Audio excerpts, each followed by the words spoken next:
Eat shapes and welcome to another expedition of the Anime Encyclopedia. I can't believe I messed that up. It's the last edition of the Anime Encyclopedia. Let me just start that over.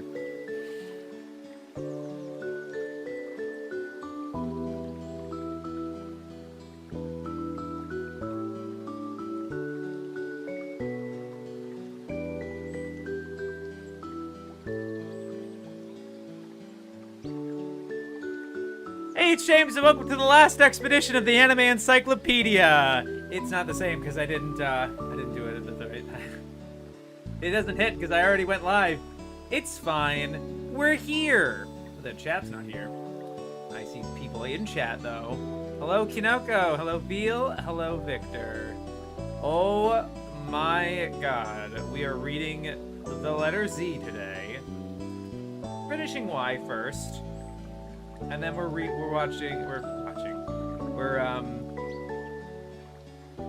Z, and that's it. And that's it. Unbelievable. Yeah, we're here, so let's freaking do it. Yeah. Hard to just use these guys. Go right, just gonna go. Oh, yep. We were here. Really, these last three have been very chill. I don't think there was, like... That is all I've had about... There's been no odd. In X or half of this half of Y, there has been nothing weird. At least that I could tell. There was nothing that was, like, really provocative or anything. Obviously, they've had their opinions. But no, this is about it. And I guess Yo-Yo Penguin was interesting. Because it did have a weird thing that they don't even mention that it's CG, but it's not a big deal. I'm already deep in writing the script. I did a really good session last night, writing more, because I was really worried about what it's gonna look like, the aesthetic of the video. And once I decided on that, once I was given kind of an idea and I've been stewing over it more, the script is really gelling for me. It's starting to like really make sense. I feel really excited about it, and I'm not as stressed about I'm not as stressed about retention or proving my point or anything like that. I think it's just firecracker after firecracker. I really like it a lot. I don't feel like I go too hard. I just really obviously can't tell you the whole thing. I think you'll be very... I think, I'm hoping to do all of this justice. Everything that we've been through, that you guys have seen me go through and that we've kind of reacted to together. I hope that comes across in the final video. I don't want it to be more than an hour, or just over an hour. Just peek over an hour a little bit. I don't think 59 feels right to me. I think I want it triple digit, but it'll be just over an hour. It's not going to be like an hour 15 or change or something like that. It's going to be very round to that, as much as I want, as much as I can. And obviously that means it's only so many. I'm not going to... It's tough. This is sort of a... to me, this feels kind of like a routine reading, because I don't... Unless there is some absolute... revelation, I don't think it's happening. I think they've said their piece for the most part, and this is just the formality part. Maybe there may be a little bit, but I don't know. Maybe there's going to be an entry in Z that I mentioned just for the sake of, like, yeah, I did read Z or whatever. I don't know. Congrats to being almost finished. Thank you, DGKP. There's still one more thematic entry. Yeah, we're going to do that first. I think I want to do the Seiyus for that. I'm going to do Wartime anime as the first thing we read, just so that the last thing we read is the last Z entry. Hello, Greg. I have somewhat of a headache today, I'm sure. Yeah. I'm sure they won't do anything that will worse. Yeah, we'll see. We'll see. Hope the video's coming together. The script is, yeah. And I have an idea about potentially renting or borrowing some equipment, so I don't have to buy a bunch of stuff and then not really use it. That's what just my concern is, that I don't really want to... That's part of the You know, because I live kind of low income. So I don't know. I'm just trying to be frugal. I'm just trying to be smart. Yeah. But I have an idea for like renting some stuff, and then but yeah, the script's going well. I'm excited to finish it today so that I can really tighten all the numbers, which I always have to manually count, right? There's a point in my script where I say how many revisions they did, or how many entries did they revise. So I have to count all the number of, not obviously not how many revisions they did, because that's hard to quantify. But like, sorry.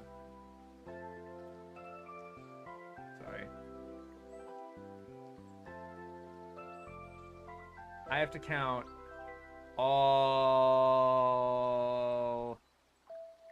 of this. Just up to there. Obviously, again, not like the entries. Like, this is all one entry. But, just like, yeah. By hand. Manually. I have to count that. You know, it'll be fun. I'll just, you know, do as I always do. Catch up on my anime. On my anime. Oh yeah, it's funny that the section of voice acting doesn't mention the fact that both the authors were in the UK dub. They mentioned it in the intro of the first edition. I don't know how many people really care. But yeah.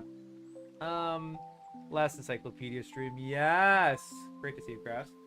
But I will tell you, this was a dumb on my part. I was just excited. And I watched an amazing Jacob Geller video.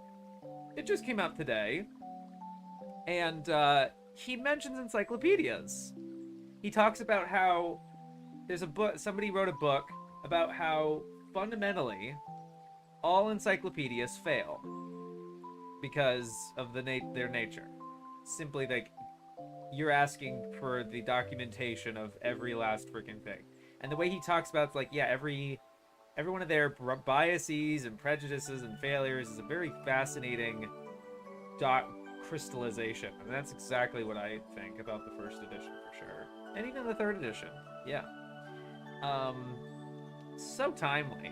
And I feel like I want to quote that video somehow. I don't know how where I can fit that. I'm really like 70-80% done with the script. I have yet to really... It's gonna be wild because like I've already done a lot of the logic, like the talking about the issues and like why this is a problem, or the way that constructing the argument basically. I've already done most of that, and right now it's kind of just packing it with the examples and just stuffing it with like, here's the things that I say, like that I read off. It's going to be a ton of quotes because obviously I don't want to come off as cherry picking. I really don't. So yeah, but then there could be, I don't know if I would be able to synthesize. I really want to try to find some way to synthesize their positive opinions, negative opinions, and mixed opinions, and dismissive opinions, and kind of be like, do you see a pattern here? It's not just names. It's hard to see that with just physical names, like written text. If you see the collage, I kind of want to make collages, but that is so time-consuming. That is like nightmare fuel, nightmare levels, because fucking we haven't finished counting yet because we have to read still. But where is it? Is it this one? Yeah. This is as of T. I haven't even added the other ones yet. There are 561 positive entries, 280 negative entries, 335 mixed entries, and 290 dismissive entries of opinions. So like entries where they give their opinion about an anime. Or different anime they give their opinion, whatever. And that's just as of T, so I haven't even added UVWXYZ yet. Yo, Glowworm, good to see you. Waiting for the compare to Cowboy Bebop and Rave. Oh, I am... It's perfect, bro. It's in a perfect spot. I'm not gonna give it away. I am not giving it away. Oh, but I really want to. Oh, but it's so good. I'm really happy with how everything is structured, with going into this point, then this point, then this point, this section, and bouncing back and forth to what I was gonna like when I'm talking about the authors themselves, like kind of directly on, or like the project itself, like the book itself. There's two kind of gaps that are way less credit. It's kind of like a gasp for air, like it was all like for my intro, but the intro's so big. It's like, come on, let's get into some fun stuff. Let's tear this thing apart. So I move a lot of those kind of later into the video, and I split it in half so that it's sort of a reprieve almost. Is a way of like, because like, so yeah, like every 2 sections, it's like, I think it's like six parts. 7. It's 7 parts because there's a part 0. What I start with, I won't say what I start with, but the thing that I choose to start with, I felt like makes sense for what you start a video with, but it's a good example of an annoying thing that they do, and a way it's kind of demonstrating my way of digging into it and approaching this with good faith, so that when I start avalanching you with quotes, which are freaking incredible, like some of the, the stuff that they say, it doesn't. I demonstrated that I am approaching it as in good faith as possible. Oh, I really enjoy. I've really liked this script a lot, and I can't wait to perform it. I'm gonna be on camera most of this and like delivering this script. It's I'm really excited for it. Anyway, let's just fucking get started. I'm sorry we keep doing this. It's like the 13 minutes since we started streaming. I had a smoothie, and I want to make sure this is full of water so it doesn't dry up and it's annoying to fill afterwards. So, like 1 minute, less than 1 minute.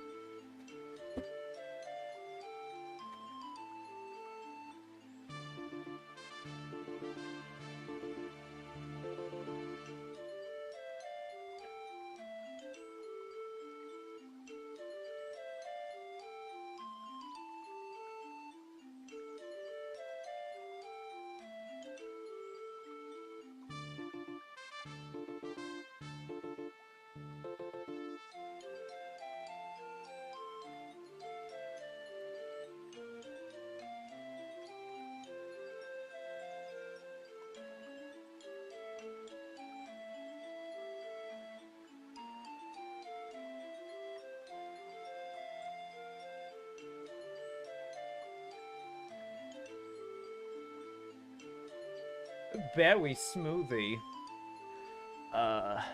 Water stream. Yeah. All right. It's time. I love being in time with the music, man. It's my favorite thing. And it's a non-zero possibility. It's probably gonna happen.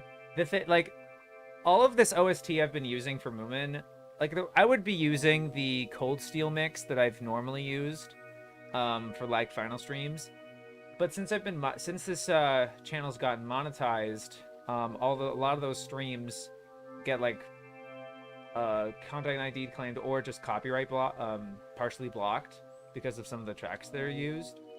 So it's over. It's so ogre. no longer. But this one has had no issues for as oftentimes I've been playing it, right? So this will probably be this soundtrack what I use for them streams, and it only makes sense, right? That's what, it's the OST, it's the definitive OST. Okay, Yona in the Solitary Force, which was from 2006. Here we go. I know, I'm just reading.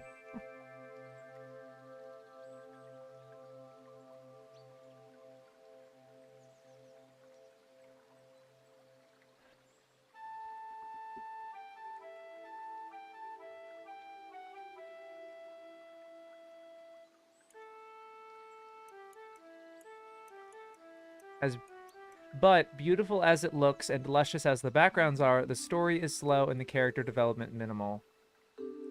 It mixed on Yona in the Solitary Fortress.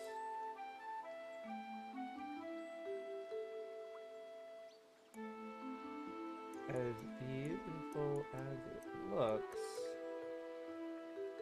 the story is slow and Kara Dev minimal. Minimal. Okay. Yosh! Yoshi.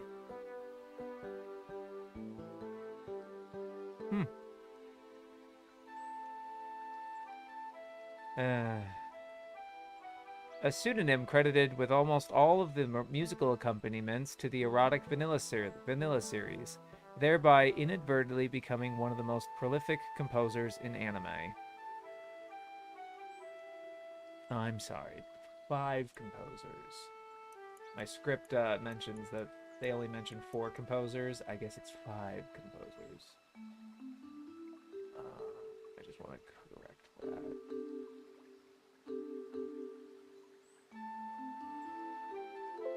Because I'm going to forget otherwise.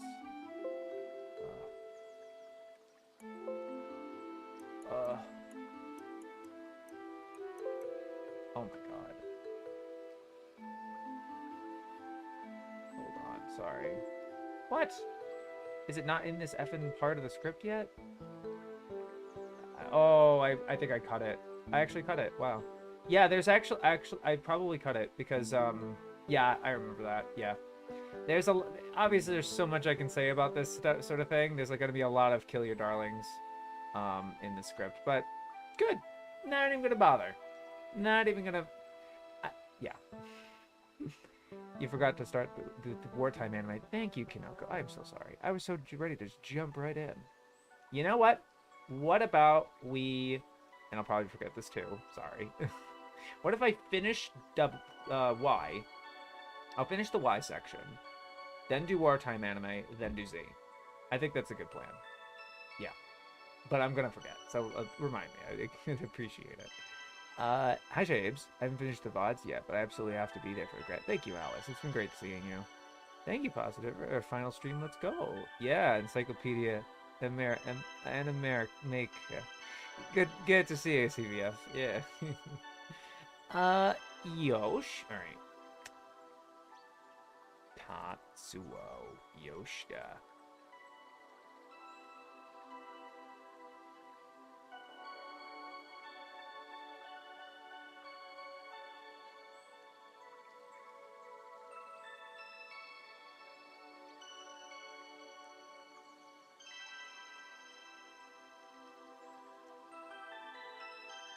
Alright. Founder, I think he's basically Katsunoko? Not really. Yeah, founding Katsunoko, yeah. Kinji Yoshimoto.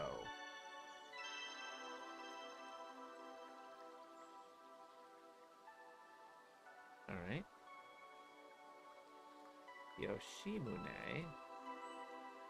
2006.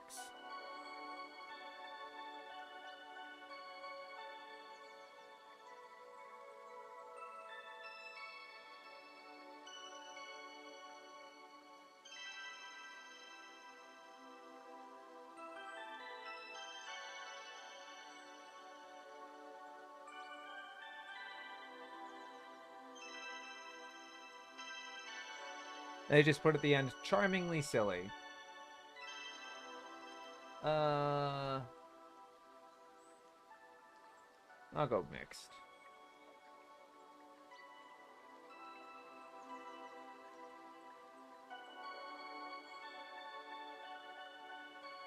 Yotoden.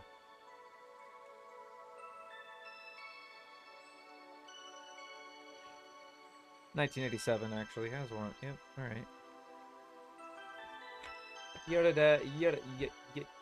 Yotoden.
I give spoilers on that one.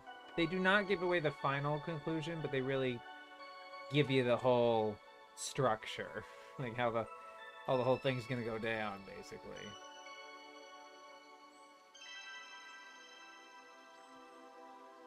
And it's 3 40-minute episodes, so yeah.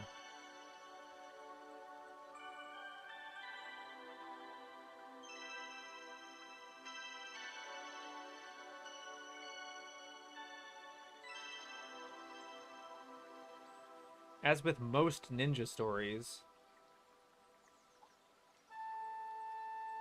I do need more of those, of them talking about their contempt for ninja stories for some reason. Like, they have a real particular ire for ninja-related anime.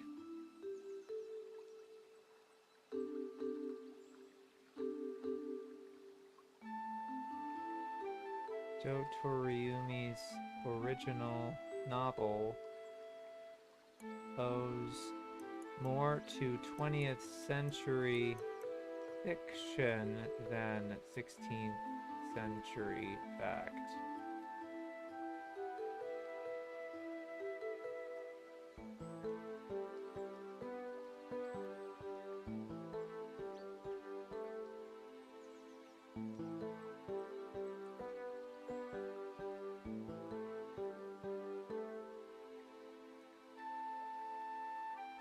Ninja with 80s haircuts duck and dive their way in and out of real historical events like superpowered Forrest Gumps with throwing stars.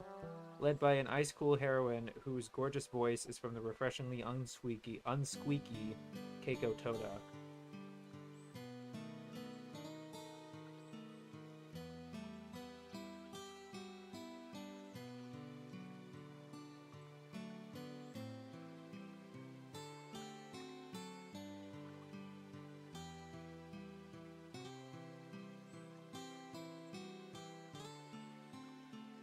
I think this is ultimately a good way of articulating and giving analysis without giving their opinion of whether it's good or not.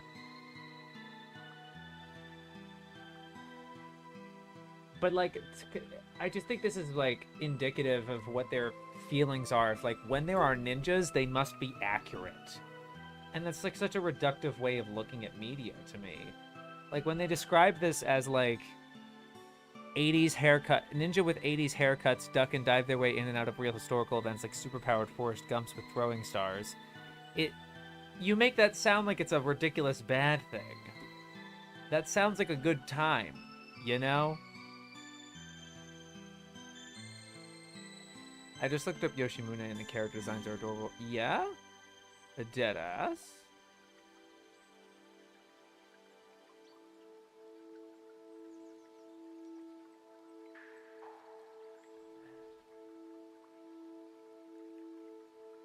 Oh, yeah! Interesting. Well, actually, I just saw Yoshimune, which is its own anime. Oh, yeah, the Yoshimune is in the whole show. Right, okay. Yeah, it does look pretty good. Pretty cute. I'll show you guys. Oh, makes sense. I never really... Yeah. Sweet.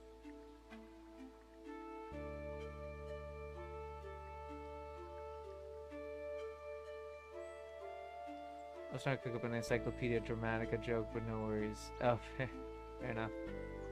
End of Encyclopedia. Yeah, cannot redo. You're right for one, man. But I think we did pretty alright. They have the same accuracy standards for vampires. Yes. What does that mean? I can kind of get it. The guy who wrote the first episode of this also wrote Sword for Truth. Yeah, they said Sword for Truth author. It's like as with most ninja stories, Sword for Truth creator Joe Toriumi's original. Yeah. All right. You and me is a friendo. You and I is a friendo. And me too. Big fan of Sally the Witch. Alright, Kimi Topoku in 2011.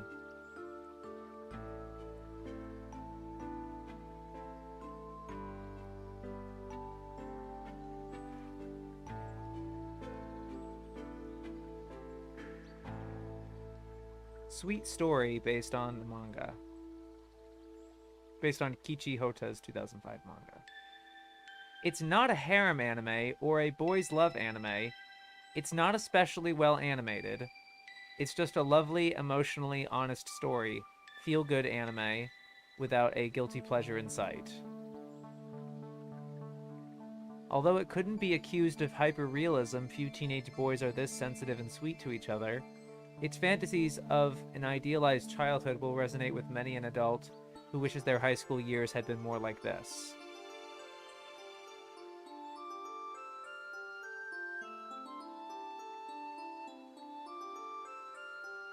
Okay. Sweet. You're positive. You and I? He's a friend though.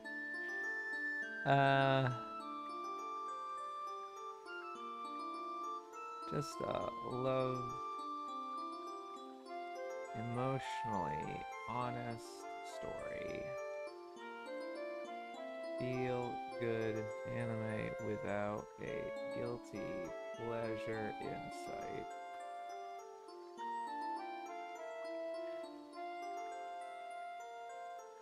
This is the last stream, I might as well say Shohei Kawa wrote. Yeah. Yeah. Good shit. Ooh, I am loving the background here. This is movie music for Autumn Ambience.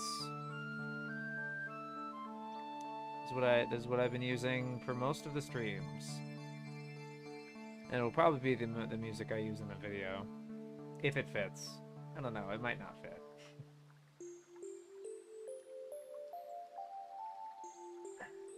I don't think it'll fit, more than I think about it. Omae wa uma so. 2010.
Alright, they describe a lot of it, and I think I would say they enjoy it. I'd say this is actually a pretty good article.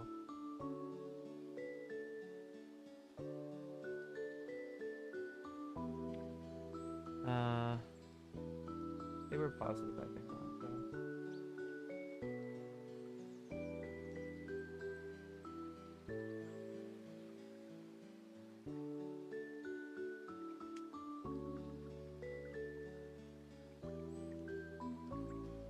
Comforting viewing for adults. Big surprise is the total change in animation and design style.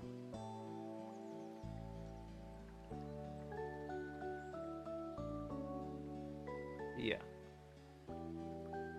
Ah, they like Kimi to Goku. Yeah. I was about to say I never heard of this, and I looked it up, and yeah, you've seen this one. Discoteque also released it recently. You're under arrest. Let's see what they got to say about You're Under Arrest. I'm going to read this one out loud, in case you guys might have seen this one and I haven't seen it yet, so maybe there's something off about it. Let's see. But let's hold on. For some reason, yeah, they moved it.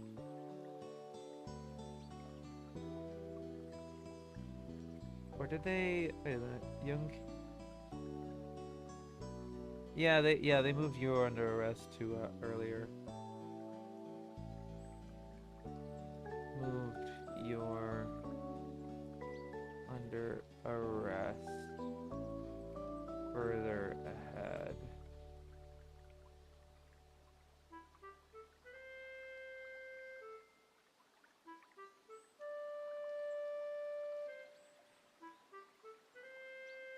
Miyuki is a gentle, reserved young woman, but for all that she's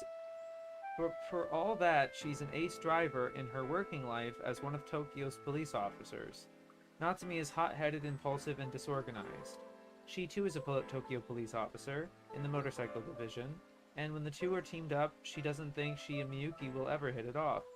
But from their first important case, a pursuit of a reckless driver with a deadly agenda, they come to rely on each other and value each other's good qualities.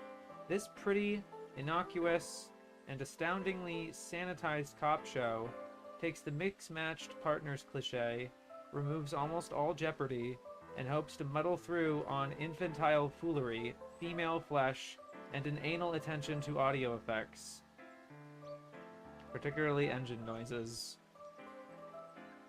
Based on the manga by Oh My Goddess creator Kosuke Fujishima, You're Under Arrest flips incessantly between car chases and mawkish flirting at the station house, creating a peculiar combination of chips and a school disco.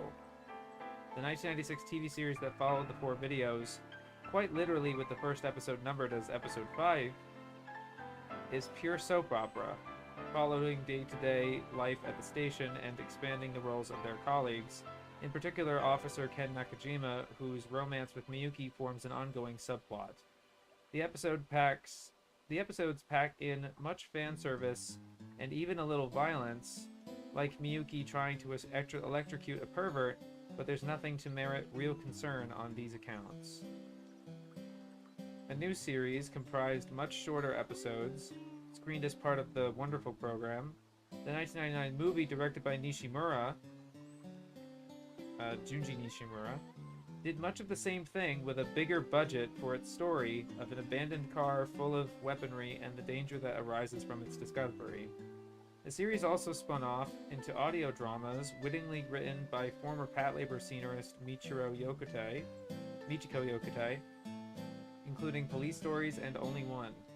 The latter CD features the girls getting jobs as the pop group Tokyo Policewoman Duo, in which guise they record the worst song ever made, the We Are Policewoman rap.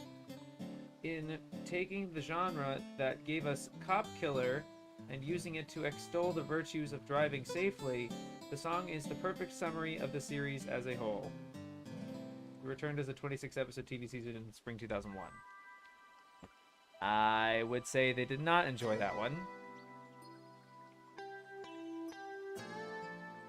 They did not really give any positive qualities at all.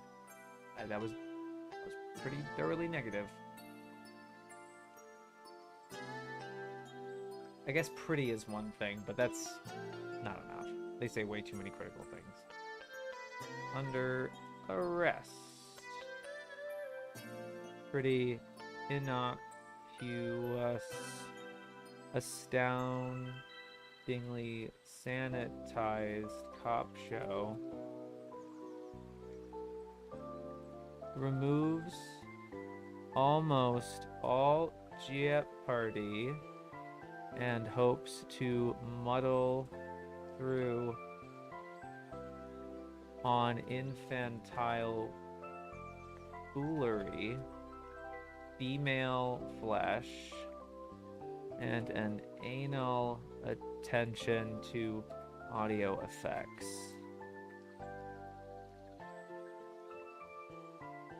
Ugh.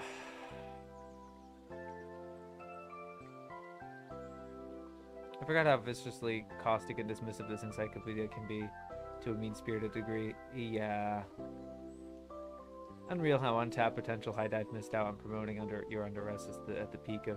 Yeah, little missed opportunity. It's also good to see it, Dolly. I like that rumor that was going at one point that Michiko Yokotei was multiple people. Oh, yeah. It's also good to see you, Roger. Last expedition. Yeah. I'm just gonna skim through the 3rd edition. Oh.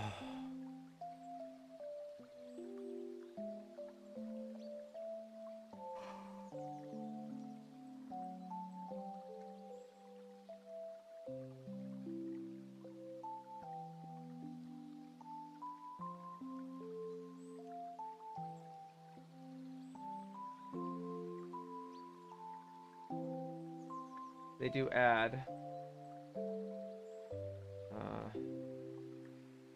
added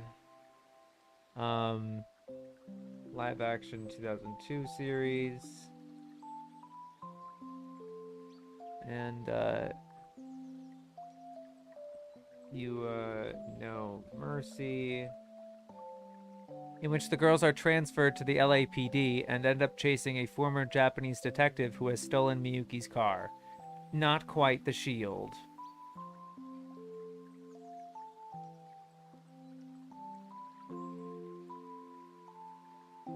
Are they complaining that the sound effects are too good? They're just saying it has an anal attention. Like, yeah, they just think it has an anal attention to audio effects, particularly engine noises. Like, notably good, I suppose. I remember that happening for a few other people too. Umix.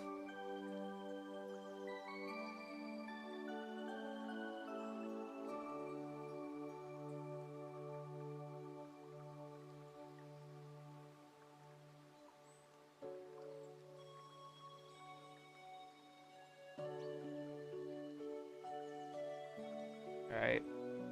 Company. Young Ashibe from 1991.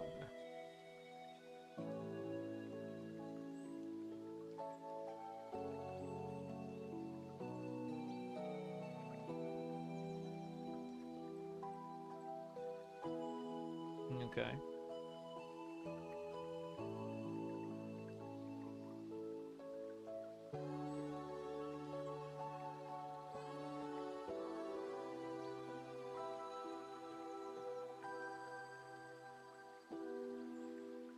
Young Fujimaru the Wind Ninja. That's 10, thank you. Our total is 58, 29 Ys and 29 Zs. Wartime in the middle. Alright, 1964. Nothing I know about Shield is the PS2 game, yeah.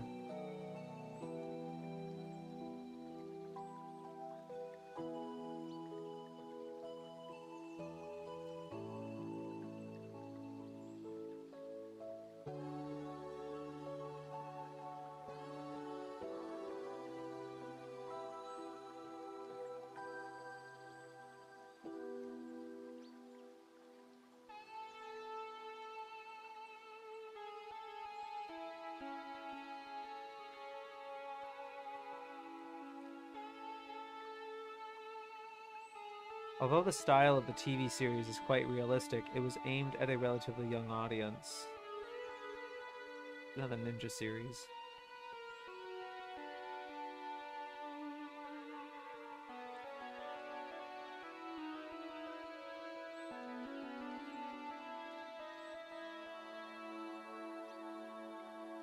Alright, let's check out the 1st edition.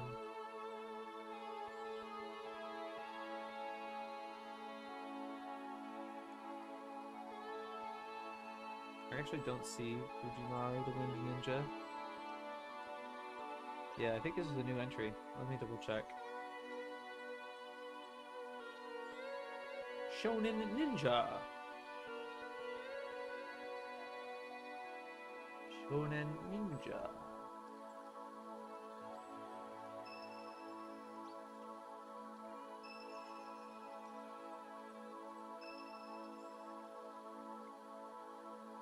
Ah, yes.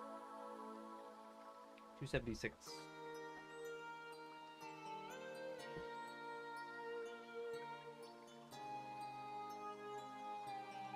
Ninja the Wonder Boy. It's a young Fujiwara, the Wind Ninja. So let me just check with the main doc.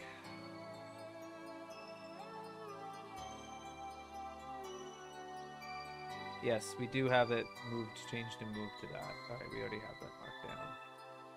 I think I've already... Yeah, okay. Young Hanada. From 2002. I think what happened was Yokotei was joked about it in an interview, and then a bunch of people started believing she was 3 people. Oh, yeah.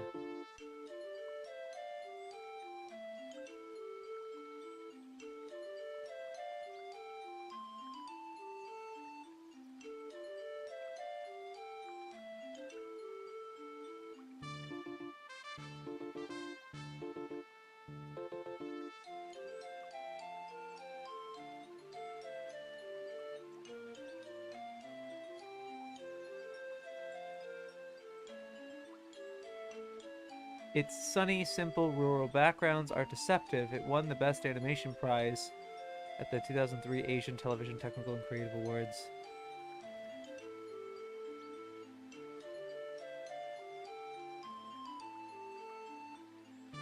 That's just a weird... I'm not going to really write this down. I just am kind of confused, really. I don't really care.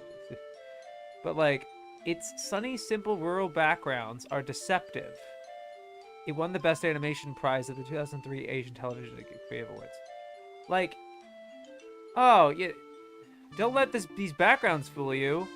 It won the Best Animation Prize. Do you know what I mean? It's like, wait, what? I don't know. Kind of a strange formula, combination of words. Young Kindaichi Files. Kindaichi Files. Ah, yes, the Backstreet Boys anime. That's all I really know of this series. Yeah. They do say the theme songs were provided by the Backstreet Boys. That's pretty cool. Young Kindaichi Files.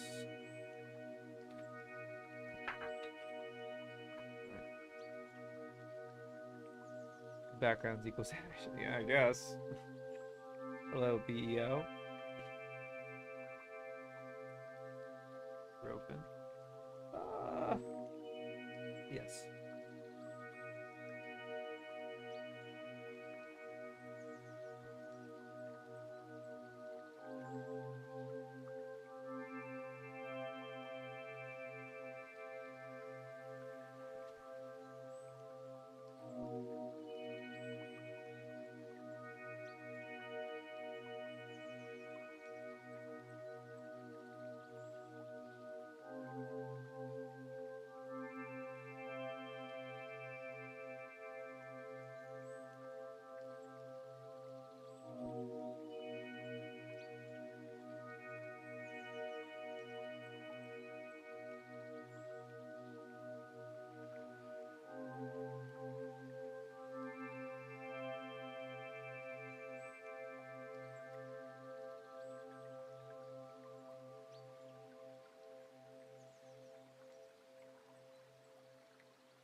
Young Kindaichi Files rode a post-X-Files wave of interest in detective stories, making it and rival Detective Conan two of the greatest anime hits of the 1990s.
Alright, that's all.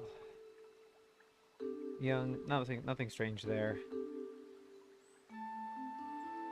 Musashi. Young Miyamoto Musashi from 1982.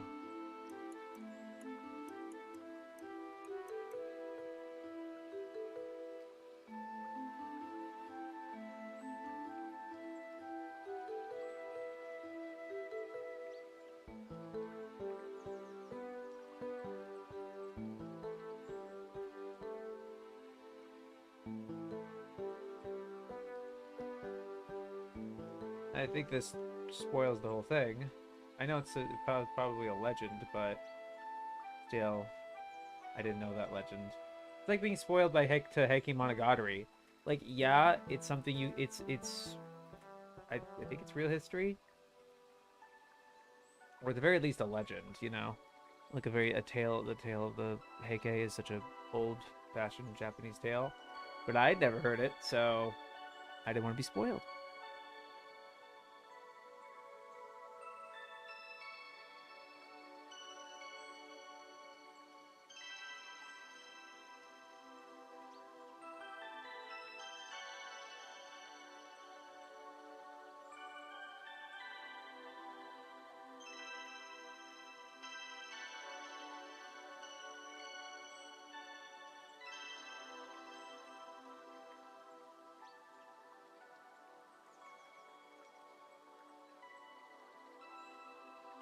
That's twice they've brought up Ringing Bell in the same reading. They brought it up during your Omaiwa Umaso, and now they brought it up for Shonen Miyamoto Musashi.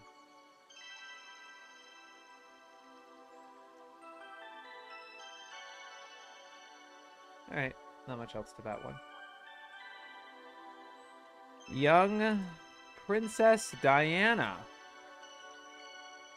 This is the one. Did Kenny talk about this? Or I think he showed me a draft of a video he was working on of this title. Is that a backhand insult? Like, it's simple, but it won an award? I don't know.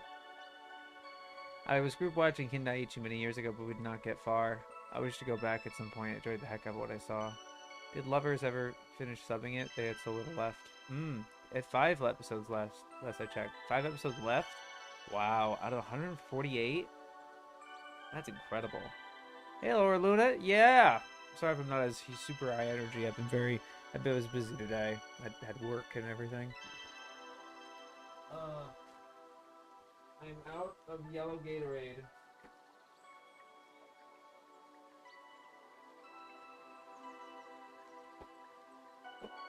Oh.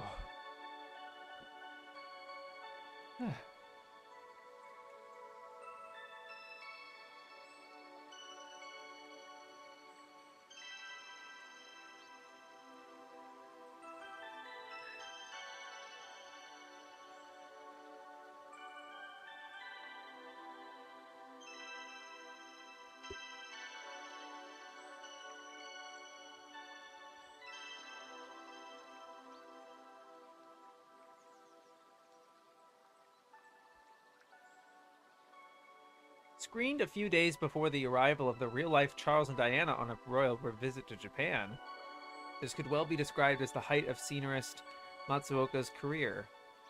His later Kama Sutra hardly compares. Scenarist? Okay.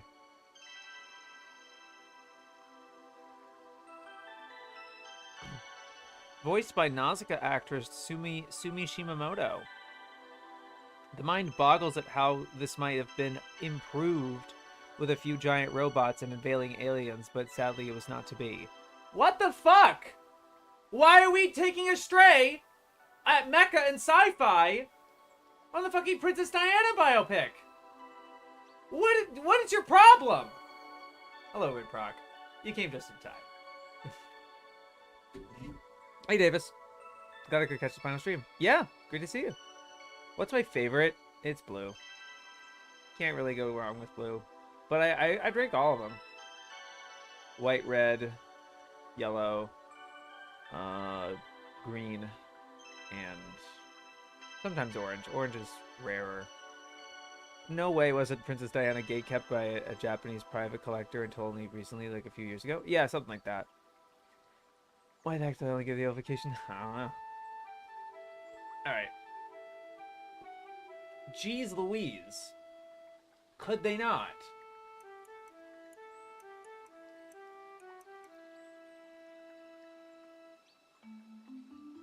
Oh. The mind boggles at how this might have been improved with a few giant robots and invading aliens. But sadly, it was not to be. Fucking Stray. Stray! Yay! Is Gatorade like energy drink or something? Usually an L flavor. Orange juice is great. But yeah, anything else orange is sort of just like, okay. It's not energy drink. It's a hydration thing. It's flavored, 0 sugar, and it basically has like electrolytes. It's like water with electrolytes, which are rejuvenating, which is just so like it's largely for athletes, for people that are like with a lot of activity, I guess, runners and stuff. But like, they might even just like stick with water or whatever. But I like it a lot.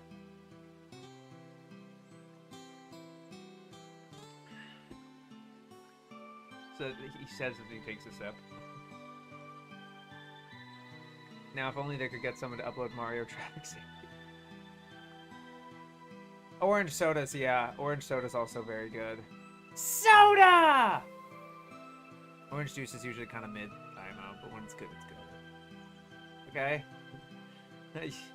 I don't know if there's a variety. I guess there's pulp and not pulp, but I feel like they were probably being genuine about thinking giant robots would improve the Diana thing, because boy is the whole Diana obsession exhausting for Brits of a certain age. No.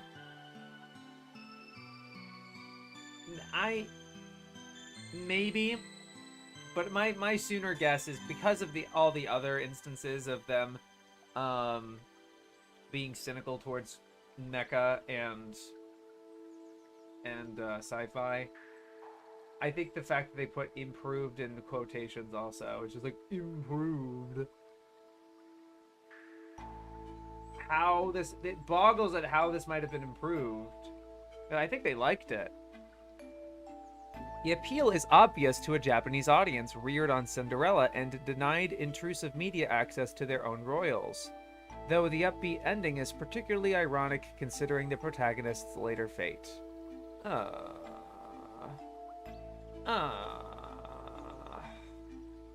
Whatever.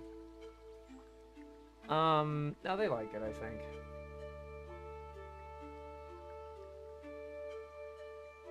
Diana!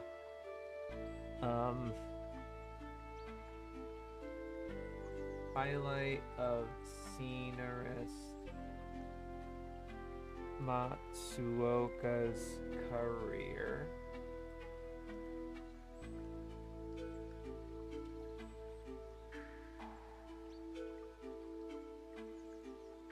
Appeal is obvious to a Japanese audience reared on Cinderella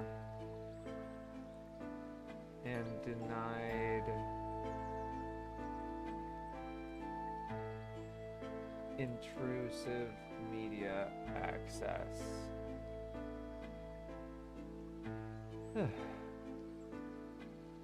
I cannot drink orange juice without having half sugar. The high sugar content kills me. Because I never grew up with soda, I can't do high sugar stuff really. Wow. I find that pulp orange juice is very elitist coded. Yeah, that's fair. The giant robots meeting Princess Diana felt like a joke Ashton's would make. Except he would say if during a toy review, so it'd be out of nowhere funny. People who love pulp orange juice are the same kind of people that call everything shit that isn't seinen. That's great. I'm so out of breath.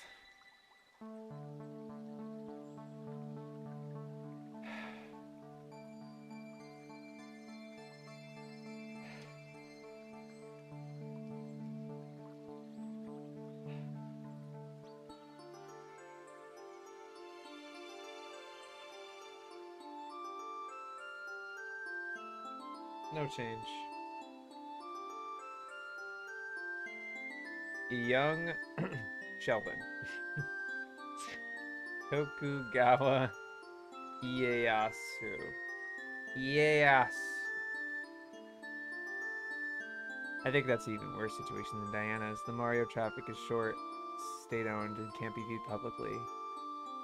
That's weird then that the fire safety short's viewable. It's not fair. Not fair. Or the contrapoints. Not fair. Sorry. I just I enjoyed the MV video a lot. So quotable. 1975.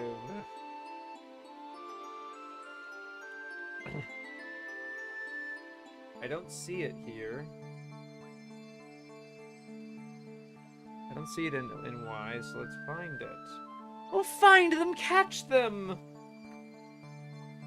It's a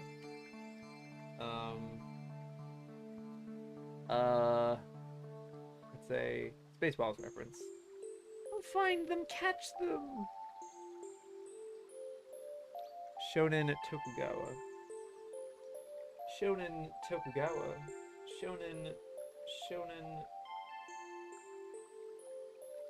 Shonen Tokugawa.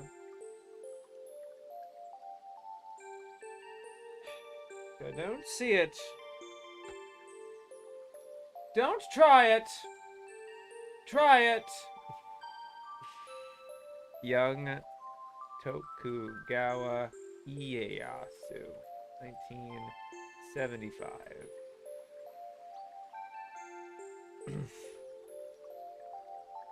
Okay, maybe not state-owned. My mom's okay with me drinking on occasion, but every time I tried it felt too overwhelming. New Splash Brothers should have had Sheldon and Young Sheldon in the character roster. Yeah. What moveset, if you were to mod Sheldon and Young Sheldon into Super Smash Brothers, which character would you model it after? Captain Falcon? That's kind of too easy.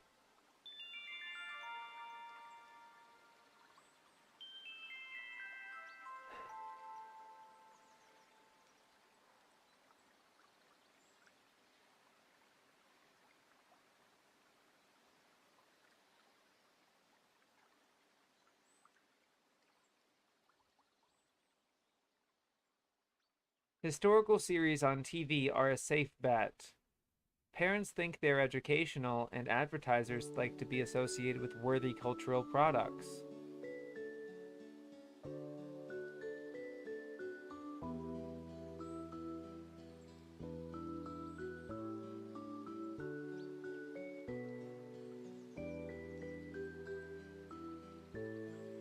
Okay, that's it.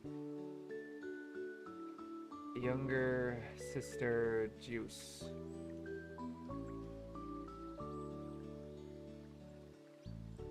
I don't know about this title, but I just saw Go Nagai, so I guess it's a Go Nagai work. I guess that's fine then. I guess it's okay.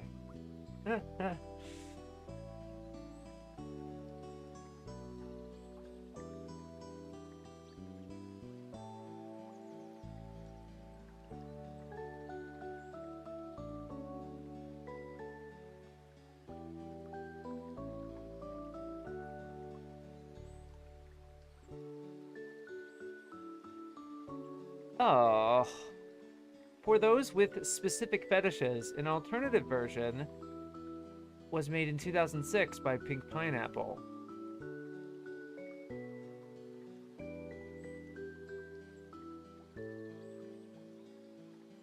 Oh.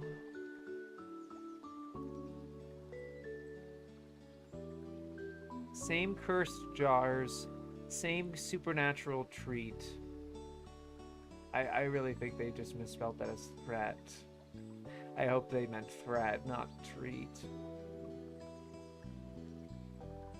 unsurprisingly based on an erotic video game of the same title.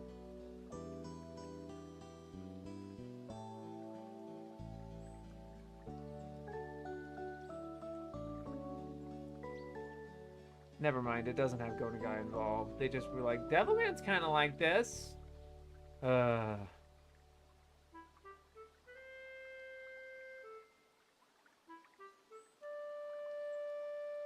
Devilman also starts with a kid named Akira whose archaeologist parents uncover ancient evil, but it's a lot more interesting than this. Go to Guy was in the business of creating new formulae, not merely exploiting old ones. Okay, dismissive. About younger sister juice.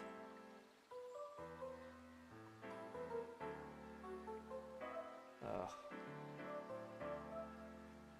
Devilman is a lot more interesting.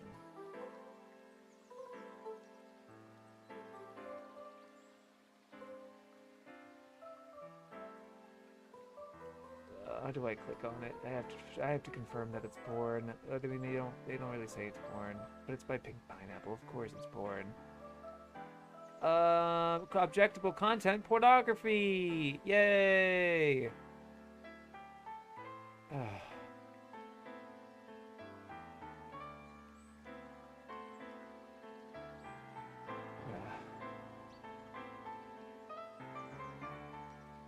You know what would be really bad?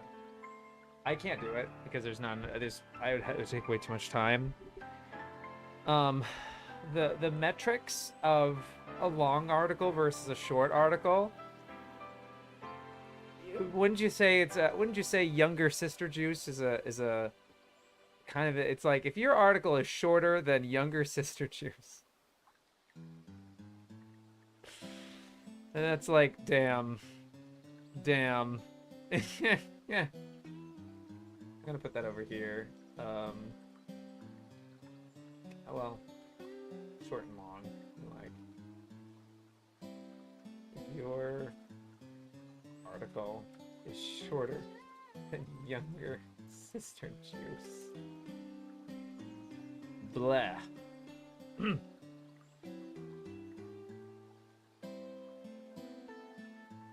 I would mod Roy. All this juice discussion has inspired me to get some ice cream. It's so funny. We were talking about juice earlier.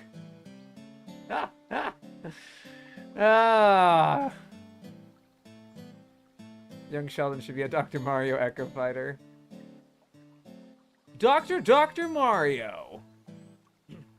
They should put John Silver in Smash. Yeah. His hockey. No! Hold up, we already have the definitive Smash Brothers young adult, yeah. How the hell is Devilman like this in any way? Because they say Devilman also starts with a kid named Akira, whose archaeologist parents uncover ancient evil. Just saying. I feel like the stage for John Silver would be Long John Silver's restaurant. So it's just main characters called, yeah. His idol would be the cut speech. Smash Bros. Getting better by a minute. Scryad weeping right now. Yeah. I do remember how much of the Arrow content was just taken straight out of the book on Arrow anime they did before the Encyclopedia. Yeah, exactly. Honestly, they could have just stopped with the title with this one. Yeah. Good to see a cake. Yeah. Gross! Okay. Youth literature? 2009. Aoi Bungaku! Wait a minute! Ugh. Okay, here's Aoi Bungaku then. There you go. Blue literature. Why is it youth literature? Why did they translate this as youth literature? Why did they do that? It's so weird. That's gonna be one I actually want to add. Actually, no. Like, the thing is, I don't think I'm ever gonna. I'm actually probably cutting a lot. There's gonna be a lot of things that I complain about that I've pointed out here. They're like a trend or a thing, but they're not gonna. I want to be very concise with the points that I make and go in when I need to. So yeah, it's selective. The points that I'm going to be choosing for the encyclopedia video at the end are very selective. I'm probably not going to, whatever.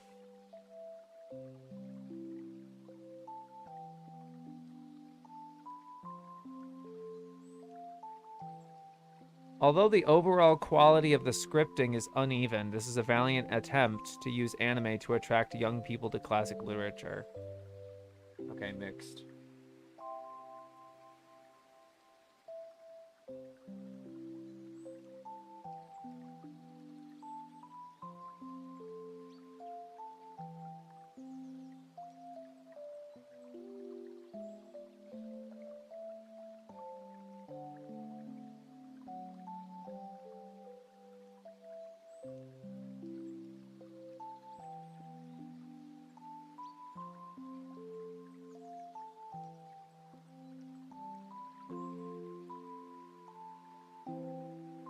So I'm kind of upset that they, first of all, obviously didn't bring up that this was directed.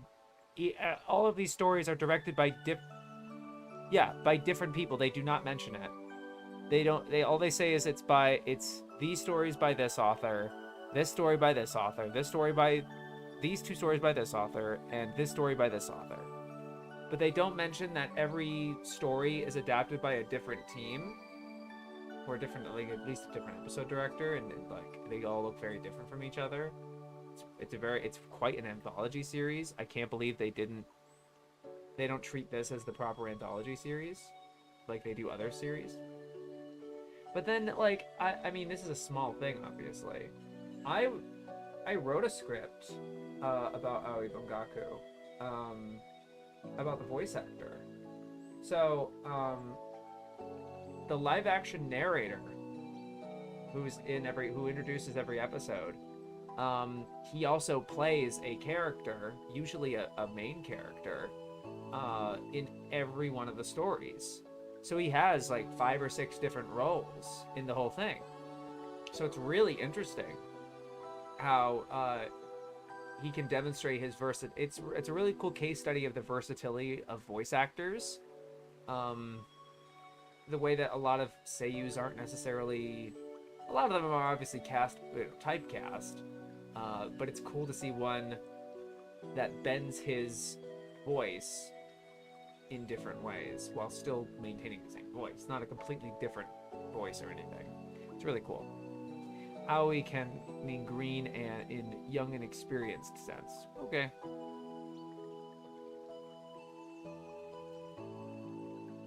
It's youth because the sei in seishun is the kanji for blue. Alright, that's fair.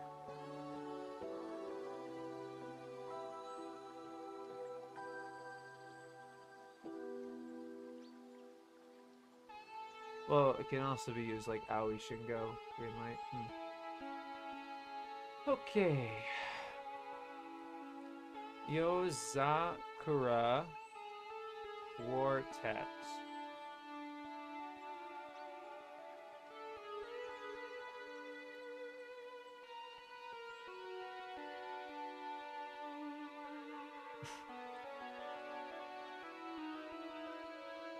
Hold on. I guess the sequels came out after 2014.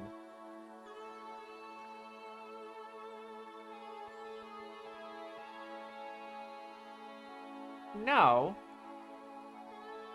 I mean, I guess they just missed it. They don't list the OVA. And I guess they don't list the second season despite it airing in October 2013.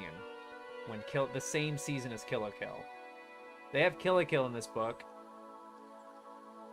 but they don't have this show. Okay. And then I don't expect them to have the OVA from 2013 as well. Okay, it's a short article.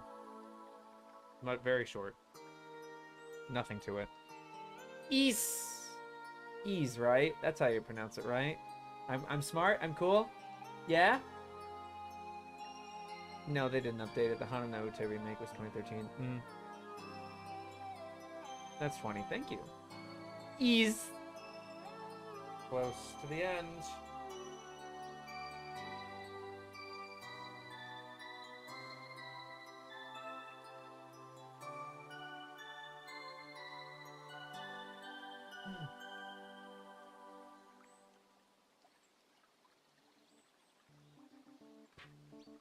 Oh, okay.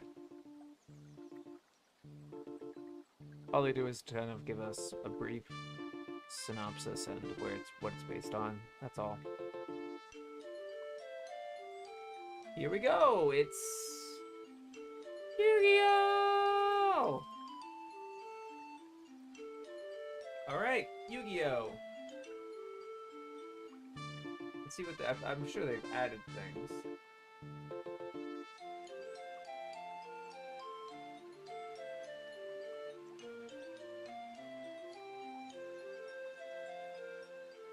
Game-mad Japanese boy, Yugi, is victimized by the school bullies and obsessed with an ancient Egyptian millennium puzzle. The successful player acquires a second, thoroughly evil and nasty persona. Yugi can now transform into a vengeful, powerful figure. He can bring game monsters to life and deal out retribution to local evildoers, as well as to those who used to bully him, by forcing them to play a dark game on his terms.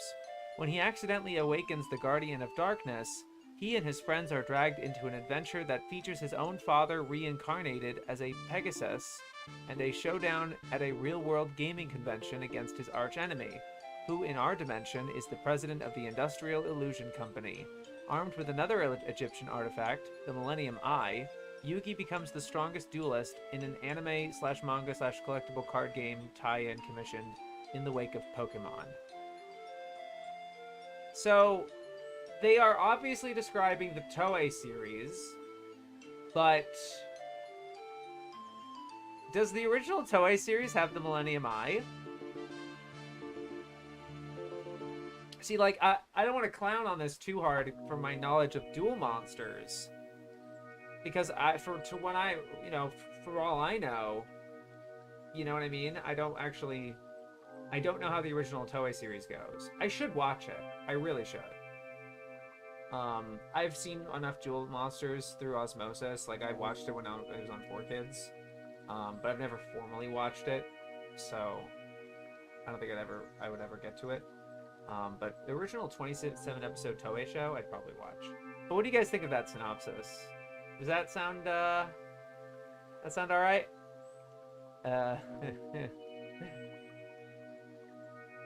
East 10 looks awesome. Skull and Bones, yeah. Move! Yeah.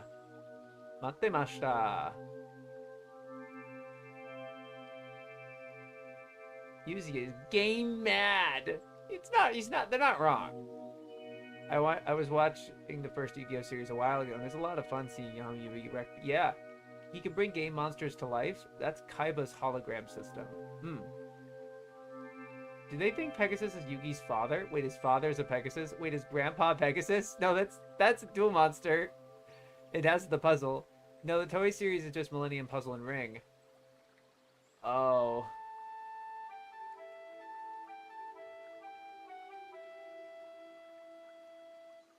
My dad was always really obsessed with Pegasus. I remember we went to see the Yu-Gi-Oh movie and he got really excited to see it. Yeah. The original Toei series is based on the earlier volumes. Yeah. Old series just games in general, not the card game. It does have the card game towards the end, though. You see Kaiba, and it's like, I remember, I've seen Yu-Gi-Oh! Zero Abridged. That's like one of my favorite videos from Little Karibo, is his abridged version of Season 0. And he has Kaiba, and they play the game. But it's obviously, like, not the same thing. Very prototype. What the fuck are they on about with the father? The Toei series does have the Millennium Eye. That's how the Shadow games work. He causes his opponents to have horrifying illusions that they cheat. Where does the father being a Pegasus come from? So that's also not bringing monsters to life. I forgot the Toei series also has Millennium Ankh and the Scales. Oh wait, I got confused. Toei series also has 3 episodes, I think, with the card game. It's been a while. Card game is easy early on in the series, actually. Yeah, okay. I remember Pegasus had the Millennium Eye. Pretty sure the eye appears on Yami's forehead in Season 0. Oh, sure. Well, the eye in general, that's what the insignia that's on all the Millennium items. But I think they're genuinely talking about the eye. He has another Egyptian artifact, the Millennium Eye. Although it's like, armed with it, Yugi becomes the strongest duelist. I don't know. Screw the rules, I have green hair. Yeah. The Toei OVA movie was when we think of Yu-Gi-Oh! Now. No mention of Kaiba's green hair. Yeah, of course. I mean, they didn't even say the word Kaiba. They just say, like, his arch enemy. Yeah, I don't... So, okay. Are they incorrect about, when he accidentally awakens the Guardian of Darkness, he and his friends are dragged into an adventure that features his own father reincarnated as a Pegasus and a showdown at a real-world gaming convention against his archenemy. Does Yugi's father... First of all, I think it's supposed to mean his grandfather? But is there any mention of him reincarnated as a Pegasus? Or did they really just confuse the character Pegasus? Let me know, fellas. If he really does get reincarnated as a Pegasus, then that's cool. That's fine. Weird how they call Yami evil, though. He cares about fair play and punish those who cheat in a non-harmful way. Yeah, his father is never mentioned. So I can understand father, like grandfather, father, whatever, but like the reincarnated as a Pegasus is some real mind melt shit. Like they got this from a fucking Yugi's father isn't even in the 4Kids dub. Most of his scenes were cut out for time. I don't remember any father. I remember his grandpa's soul being trapped in a card. I don't think they ever mentioned Yugi's parents. Okay, I don't want to focus on the dad. I want to focus on him reincarnated as a Pegasus. He and his friends are dragged into an adventure that features his own father reincarnated as a Pegasus. Like... Huh. Yeah, that's all I know is that he gets trapped in the TV. Well, he did, like, Pegasus plays, you know, a game, a digital, he Discord calls Yugi, plays a game, and then in exchange, he, takes Grandpa's soul. Grandpa! And then, has to play these games. Has to go to Duelist Island. My mustache. Quite the gap in the middle here. Look at that. The Philtrum is not having any hair whatsoever. It will be shaved for the video. I don't remember anything about any character being reincarnated as a Pegasus. Okay, good. All right. That's what I want. That's what I want. Because that's funny. I think that... Because I have, in the video, I bring up One Piece. That's, like, the first quote I bring up in the whole video. But later, I'm like, similar shows have a you know, a thing with, like, Naruto,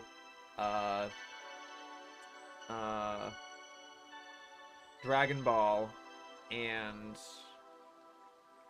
Fist of the North Star. But I'm definitely swapping Naruto with Yu-Gi-Oh! Because that's so funny. the melting of, like, and he does the thing, and he, like, they have not watched it, you know?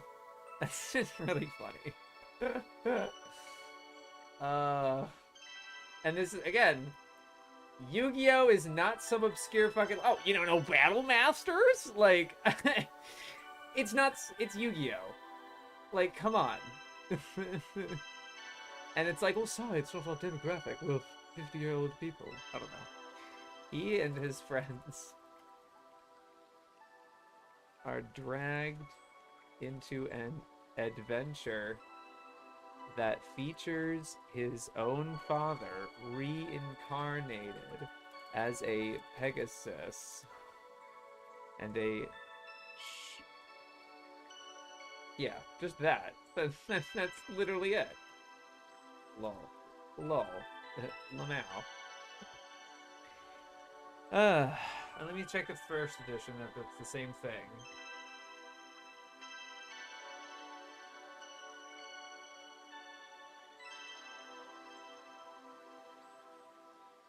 Oh, they added some stuff, I think.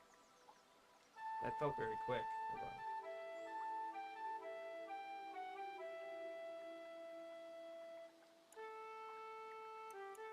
on. No.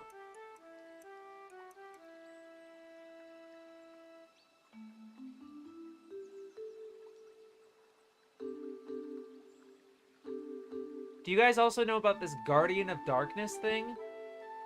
I don't remember that from the first. I obviously have not seen the Toei series, but when he accidentally awakens the Guardian of Darkness, I'll have to watch it. I'll have to watch the Toei show then. That's fine by me. I'll have fun.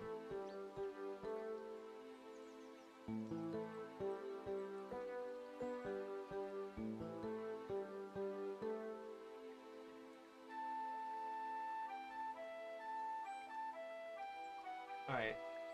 Based on the manga by Kazuki Takahashi. Rest in peace. Serialized in Shonen Jump. It was followed by several more seasons. By a second season. So they're obviously going to add more. Yu-Gi-Oh! Duel Monsters, which ran until 2004. Still running at the time of writing. Okay.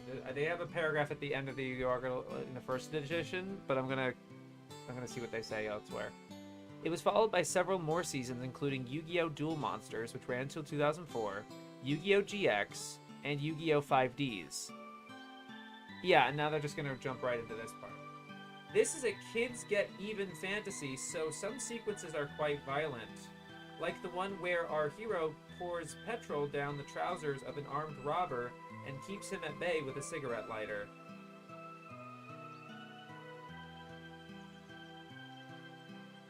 The third event movie formed part of 1999's Toei anime Fair Bill.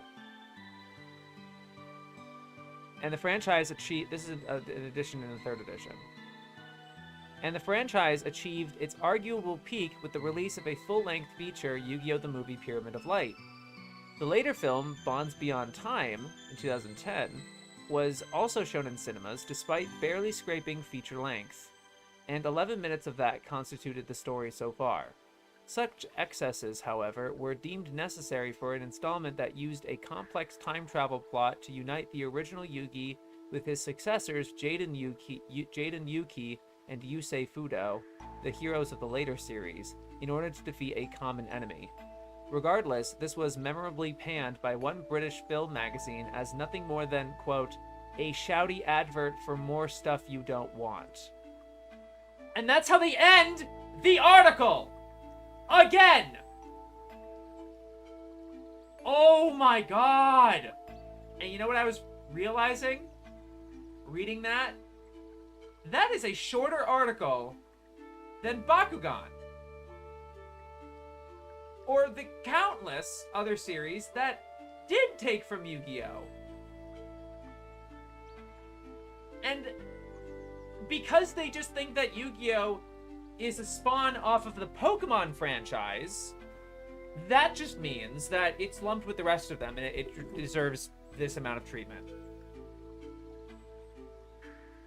I swear to you, I remember there were other articles, like fucking Beyblade, or other, I don't forget for which ones, but like, there was some unusually long articles about some of these other seasons that are way more detailed than this. I'm not expecting them to go arc by arc with Yu-Gi-Oh! Or anything, but the clear discrepancy is so weird to me. Like, know your shit. Yu-Gi-Oh! Is way more of a progenitor of these other shows, like Duel Masters, etc., than Pokemon. Pokemon is a completely different beast.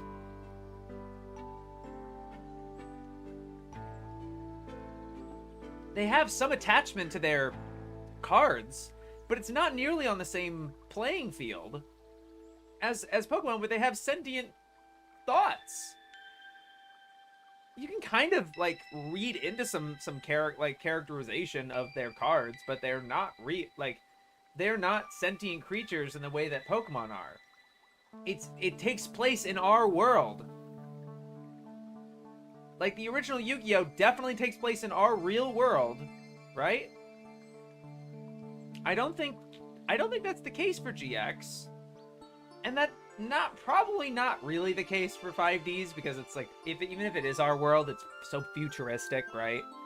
But original Yu-Gi-Oh! Is very much like, you know, obviously aside from like the crazy technology or whatever, it's still fantasy. Still takes place in our world. Petrol, pretty sure it's supposed to be like drinkable alcohol. Yeah.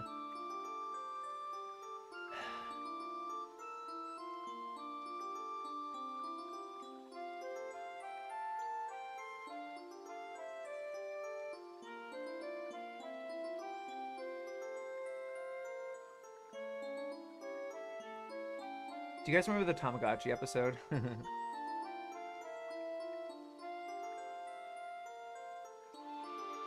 They don't mention Zexal, but they do give a brief mention to GX and 5Ds.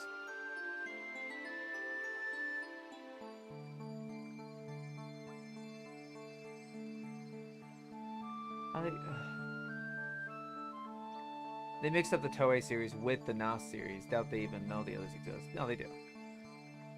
Honestly, I'm surprised they didn't bash it harder when you see what they have to say about Pokemon. This is just kind of nothing. Yeah.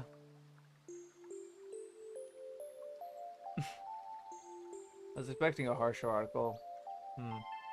Also want to point out it's funny how they have to compare it to Pokemon when the Cars gain is like literally based on Magic the Gathering. I think they're referring to Yami when they talk about the Guardian of Darkness.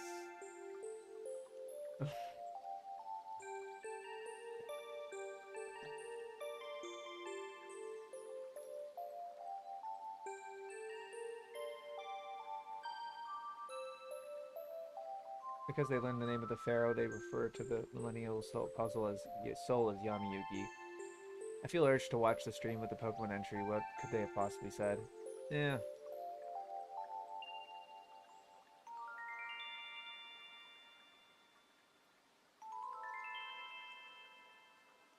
A shouty advert. Yu-Gi-Oh! Always connected with me because Yugi is a quiet protagonist. No mention how the first theatrical movie was also commissioned. They really hate anything that gets merchandise.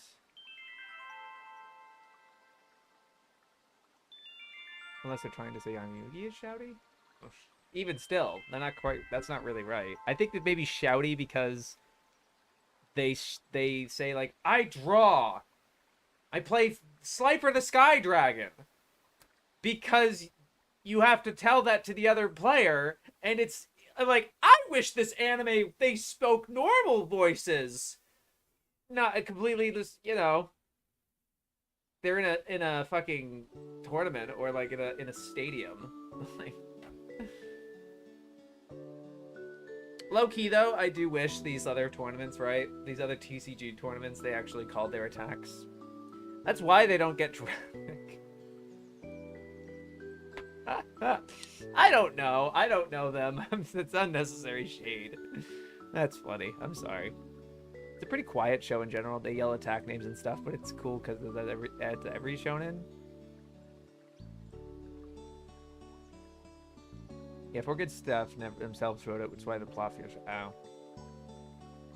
It sounds so boring. I'd rather trash them. Yeah.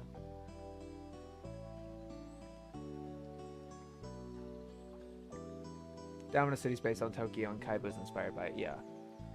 A person Takahashi knew? Oh, that's great.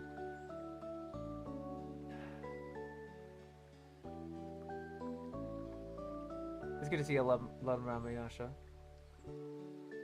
They have a connection to their ace cards in a similar way to Pokemon. Like, he loves the piss out of Grandpa's blue eyes. Grandpa's blue eyes? No, I get it. Like, there's some connection to, like, Joey and Time Wizard. Yugi and Kuribo, or Dark Magician. Yeah, actually, you know, the thing is that Yugi likes all of his cards, and he doesn't just see them as objects, and that's just kind of what like allows him to channel Heart of the Cards, honestly. And that, like, it's just it's a silly, but it's an optimistic mindset. It's obviously not going to correlate to real life. They are all cards at the end of the day. But it's the mentality that you have with it, and the attachment you have, oh, to your material things, buy. Look, I get it, consumerism. But it's just finding, to me, it's just finding, like, happiness, or trust, or attachment, affection, feeling, emotion to something, you know? Because a lot of kids, they don't know what to do with themselves. Their brain chemistry can be kind of weird, or like they don't have any friends, or, you know, like, the hell, I don't know. It's like, I find that a really cool message, despite it being like corny as shit or whatever. But like, you're too cool. You're like, oh, that's really corny. Like, go to. I'm sorry, I shouldn't say that. Yeah, I shouldn't be that harsh, but yeah. To quote another famous streamer, you should kill yourself now.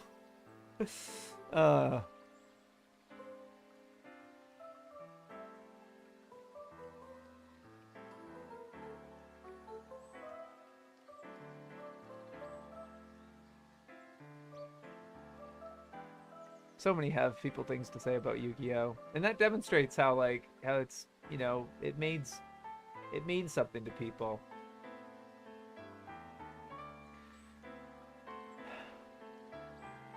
Pot of Greed. This allows me to draw 2 cards.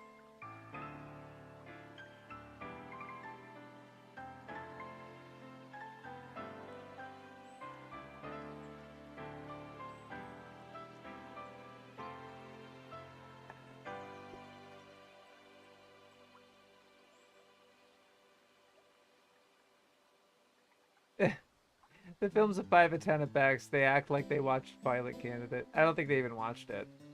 They're quoting a British film magazine, memorably panned by one British film magazine. What does Pot of Greed do? It lets you draw 2 cards. Yugi's deck has no pathetic cards, Kaiba. Yeah! Like that. Oh, dude! It's peak. What do you say? If it wasn't hammy, it'd be boring. Sure. You'd have to find a different way. You'd have to find a different. There's many different ways to be entertaining, and that's one of them. You could be cynical about it and say they're trying to sell a sentimental fantasy to get people to buy more packs, but it's not like they even put it like that. Yeah, exactly. It's tasteful like that. Probably the series I'm attached to, as I'm speaking, my desk is covered in the car. No shit. All right. I'm sorry that this article wasn't a standout. That was odd, and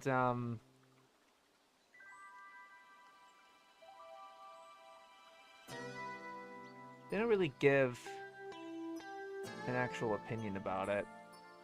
Of course, because I don't think they've seen it.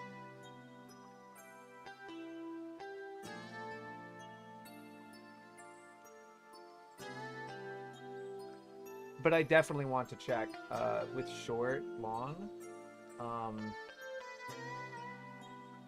Compare length of Yu-Gi-Oh!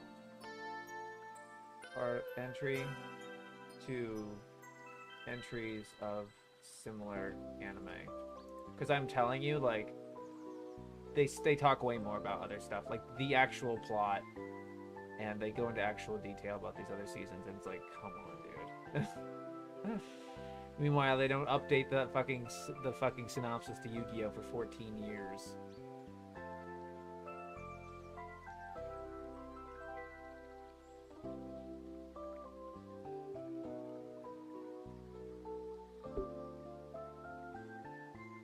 Surprised they didn't talk about Poor Kids Butchering, because I feel like they've done that before. I don't think they care that they butchered it because they don't care about the show. Even if it was done like really well, they wouldn't give a shit about it by principle, you know?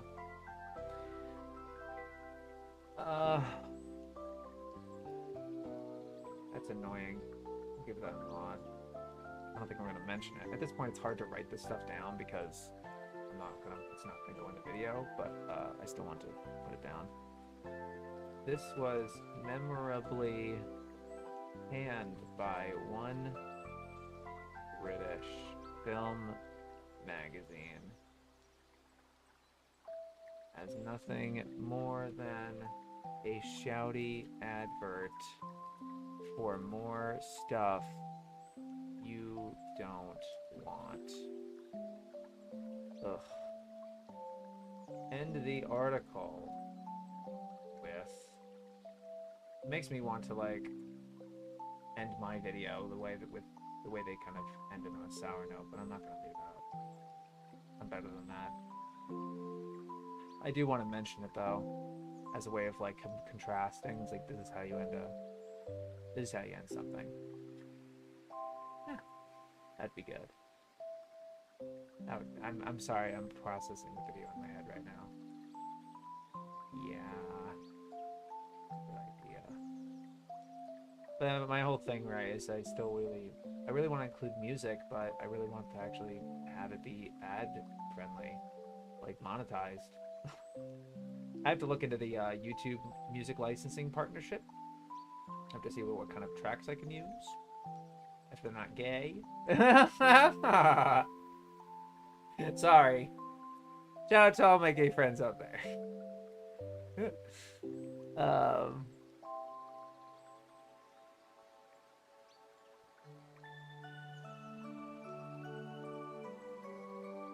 Even though they are partially the reason we still talk about these cards and characters, which is incredible because card games are such a nerdy hobby, but everyone knows about Blue Eyes White Dragon.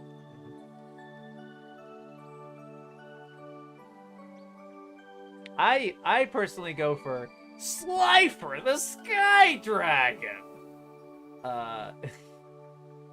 Or Kunai with Chain.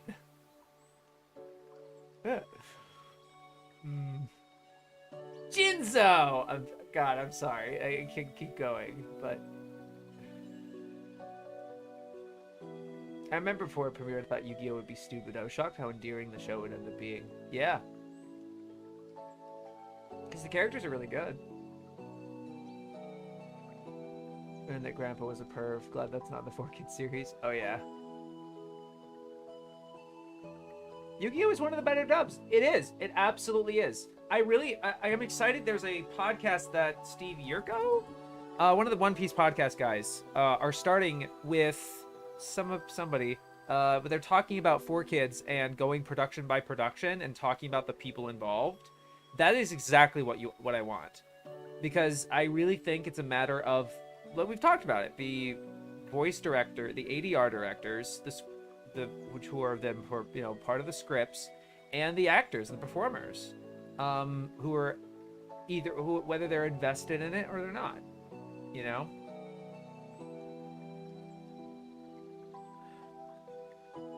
I have Duel Monsters 103 episodes before shit canning it. I did enjoy much of GX though, in the first season of 5Ds. Yu-Gi-Oh! Was the first time I learned about cancer. It was a nice moment. Wow. Shout out to gay people. Any criticism leveraged at something for being toyetic or an advert is redundant with when TV and movies themselves are sold like any product. Music in YouTube videos is overrated. Not to me, Victor. Not to me. Music is such a part of my life at this point. Like, I listen to so much. But, you know, like, I'm not actually even picturing a lot of my video having music. Like, the way this is playing over it right now doesn't feel very congruent to what we're talking about. It's just sort of, like, incidental, so there's no dead air. But if it's a scripted video, and I'm on, like, the couch or something, I mean, I've seen how a lot of, like, bread tubers don't have any music at all. So, I think I could probably go without it. But then have the music really punch in moments that matter. Slifer so sick. Yeah. Make videos sound really funny when I watch them. Yeah, that's fair. They make a... Yeah, I get it. Then don't watch my videos at 2 times speed! I get it, though. This is not meant to be a dig at a group of people or their sexuality, but you are gay. Nah, it's just like a throwback of calling things gay as a derogatory thing, even though it has absolutely nothing to do with sexuality at all. Because it's just the way it sounds. That's gay, you know. That's just how it sounds. I don't know. Not again. Not any. No homophobic. No no homophobic. I was about to say, like, not a homophobic bone in my body, and I was just like, yeah, whatever. And so I just said no homophobic. Summon Exodia. Yeah. Say goodbye to Exodia! Like, throwing his cards in the fucking... Ah! Gosh. And then he takes it so well. Like, Joey, like, just jumps off the freaking cruise ship to get them. He should have died. And then Yuki's like, wow, thanks, Joey. He's like, I got 2 cards. I only got 2 cards. And not as if they would have been completely ruined. Like, they weren't ruined somehow. And he's like, thanks. Oh, man. As a Maksaki Endo insert song. Wow. Pokemon Yu-Gi-Oh! Ultimate Muscle. I agree. I think the Shaman King one's alright. I closed captioned it. I thought that one was alright. But obviously they cut a lot. They had to. I get it. And yeah. I mean, I haven't seen Tokyo Mew Mew dubbed. But I mean, Mew Mew Power, Mew Mew Grace, Mew Mew something in your face. I forget. That's not a great way of putting it. Sorry. Why are we here for like 30 minutes? I'm so sorry. Well, because of the end of Y. I'm sorry. 5D's the hypest shit ever. Same director as Symphony. Really? I can totally see that. I can completely see that. Yeah. That makes sense. I still need to make a vid where Crux of the Peso springs for... Yeah. I just saw this. I find it ironic how they complain about commercialism in a commercially released book. That they feel sensitive about having its articles used in plots. Yeah, I don't know. You can tell 4 kids cared about Yu-Gi-Oh! Yeah. Yeah. No music is fair cake. That's fair cake. I should consider. Reference to Nun Piece. Oh, I see. Sometimes lose entire hours or days trying to find the perfect... Yeah. Pokemon Indigo dub is IMO completely higher rank. Yeah. Not much fan of Grieve Underwood. No, I don't like it either. Like when 4 kids dubbed when it's full of time. Weevil and her, yeah. Yeah. I heard Mew was really bad. It's good. I heard to save the world when you're falling up. Yeah. They're OPs. I don't know any of them that miss except Magical Doremi. I understand people think it's cute. It's not Carnival. I'm sorry. It's not Ojimatra Carnival. You can't beat that. As cute as their OP is, it's not it. It's not it. But then yeah, Pokemon theme, Ultimate Muscle theme, Shaman King theme. Wow, Shaman King theme. And then yeah, Mew OP is pretty good. Rest in peace to mangaka. Oh my god, yeah. Wow. That sucks. Literally edited like a TikTok. Yeah. It's fine, but that after it, I was already into Inuyasha. That's fair. Are some soundtracks just okay? Like, I used a song from Karikana. Yeah, because there are some songs, like all of these movement tracks, that YouTube's Content ID system doesn't have an entry for, and it's just a matter of finding, or even recordings of, like, you can have Moonlight Sonata in your video, But if it's a certain recording that someone owns of a performance of Moonlight Sonata, which itself is public domain, but that recording is a different thing, is a different issue, and that can still get claimed potentially, depending on what the recording is. So yeah. I'll admit I've committed all immune powers last time. Video game OSTs are fine for videos. I hate that though. I mean, I've done that for some vids, but like, I don't want to just choose something that feels very incongruent. I don't know. Some of them it feels like it might seem incongruent, but they work for me, or I don't know. There's a soundscape to them.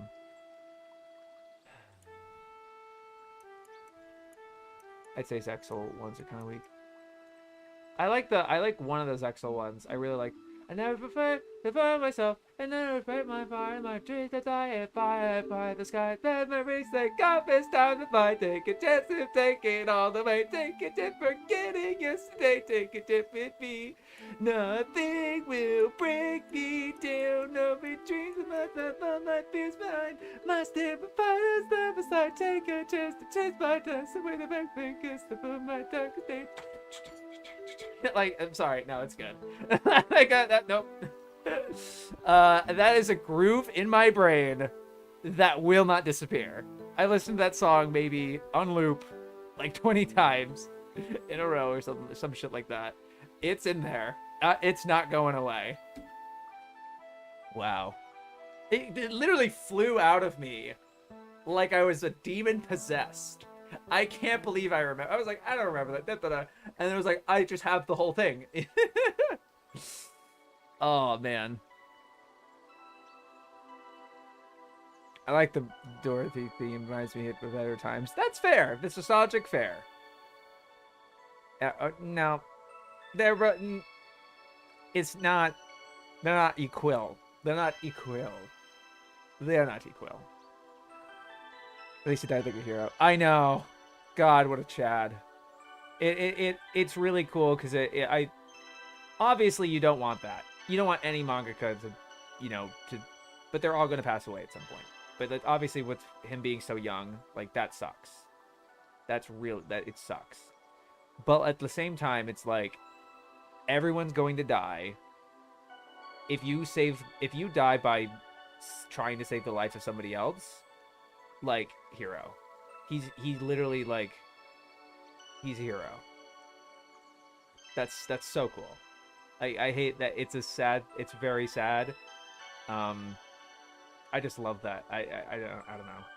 If I was to have it any other way, if I was to have like the author of Yu-Gi-Oh passed away, I would choose like if it had to happen.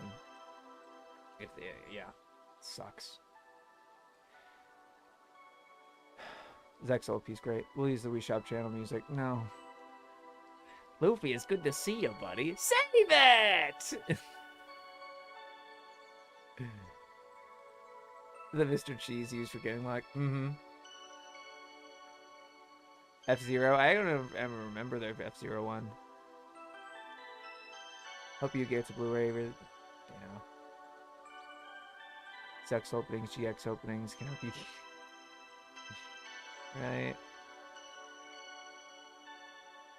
No, they did not say that. Zolo, time to go-lo? No. Cancel it. Put it in... Call it lost media. Get rid of it.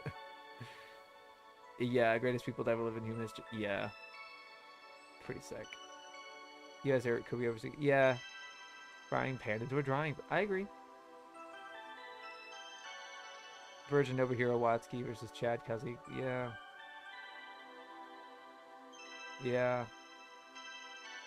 Also, did you Kaiba blasting the coronavirus? Dude. Don't give up. No. Alright, we're done. Alright, we're gonna. Sorry. That was so long. That was probably like an hour. You go, the Negotiator. I will always read it like that. It's great. Big fan. Big fan of Roger Smith 2004. All right. I'll read this one out loud. I'm not sure if Based on the manga by Shinji Makuri and Shu Akana, this is the story of Yugo Beppu, a negotiator who works to free hostages, resolve standoffs, and save lives in tense situations all around the world. Yugo is a strong man of high intelligence who speaks many languages fluently. He is physically and mentally strong enough to withstand any form of torture. However, the qualities that make him stand out above others in his field are his humanity, compassion, and his superb instinct for when and how far to trust others.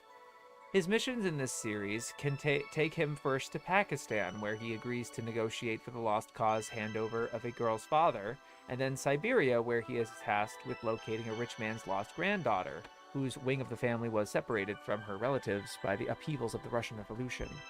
Yugo has little of the menace of the week setup so common to anime. Instead, it divides this into two broad story arcs, more like 2 3-hour movies than a 13-episode TV series. That's also kind of common, just saying. And each animated by a different production team. That's different. That's interesting. It also flies in the face of many anime conventions without recourse to the robots or science fictional distractions of many other shows. Why? Again! They literally, like, there is now, like, pattern evidence that they think mecha and sci-fi are distractions. They're just, like, there because anime can do that. Like, why not make it sci-fi?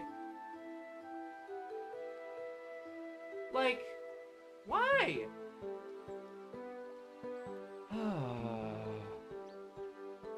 The Zolo time to Golo is from when they're escaping Orange Town. Oh, okay.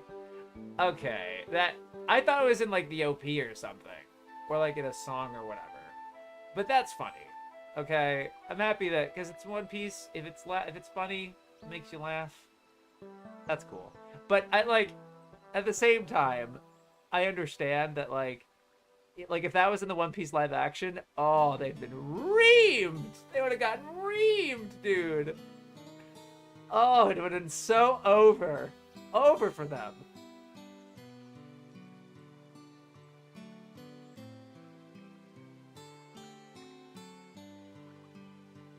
I got a comment on that a couple years ago, and I had to tell them I don't remember this video. No! Okay.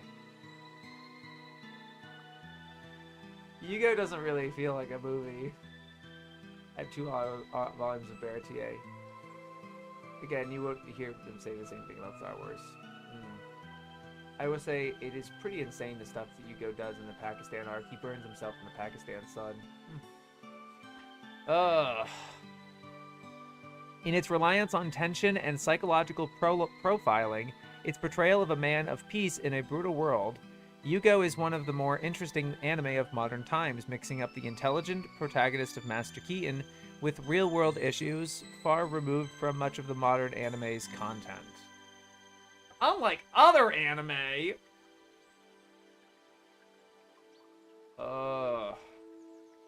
Yugo the Negotiator.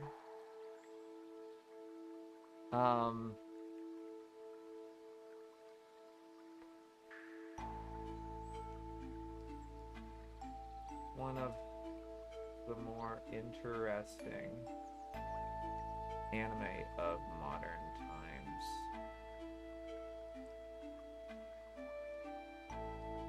But once again,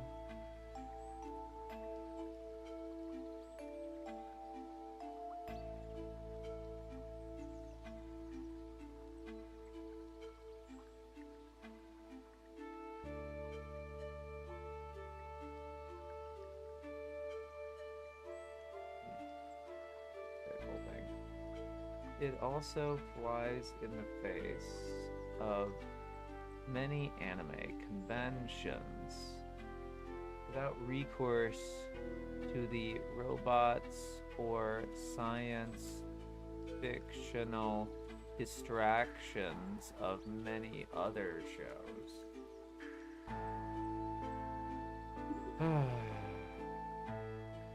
We want realism. I think most anime in general don't take place in Pakistan or Russia, not specific to more recent times. Which makes sense to me. Anime writers aren't obligated to make series like that. Yuki. Oh, Yuki. 1981.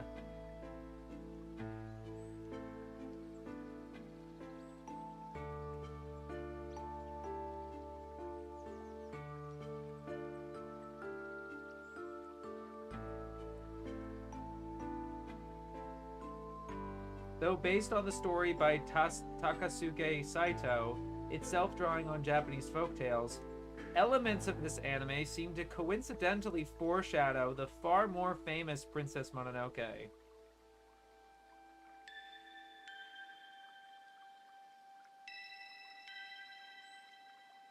Demons threaten the peaceful existence of a group of peasants who live in Japan's far north during the Muromachi period.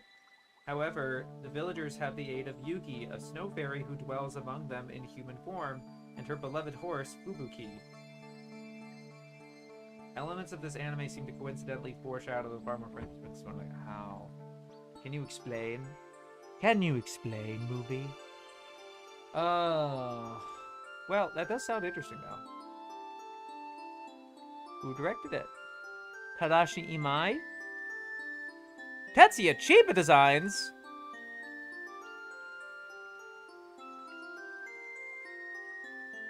Not the Tetsuya Chiba. Yeah, the Tetsuya Chiba. Character designer. Has he done that anytime else? Yes. Yes. He actually was the, he actually did theme song lyrics for, Harris no Kaze. And he did do character designs for Mr. Glory Giant Squad 3, which is a special. And then he does do for Sanshiro the Judoist for Seishun Anime Zenshu. Yeah, it's just 1, 2, 3. He's only credited for 3 anime as character designer. That's crazy. I did not know that he did that. How do you fucking list this? Yuki movie? Lotus Controller. Oh, hell no. I mean, you can kinda get, oh! It's a couple images. Obviously it's a lot of not, but... Yeah. Yeah! Yeah, that's Tetsuya Chiba. Nice! Very cool. Oh, that's an awful quality. Please exist in better quality. That's still not good. That looks better. Is that it? No, I don't think that seems it. I don't know. I guess it's on YouTube. Oh! Yuki and Blu-ray! Let's go, Orphan! Thank you! Let's go! That looks great. I'll check that out. I'm now interested in Yuki. 1981. It's in good quality on Internet Archive. Nice.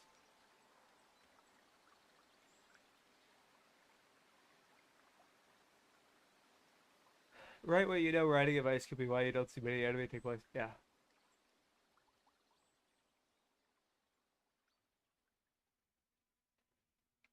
Okay. Yuki. Terai. Secrets. From 2000. It is not in the here. Let me just double check. It's Yuki Terai Sick. There is no way. So yeah, I'm just gonna say it didn't trade. 2000. Yuki Terai Secrets. 2000.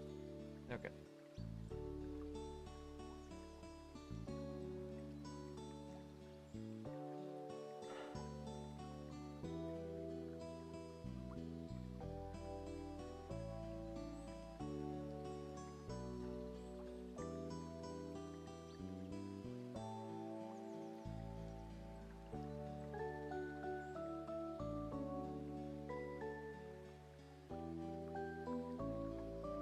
These disparate shorts are little more than show reels for computer animators, made at the point in the early 21st century when developments in computer animation could still surprise on a monthly basis.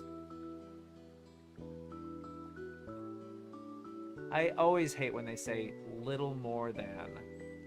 Like, get over yourself. Hey, it's little more than a television series. You know what I mean? Every time you're gonna say something little more than, it's never gonna be good. You know you're selling that shit short. You know that person is selling it short. Every time. Every time. It's little more than an isekai. It's little more than a poster.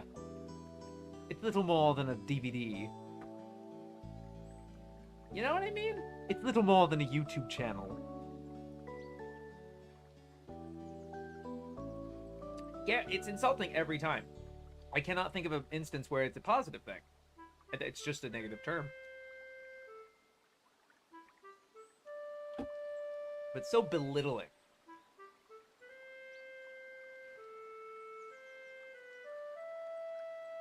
I actually want to control F when they say little more than. 38 results.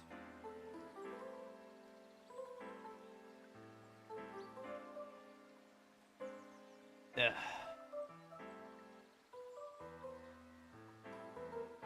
It doesn't go well with my tea and crumpets. Oh, come on. Come on. Don't be that. Come on. Were you reading those lines in the snob accent? No. I was just trying to sound like an elitist. And snob happens to be an elitist, so I take that what you will. I wasn't trying to sound like snob. I was trying to sound like an elitist, a British elitist, whatever. It's a little more than the fastest rocket in the world. You can spin it anyway and make it work. Although I doubt how they've used it. Mm-hmm. Oh, little more than... Oh, like a sarcasm thing? It would have to be really obvious. Fastest rocket in the world. Yeah. It would have to be, like, ironic. You know, like a sarcasm thing.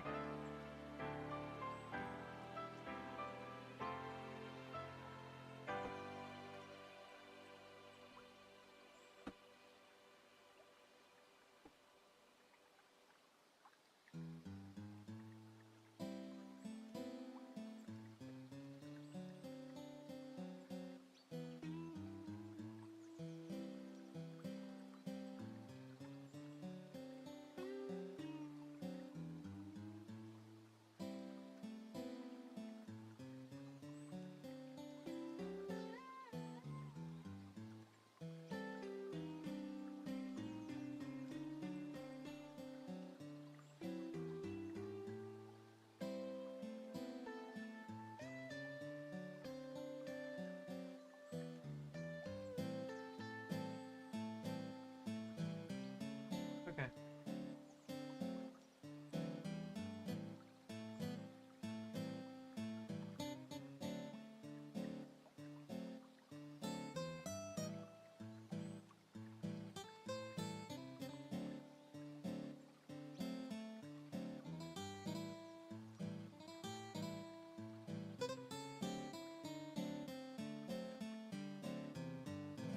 And it's hard to frame that as, like, that's their opinion, because it is likely that it's like, yeah, they are disparate in the way that they don't link to one another.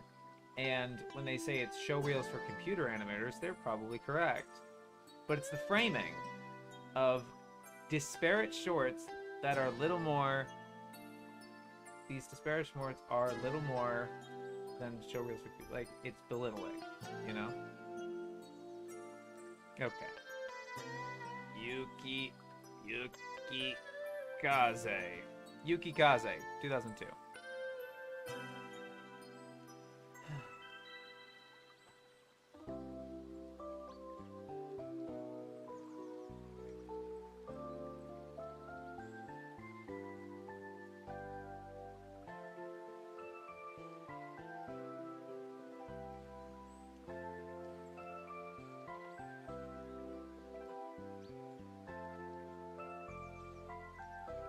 Oh my god, they have so much to say about Yuki Kaze.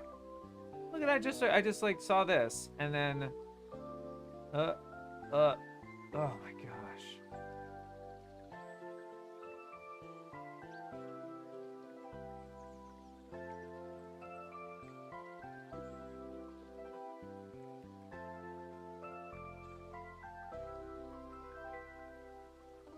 Jam never need.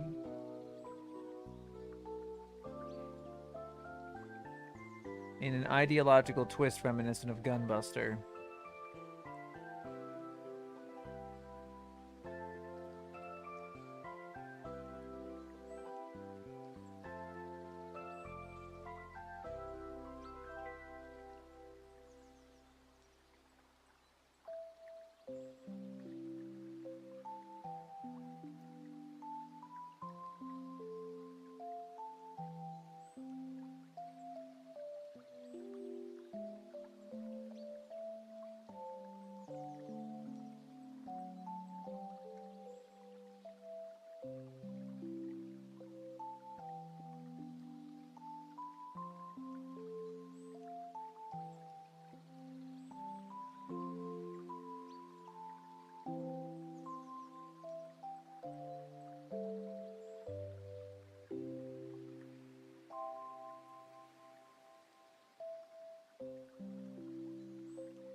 The show does seem to spend an inordinate amount of time presenting fetishized views of aerial battles, which may have been entertaining then, but may seem to the more jaded to look like so many modern-day combat flight simulators.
They go so long about this a spin-off called Yukikaze Maeve-chan.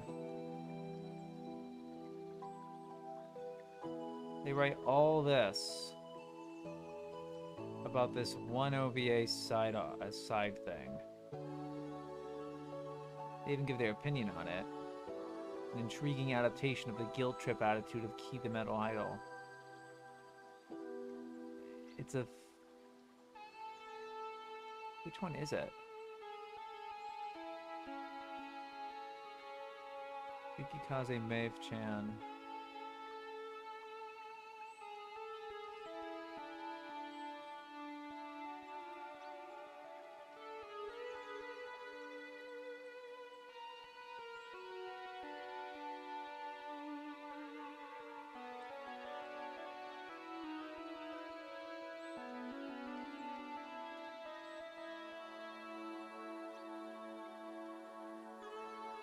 In 2018, the series and its spin-off, Fighting Fantasy Girl Rescue Me Maeve-chan, were streamed by Tubi.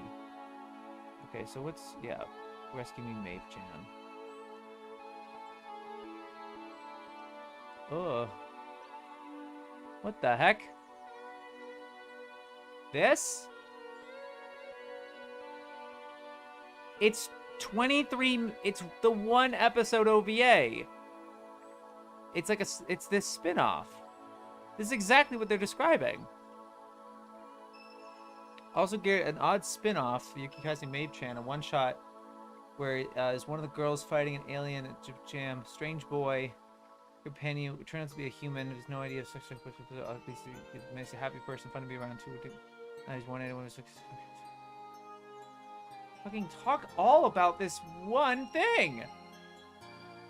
And look, I think that's fine. I think they deserve it, but it's like priorities. Priorities. What are you focusing on? This was huge in Japan, but bombed here. Even people that hate this anime love fight scenes. What the fuck are they on? Like, good flight animation. What I have a problem with? I think they have a collaborative. But I assume the flight animation's accurate. Yeah, apparently. Apparently it's pretty good. What the hell?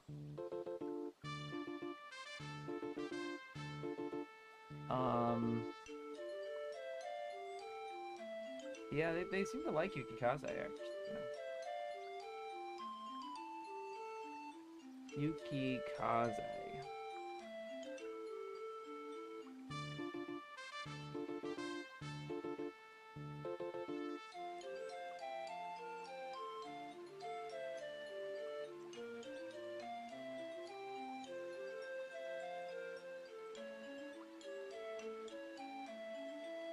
Gonzo team pulls out all the visual stops.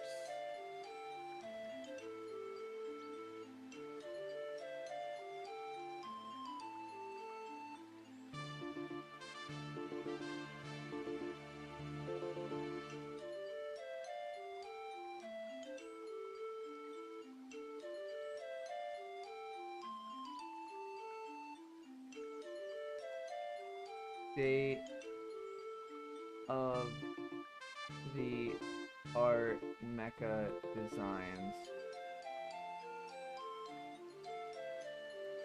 show imbued with a passion for Top Gun antics.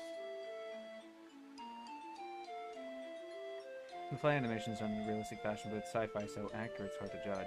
Mm-hmm.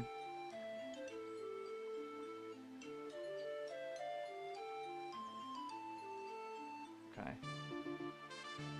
But I do want to say that this is a very odd choice. Another thing about the short one, I think it's because I am kind of working on this section right now. It's like the last, yeah.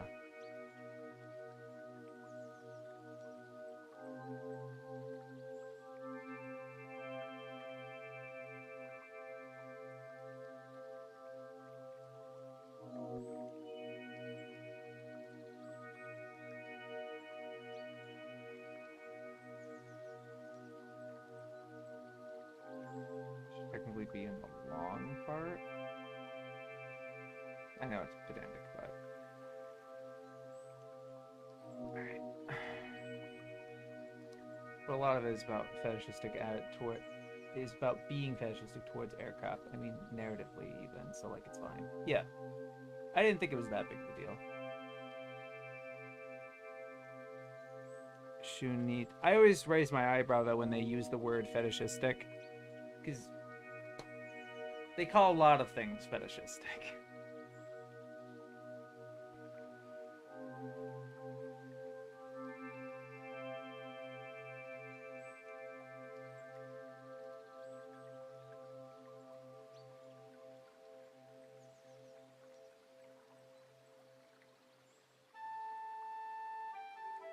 That's cool. Very prolific scriptwriter. Over 3,000 scripts for television. Yume Iro Patissier. I've been waiting to watch this one. 2009.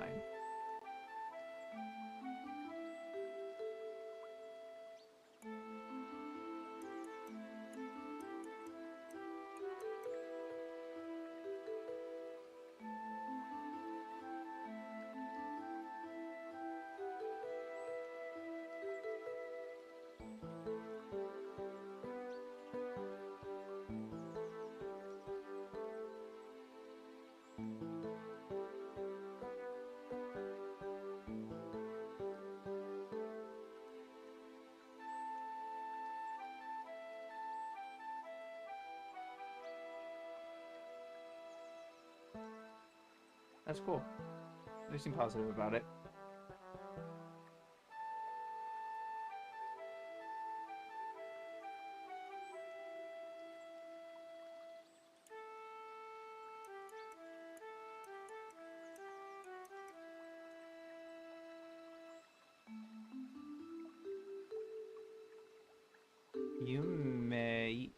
Yumeria.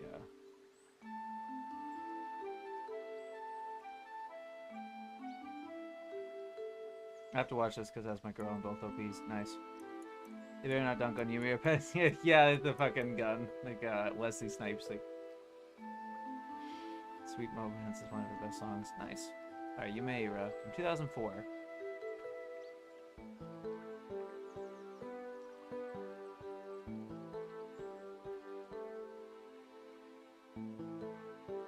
Sub-Tenchi Muyo comedy soon ensues as Tomokazu and a number of real-world associates get to travel to the alternate world and, well, hang out.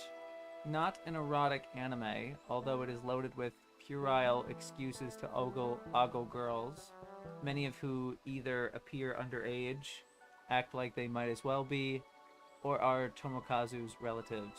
Based on a video game, Yume is Japanese for dream. Ah, I've seen it twice. Oh, yeah. I did not like it. I would say it's too expensive. Yumeira. Sorry. Sub-Tenchi Muyo comedy.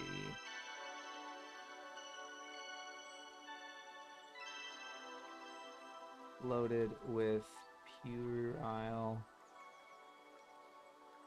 excuses to ogle girls, many of whom either appear underage, act like they might as well be, or are his relatives. The characters were kind of charming, but man, the CG in it was rough. I only know about this because Project X Zone. Yumeria is an action show. What? It's not really a comedy. There's a lot of dramatic moments to it and a bit of romance between the main dude and his childhood friend. It was written by the Tenchi Muyo guy. That's funny. They didn't even fucking... It's the same dude.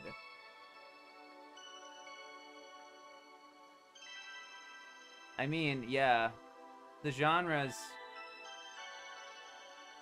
Okay. So, I mean, I'm not to say that Wikipedia is the best source. But it does say that the genre is a harem magical girl romantic comedy.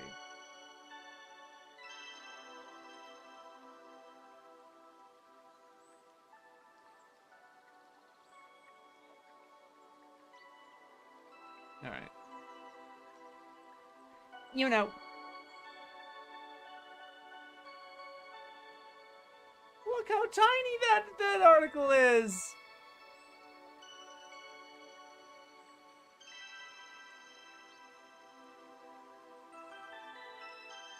Yes, it's yet another almost but not quite incest story. Compared to Cream Lemon and Cool Devices, announced as forthcoming in the US from New Tech at the time of our deadline. Ah! And then they just removed that because it became, I guess. Of course, for Yu-Gi-Oh! Added GX 5Ds. 04 movie, 2010 movie. You know, removed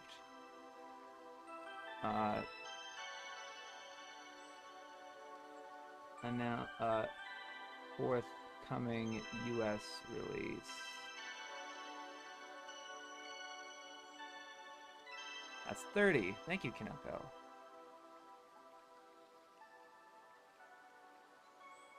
This is before the anime remake came out in 2019.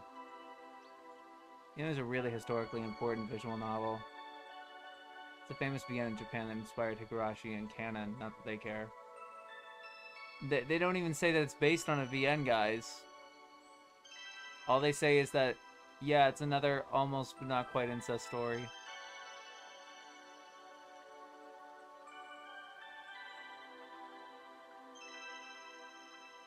Elf? Oh, I guess it's the Elf Corporation. Not really elves in it, right?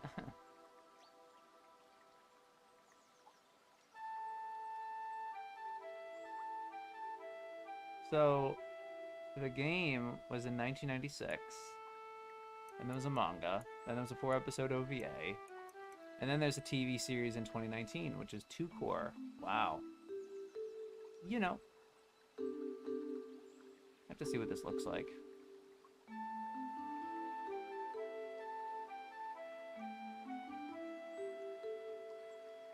That is, way more fantasy than I was expecting. Or maybe it's not fantasy, I don't know.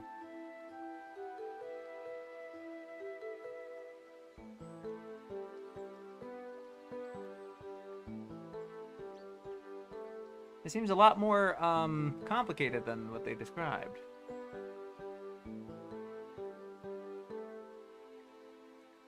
Huh. Okay. Anyway.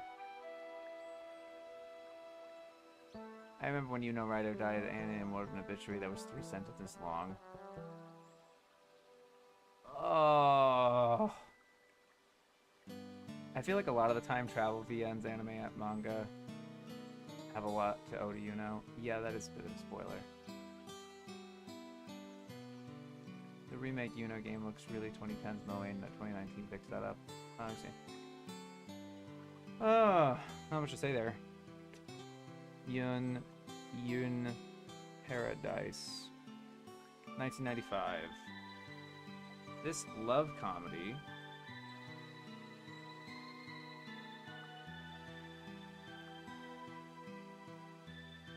based on a novel from the same Napoleon imprint that gave us Erotic Torture Chamber. From the same Napoleon imprint? Is that a term I should know?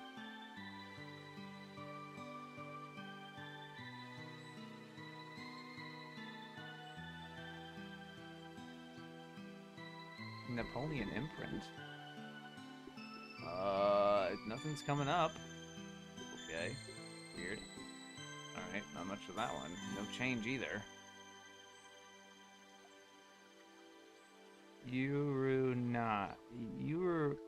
Ani? Urani in 2011?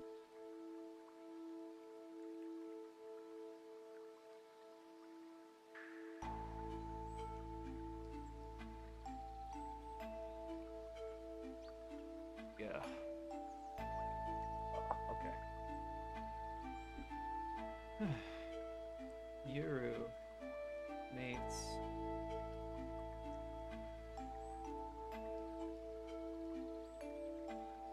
(2009).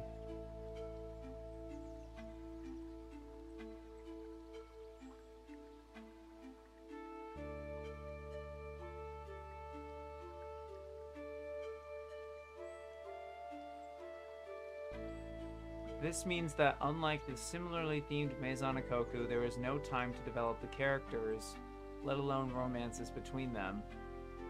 But the simply animated scenes present everyday tropes of Japanese life charmingly.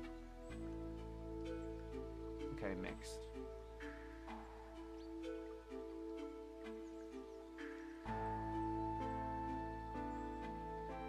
No time to develop characters. Presents everyday life charm.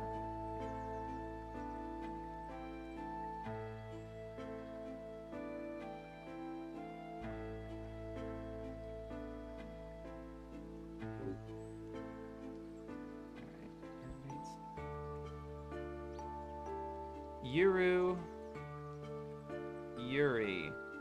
Yuri. 2011.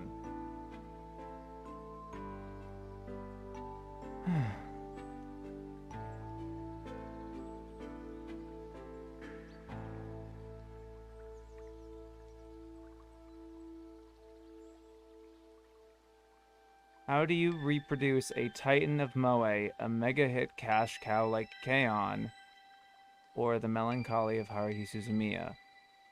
That's a question that has kept many an anime studio burning the midnight oil. The answer, obviously, is to find something new that several cute girls can do together. Yuri takes a unique approach in that it shows very cute girls doing absolutely nothing, except ponder their potential sexual orientations in humorous ways. This is a pretty and harmless way to waste a half an hour. Chicken soup for the Yuri addicted soul. Though those who like some story and character development with their anime will find it unsatisfying. The second series, Okay. Mixed, I guess.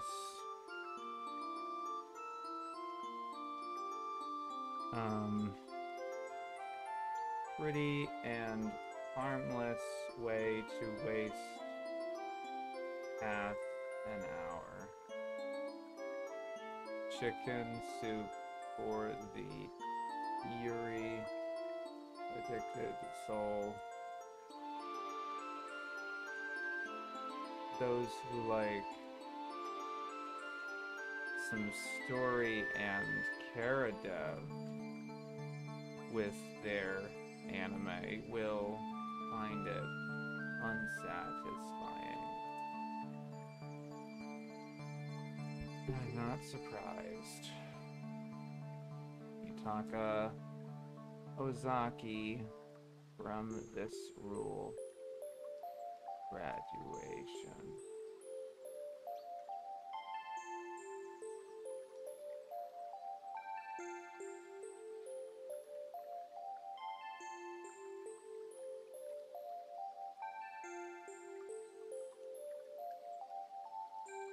Do you still talk to that offline friend you had who liked you or Yuri? I don't that much. He actually turned normie, which sounds weird, but there really was a period, like, he was a lot like us. We played a lot of games and watched a lot of anime, and there was a point shortly after college where he gave all of it up. Very explicitly stopped watching anime and stopped playing video games and became normal. Like, got a lot of normal interests and stuff like that. Just completely dropped all of it. I don't know what he's like now. I haven't talked to him in a long time. Not because of that necessarily, but yeah.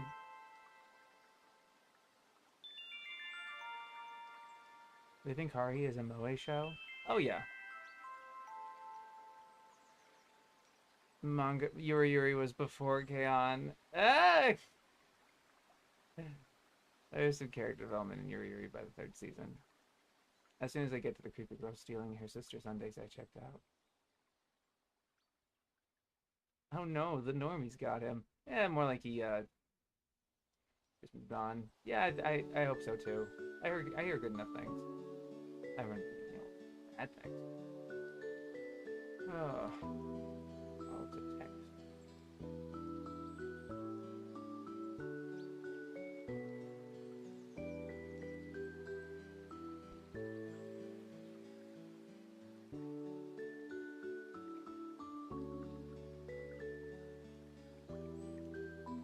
Once again, I'm on stream reacting to Trash Taste, uploading the 7 anime that every fan needs to watch. Great. Yeah. I'll have to answer that later, I think. 2004, Yutaka Ozaki.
Interesting.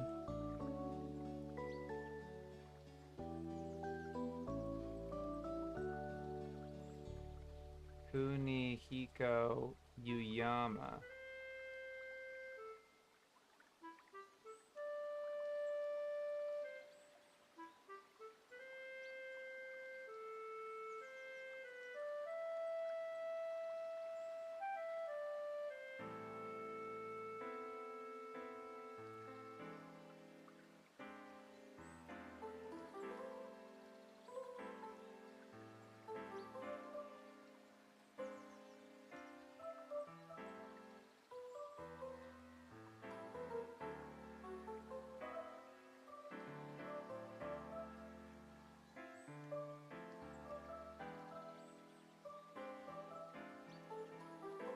Pretty good entry for him.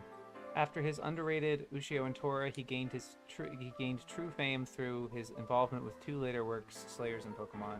They were talking about how he's like kind of grew from. He had directorial debut on Galaxy Express 39. It's like I would assume episode direction. A chief director overseeing on Minky Momo. Yeah, it's nice. And then Shiki, 2013. Occasionally funny gag anime. What do you say? Occasionally funny.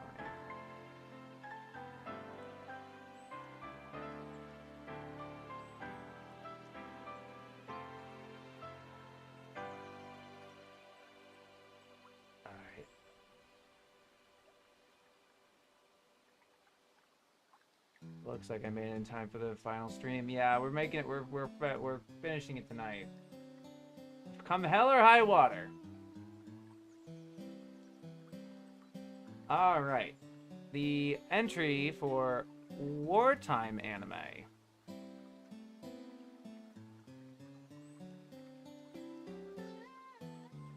There's thematic entry on Wartime anime.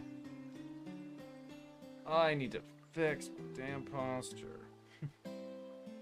And I need to take this off. Oh.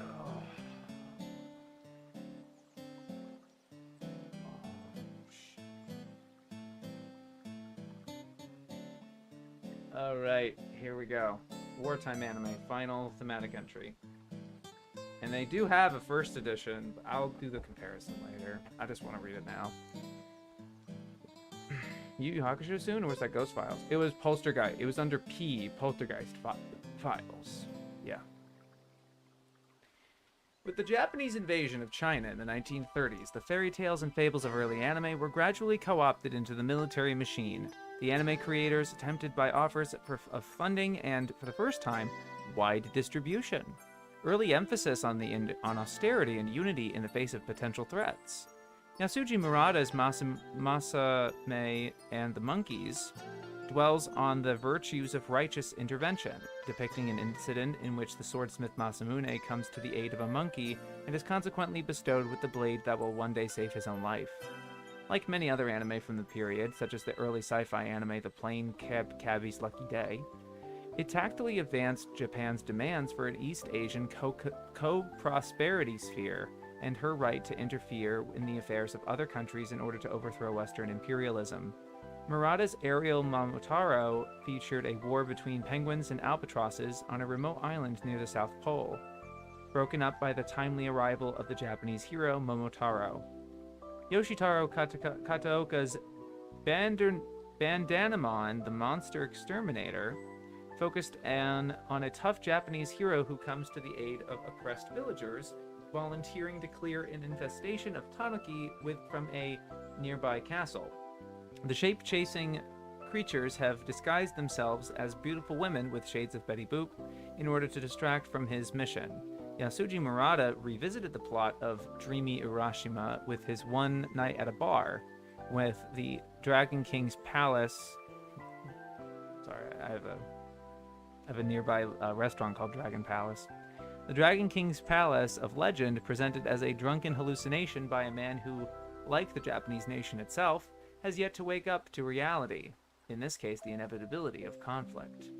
In the wake of the League of Nations' condemnation of Japan's expansion into Manchuria, attacks on foreign powers became more blatant.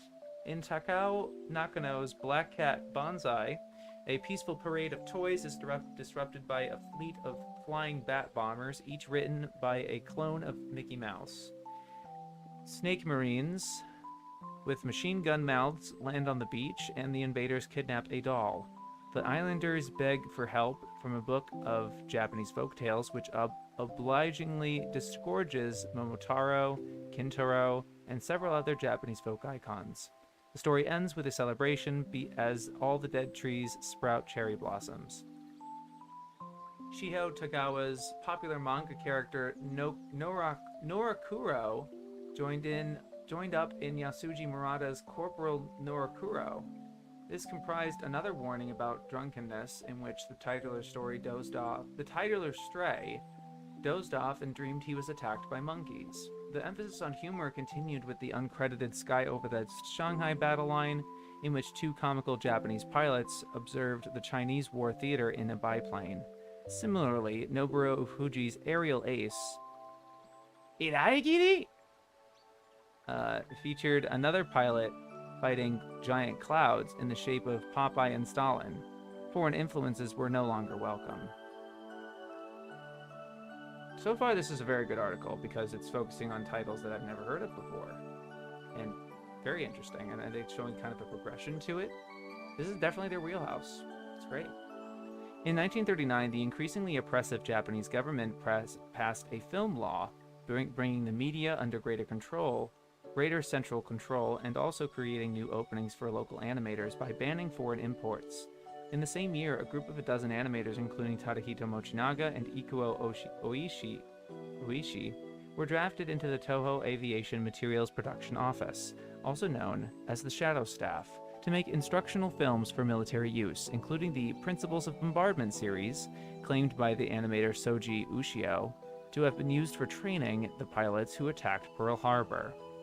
The onset of war with America in 1941 brought greater funding, but also greater pressures on filmmakers. Kajiro Yamamoto completed his live-action War at the Sea from Hawaii to Malaya in just 6 months, recreating Pearl Harbor with special effects footage from Eiji Tsuburaya, creator of Ultraman. That's crazy. It was just Eiji Tsuburaya just worked on a film that just recreates Pearl Harbor. Oh my, from their perspective, oh my gosh. Its success prompted the Japanese Navy to attempt similar triumphs with animation, ordering Mitsuyo Seo to make Momotaro's Sea Eagles. Retelling the Momotaro folktale with enemy caricatures, the film pushed the boundaries of animation in Japan with an unprecedented running time of 37 minutes. Although several privately screened works of the Shadow Staff reached similar lengths during the same period, and some, such as Principles of the Wireless, may have approached feature length, which is 45 if you don't know. With animation cells in short supply, nitrocellulose was a crucial ingredient in gunpowder. Seio's animators were forced to wash their materials in acid and reuse them for this tale of the bombing of Pearl Harbor in fairy tale form, destroying the original artwork even as they shot each frame of animation. In order to get the right voice for a caricature of Popeye's Bluto seen on the deck of a sinking ship, they also sampled the original straight from a reel of the American print, copyright law hardly being an issue at the time. Oh my gosh. That's nuts! The film was immensely popular with children on release, and was even screened in the palace for Prince Akihito.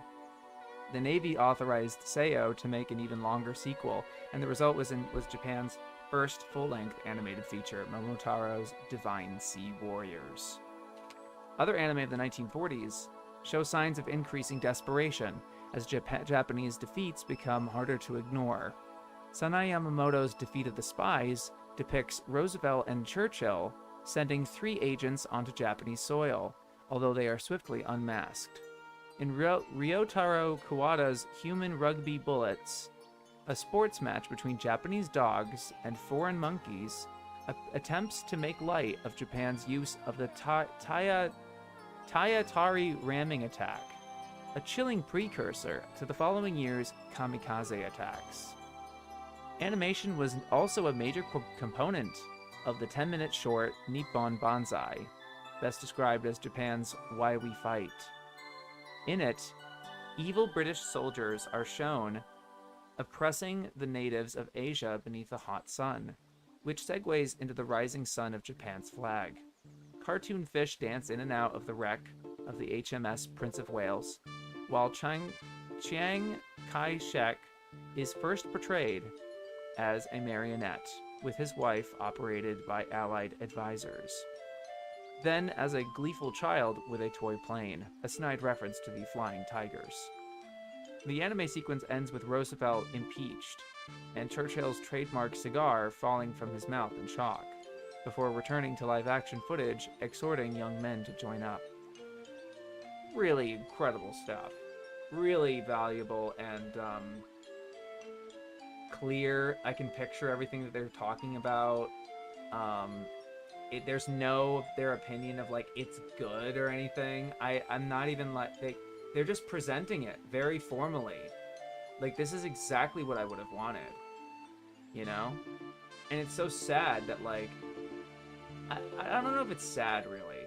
Like it's just frustrating that like they have this care and attention to detail. You know, they can do stuff like this, and then they just were like, yeah, Yu-Gi-Oh! where his dad gets reincarnated as a Pegasus. Like, they're fucking asleep at the wheel. In the aftermath of the war, the works of the Shadow Staff and many propaganda movies were destroyed by both sides in an attempt to suppress the past. Surviving animators in Tokyo worked on Sakura, although it was hobbled by both limited materials and the unfortunate undertones of its poetic imagery, with cherry blossoms now indelibly associated with the war era. Damn.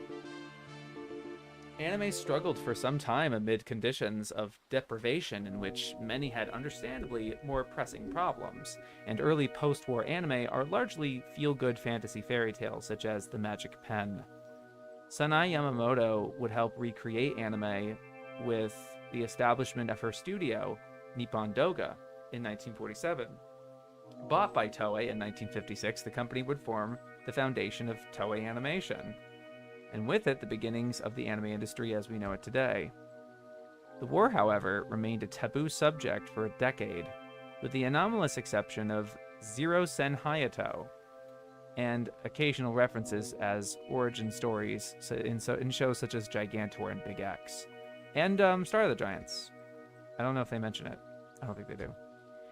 As the baby boomers reached maturity, several anime began alluding to the war through future allegories, such as Star Blazers, and the devastation wrought by the giant aliens of Macros. After the success of anime Diary of Anne Frank, producers realized the value of children as protagonists. When did that Diary of Anne Frank come out? That's not the Madhouse one. Yeah, there's a 1979 movie, Diary of Anne Frank. Producers realized the value of children as protagonists, caught up in a conflict not of their own making, the brutalized innocence of Brave for Gen, Grave of the Fireflies, and their many imitators allowed history without discussion of responsibility.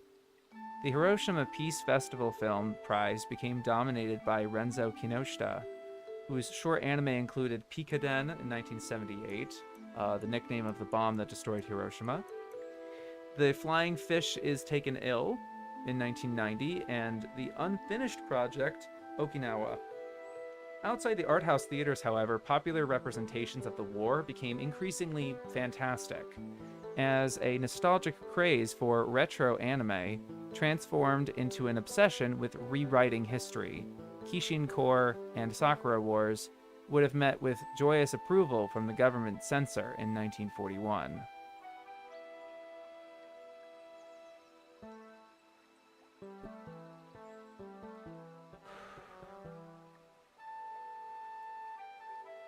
the chat. It's a lot of chat. I wasn't really engaging that much. I just wanted to power through that. That was great. That was really great.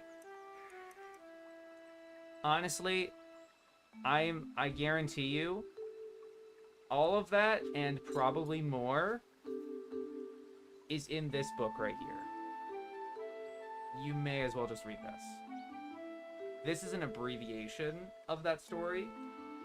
I'm not saying this is up the chalk of that, but like literally, it's a you literally start with, you know, what are we talking about in forms and everything.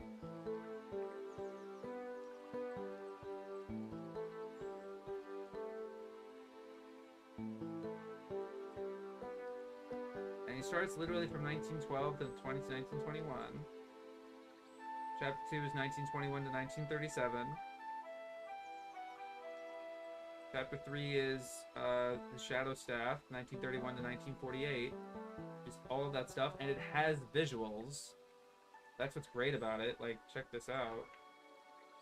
He's actually got visuals for what he's talking about. There's a whole, it's a whole chapter, you know?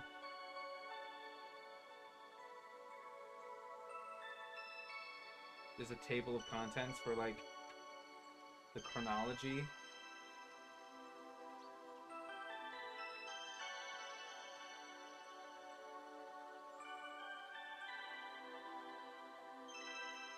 More about the production of some of these works. I don't think he even talked about Fuku-chan's submarine.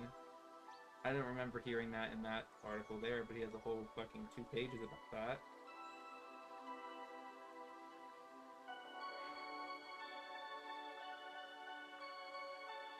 The Emperor's death and everything. Yeah.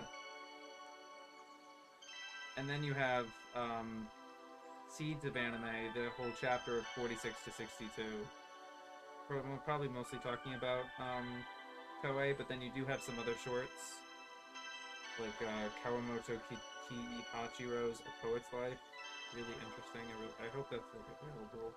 That looks really good. It's great. This looks. I cannot wait to read this afterwards. I'm probably gonna read this on stream, not out loud, but like just to hang out. And if I find something interesting, I'll mention it. I might just do that, just to chill, just to keep the gear. You know, don't lose momentum for streaming, but you know.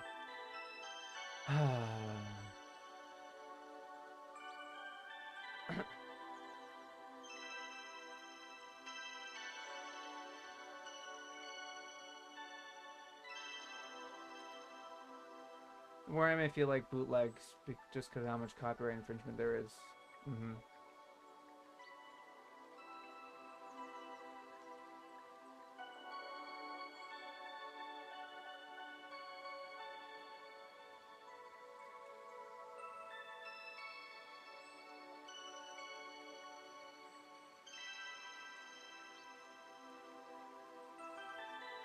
I like how they list all the movies, but not Gundam.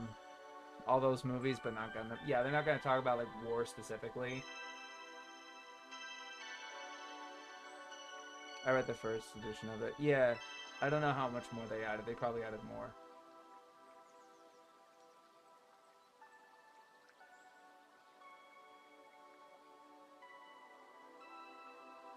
Yeah, you should get the second edition. It just came out. You got the book finally. Nice, nice. Yeah, it's great. It's got full color illustration, full color pictures. And you know it's all from him.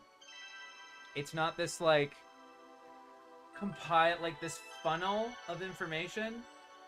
And it was sort of compiled by him and Helen.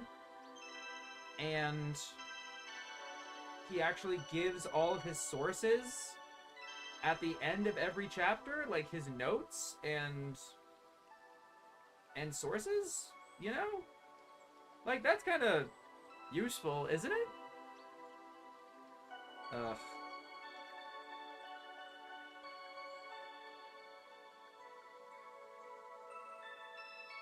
Yeah, there's all of his sources and everything. It's all there. It's all tight, you know what I mean? I am excited to check this out for sure.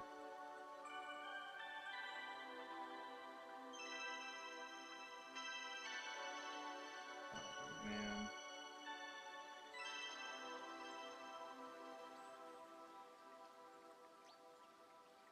You know what's dope? That you know what else is like kind of a, I don't know yet. I don't yet know the context of him including this image, but I have a feeling that he did watch this movie because it was shown at Scotland Loves Anime. And I mean, I hope that it's implied that he enjoyed it or has something interesting, because like, dude, he has a fucking image of Majo Mirai Osaga Shite in the fucking second edition. Like, it might just be decoration. I don't know if he references it directly. But that shit's sick. I like mad respect. Like, hell yeah, dude. The trouble with cool Japan. Oh, thank you. Excellent. And you know, I'm sure he has other, you know, there's some his own weirdness and his whatever, but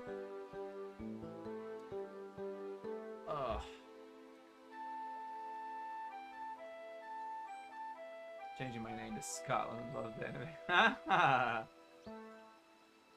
Tamins has talked that movie up a bunch of times. Yeah, dude. Yeah. Oh, hell yeah.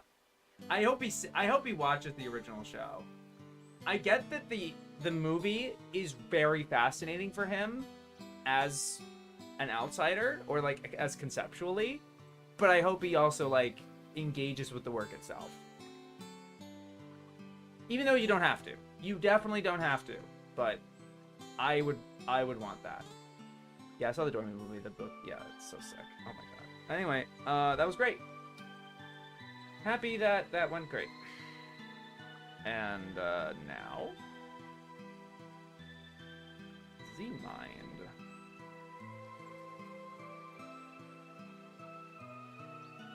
Okay.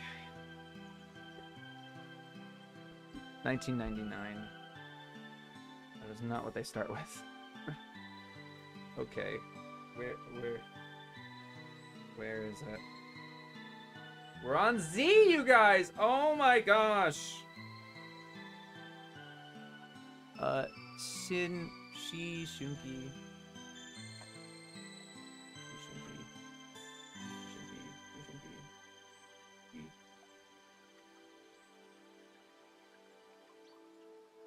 I don't think it's in here.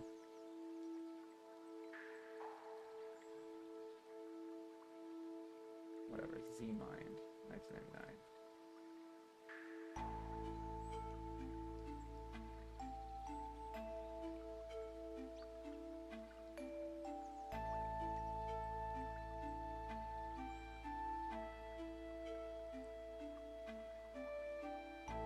Displaying all the hallmarks of an Evangelion clone that arrived too late, only to discover that the TV boom had slumped, it sidled out sheepishly onto video. It's a 6-episode OVA. What kind of comment is that? And we're back.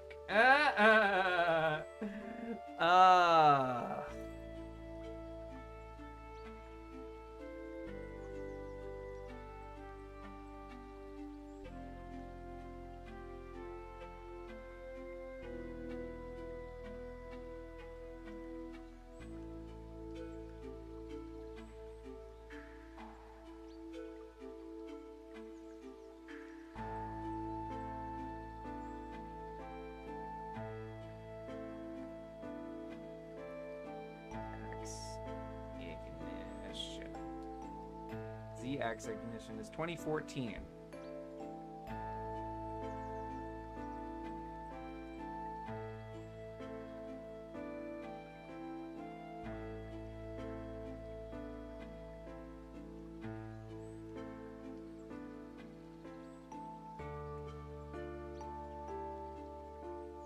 I gotta read the synopsis for this just because I didn't get this at all.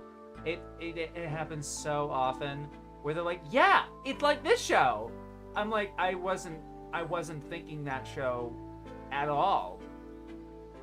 5-dimensional portals open, and monsters from man's darkest fantasies surge out to devastate the world. After 3 years of research, mankind comes up with a new weapon. A card that can control the monsters they call ZX and make them fight for humans. Although these card devices are supposed to be available only to the forces of law and order, kids and teens get hold of them and use them to stage fights. Meanwhile, a motley band of interdimensional heroes fights to save the world, or at least the Japanese bit of it. Yes, it's Pokemon, but nastier and with less narrative clarity. Less narrative clarity? Okay. This apology for a coherently plotted show pitches elves, angels, magical beasts, dinosaurs, high school kids, and Alexander the Great into the city of Kobe to fight it out with lots of flashy lights and sharp objects.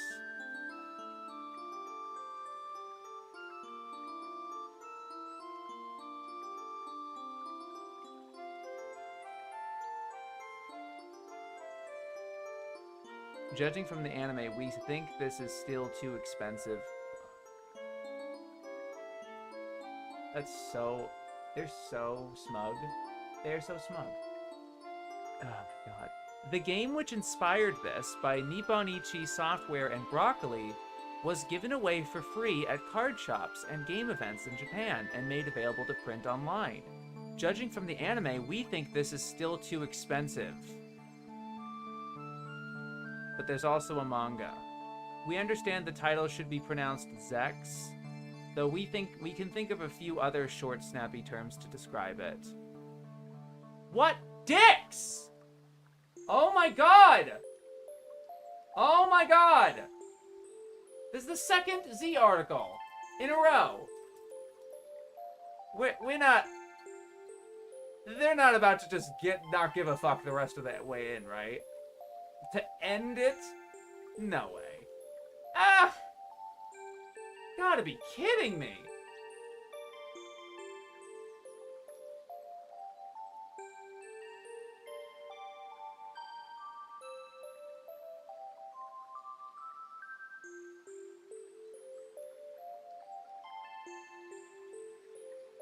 Oh.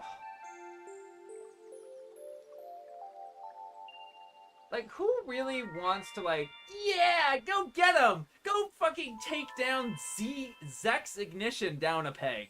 Yeah, fuck that anime. Like, who are you catering to?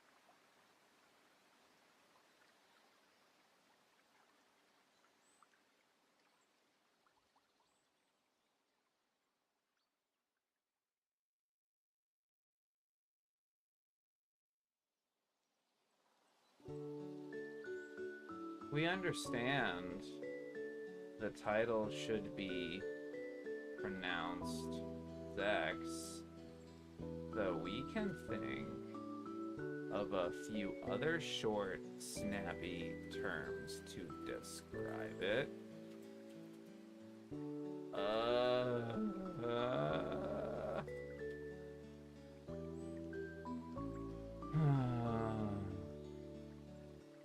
This smells like more like Dangayo than Ava. I actually want to check it out now. They don't even know the plot of Pokemon. It sounds vaguely like Pokemon, like a tiny bit. It's always weird how often they reference Pokemon, considering they seem to not actually know what it... Yeah, that's the funny thing. That's 40. Thank you. Just looking at some images, I can't see a single thing that looks like Pokemon. It looks like more Madoka. Looks more like Madoka. Oh. Glad to hear they're back. Yeah. There they are. The contempt they have for these titles that don't look that bad is grating. That took me out of the lull the Wartime anime put me in. Yeah. It really makes you think, because like the way that they paraphrased that one review that they did not write about Leda, it really makes me wonder if they just grabbed somebody else's review and they were just bored and had to like just wanted to dunk on it, and so they're just taking the ribs from these other guys just to fill out their book, because they don't want to do the due diligence of actually looking into it once and just, do you know what I mean? Because like I would prefer that. I actually would rather that would be the case than they are genuinely like so mean-spirited, because it's such a betrayal to me when they clearly give so much of a shit about anime, dude. They care. They made this whole fucking book 3 times. They've written 2 editions of anime a history. They've written bios about Tezuka that were so good that they translated them back into Japanese, and we were like, yeah, this is good enough for Tezuka's biography. Like, what an honor. What a like, they're great. They're really valuable members of our community, and like, and this is something that they always brag about. They always be like, I also co-wrote the Anime Encyclopedia. Like, that's a good tagline. I don't think it should be on there. I really don't. This is sort of a blemish to me personally. Ultimately. Ugh. Okay, keep moving. Zion, I wish you were here. 2001.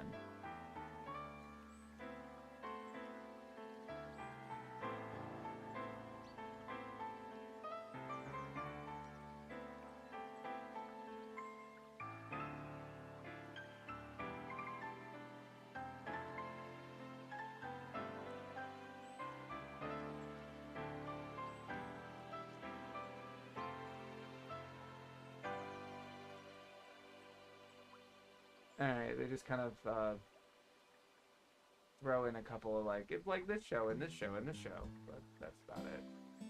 Sakura from 2010.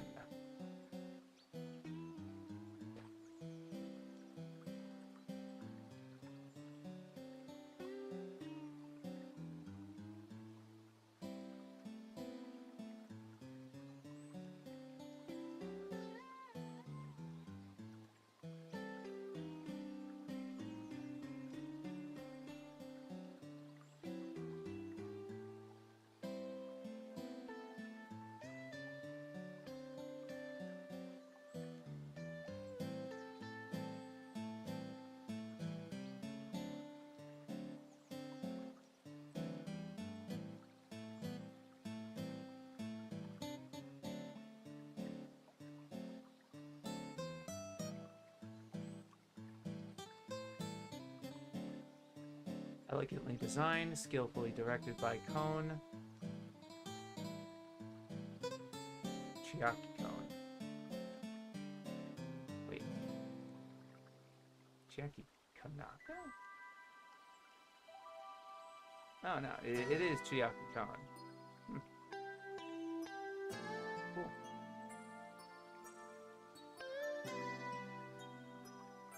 Oh yeah, it's this show. Right. Am I right? I don't think... This guy looks familiar. I'm thinking of a different series that's older. A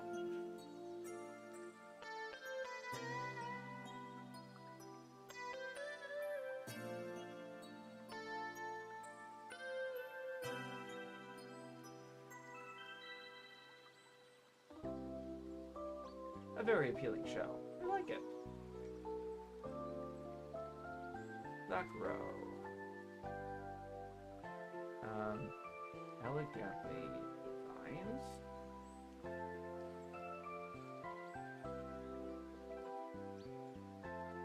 Lovable characters. Very appealing show.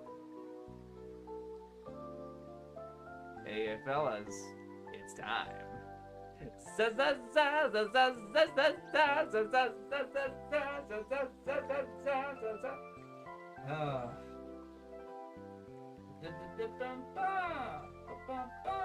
Alright, let's see it. Let's read it. That's... Are you thinking hi, Kara? Yeah, I think I am. Yeah, I think you got me. Surprised you don't say Zed. I'm not Canadian. I'm American. Z. Z. X Y Z.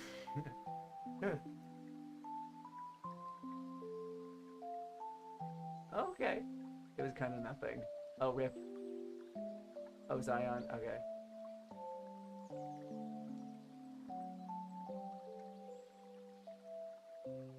Alright. What is this? Oh, Zambot 3? I talk about it in my Gurren Lagann video. The last descendants of an extraterrestrial race take refuge on 19th century Earth when their homeworld of Bial is destroyed by the treacherous Gaizoku. Several generations later, a Gaizoku advance force led by Killer the Butcher attacks Earth, and the local population accuses the descendants of the original refugees of bringing down trouble on the planet. They decide to use the ships their fathers arrived in to fight the mechanical monsters. These ships include the giant robot Zambot 3, made up by combining 3 different machines. Young Kafe, the robot's pilot, is assisted by Uchita and Keiko. The enemy has a very nasty way of killing. Spoilers. This is like 2 episodes. It's not the only way they kill, but it's a very memorable way they kill. I will not spoil it.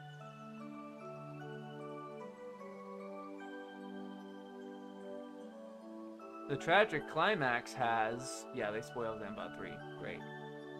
Makes sense. But that makes sense! It makes sense! Because, like, that's what Zambot's known for. Alright.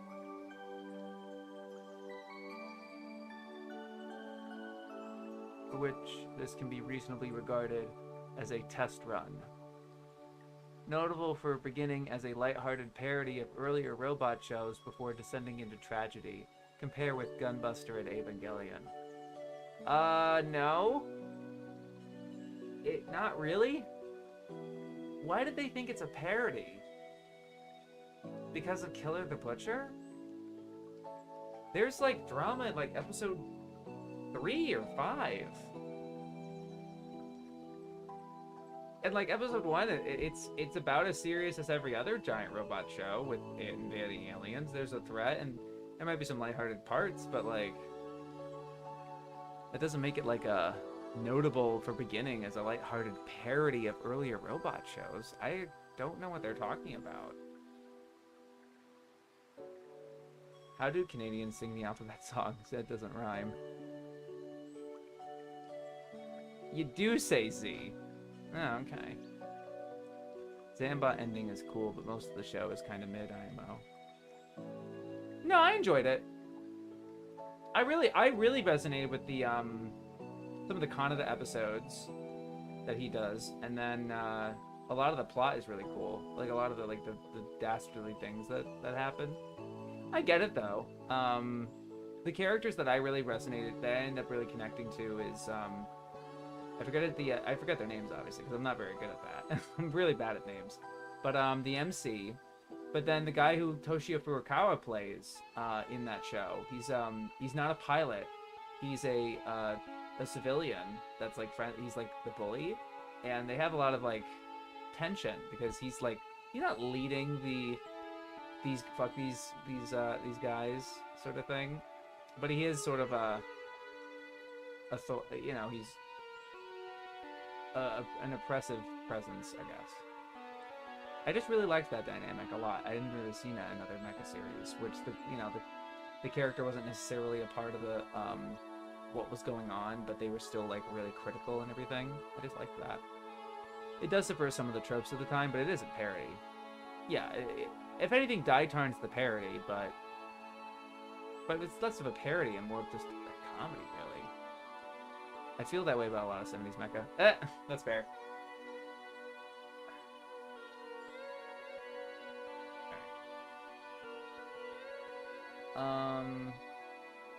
They're not really. They don't really give their opinion on it, of course.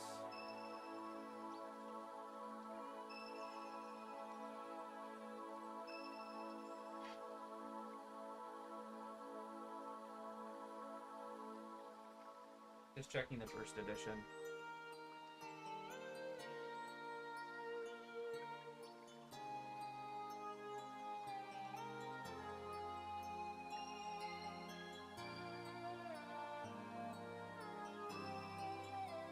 I'm not even gonna write down the parody thing. It's not really worth it. Zankan, 1996.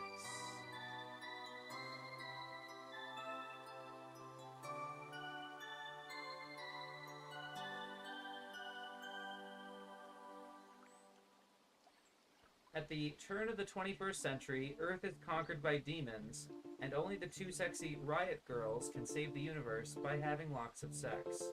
That's a surprise. Based on a manga by Evocation creator Ryoga Ryuen. No change to that one.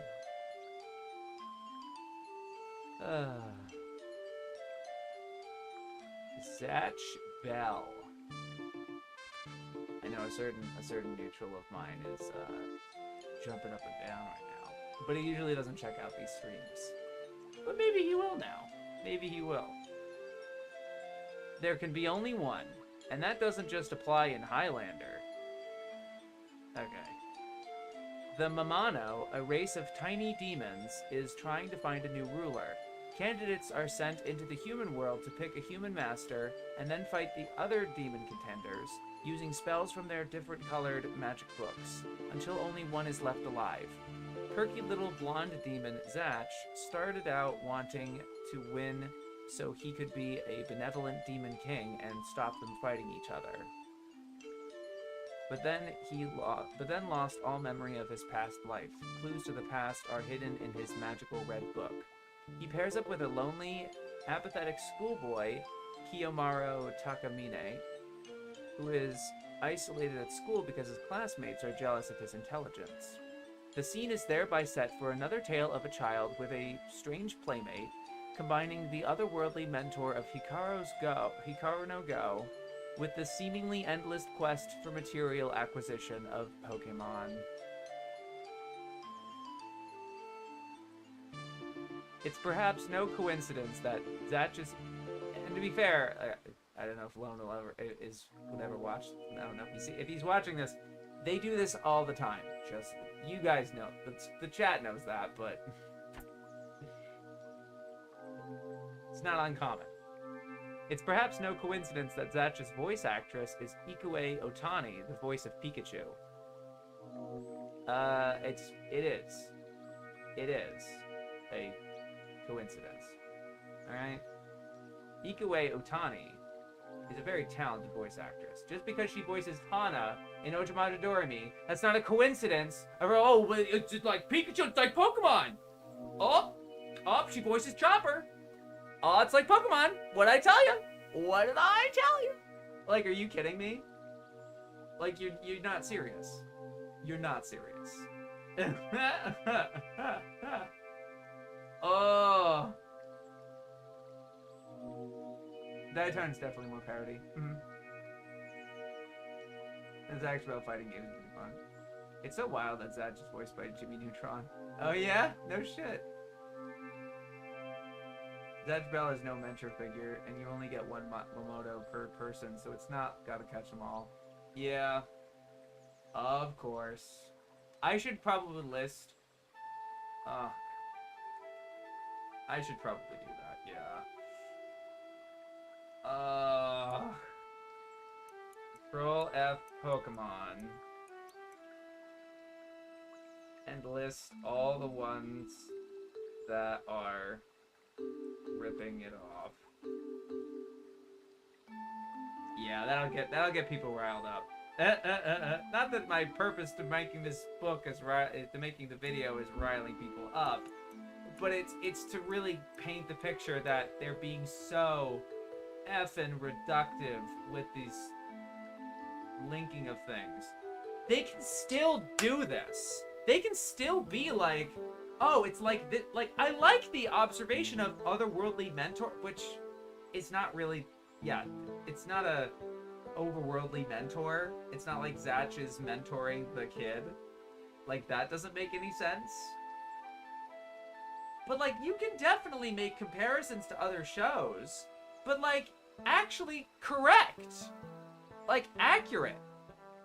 And it would be better for them, because then they would be linking to different anime throughout the whole book, instead of Pokemon every single fucking time. 145 mentions. 145 results for Pokemon in the whole book. Oh.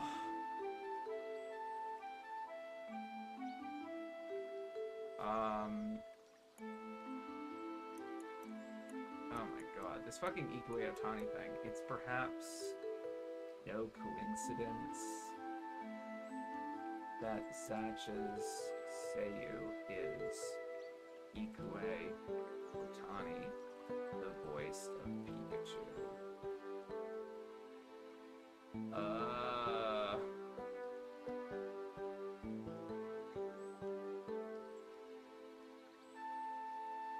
Yeah, Debbie Derryberry plays Zatch in the English dub, and apparently Deanna. Oh yeah. Finishing today? Yeah, Bob, you made it. We're on Z. We talked about Yu-Gi-Oh for like 30 minutes. Oh my god. Well, granted, we were a lot of us were just reminiscing about 4Kids, but anyway, I didn't finish reading it. Sorry. The series also spawned 2 movies in 2004, in which the 2004 movie in which Zatch and Kiyomaru stumble into another world and risk being stuck there forever unless they can solve a crime, and the one in 2005 in which Zatch's friend Vulcan 300 is transformed into a giant menacing robot, based on the manga by Makoto Raiku in Shonen Jump. For some reason I didn't realize that Gash was a Jump title. That's because it is not.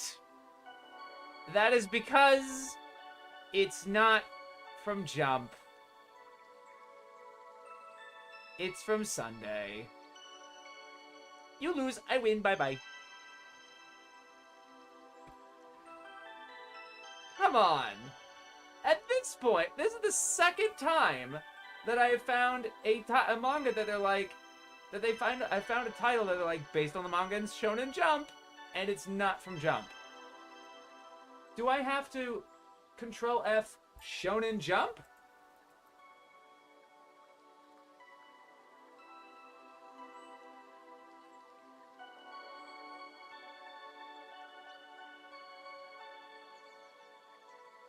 Because that's twice I found it. That's twice. I don't remember the other time. It's not Jump. Yeah. Jeez Louise. Anyway. Great. Zekapane.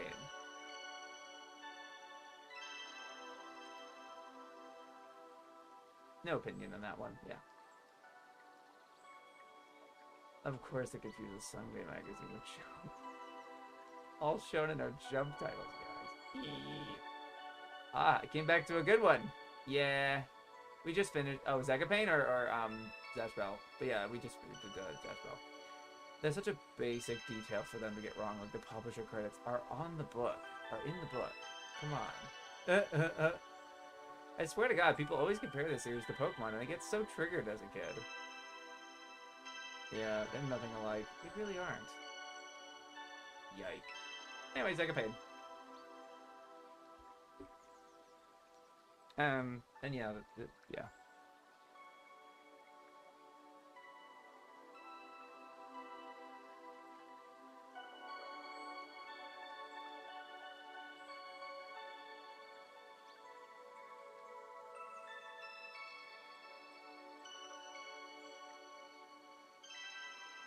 It's an interesting concept. I hate when they start with this because they never say it's good in execution. But maybe they do. Exploring once more the modern disconnection between the daily life of an average teen and his evenings spent immersed in other worlds at a computer or game console. It has a well-told, multi-layered story and an elegant, bittersweet finish. Unusually for TV, the cheap, repetitive early animation improves as it progresses, although the mecha action isn't its strongest point. I agree. This probably explains why such an intelligent, likable show didn't go further as an anime, although in its day, it did flourish into several spin-offs and 2 novels. And it's getting a new anime! Let's go! Ito's credited as co-creator with Hajime Yadate, the Sunrise House name. Hey, they didn't chastise it for being about selling toys. That's great. I'll say good on that one. Zegafan didn't chastise it for being a Sunrise mecha show for selling toys. And it's positive.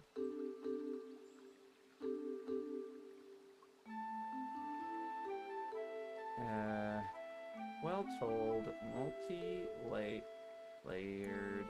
story.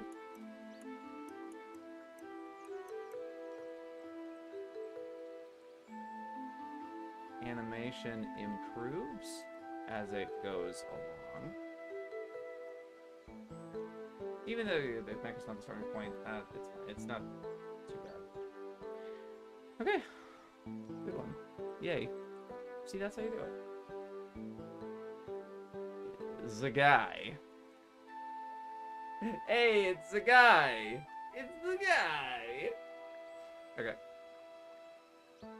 1992. I should read the chat before I move on.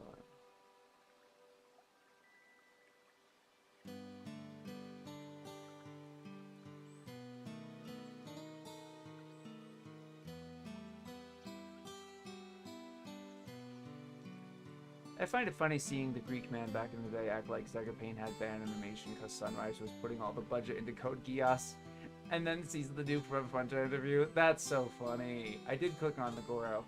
Yeah, the Goro Kaneguchi article. I haven't read it yet. I'm so bad at reading blogs. I'm really bad. I should have a section of ANTube Digest that isn't videos and just dedicated to blogs. That'll actually incentivize me to actually read them.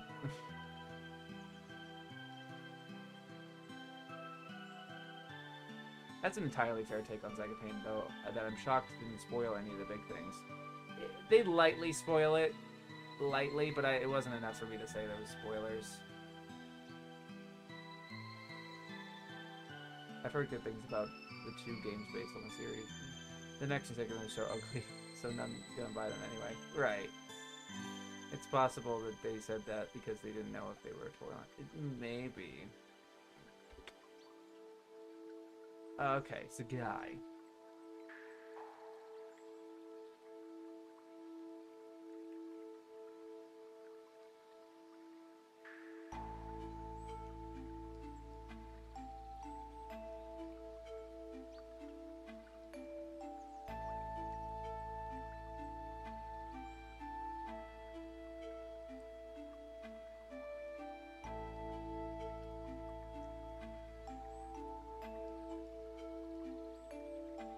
It's notable for a rare moment in a manga entertainment release when a character is chastised for using a rude word. Oh, I get it, yeah.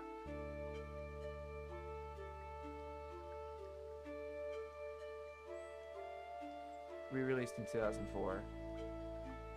Edition. The guy. Added 04 re-release.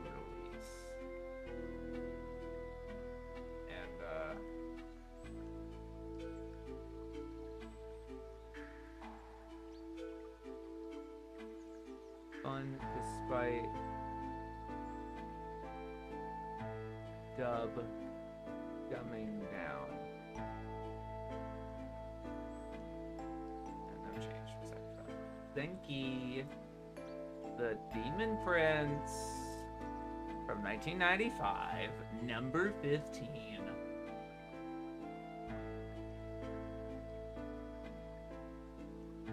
I would actually be really funny if Chills read the anime encyclopedia. 1,000 years ago, a sorcerer sealed the demon Zenki in stone to protect the world. Chiaki, a dead descendant, lives in modern Tokyo, where her grandmother has taught her the forbidden spell that breaks Zenki's bonds. To save her own world, she must use the spell, set Zenki free, and try to harness his power to fight off the spirits that are attacking modern Japan. The problem I'm sorry.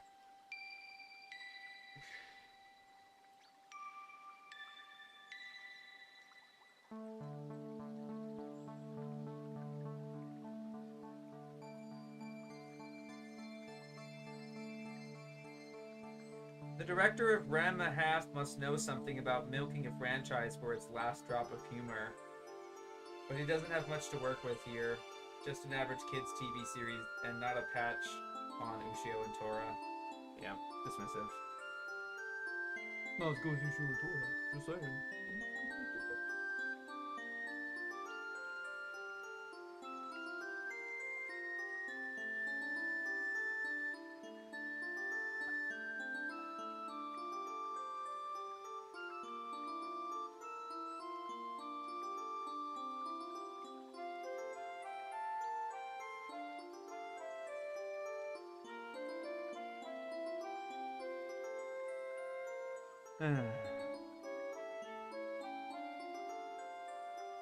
Central Park dubbed this, not manga. Manga did handle the UK release, though. Yeah, okay.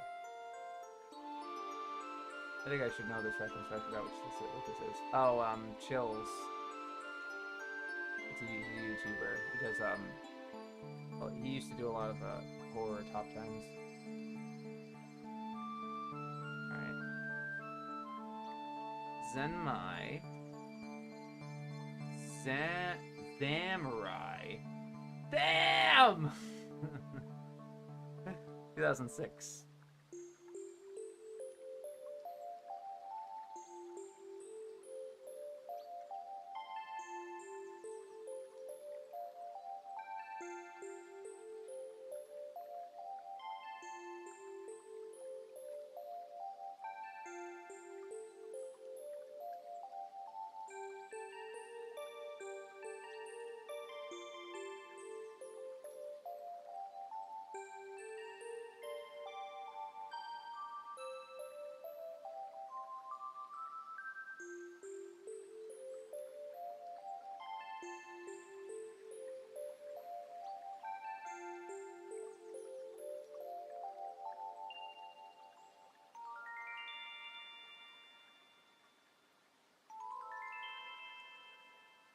Oh, okay.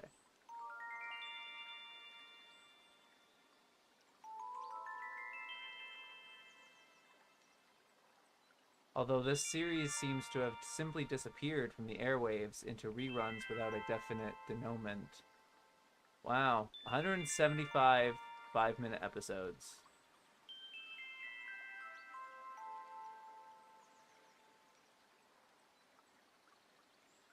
Aww.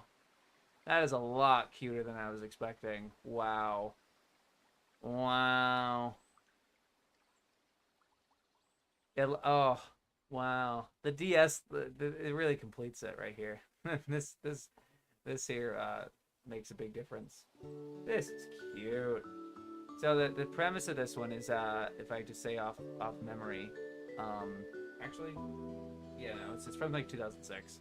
It is this guy here who dies and falls in a well centuries ago, and he's revived with by the god of bounty, who is probably this guy here, this guy, and he has to do good deeds for a certain amount of time, or else this thing that's like a clock, this will tick down, this like that rotates. It's really cute. That's nice. 175 5-minute episodes. Some of it's on Daily Motion. This sounds like fun.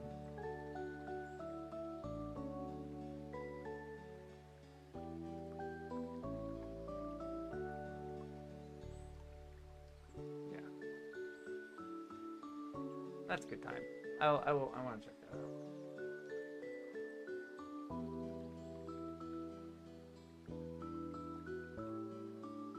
Damn! I'm so sorry. The first A1 Pictures work? Wow.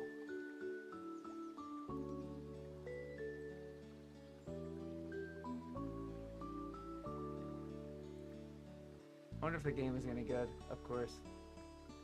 The Raws are on Ya now. Last time I checked, it was lost. Woo! Let's say less. Alright. Xeno. Love Without Limits. From 1999.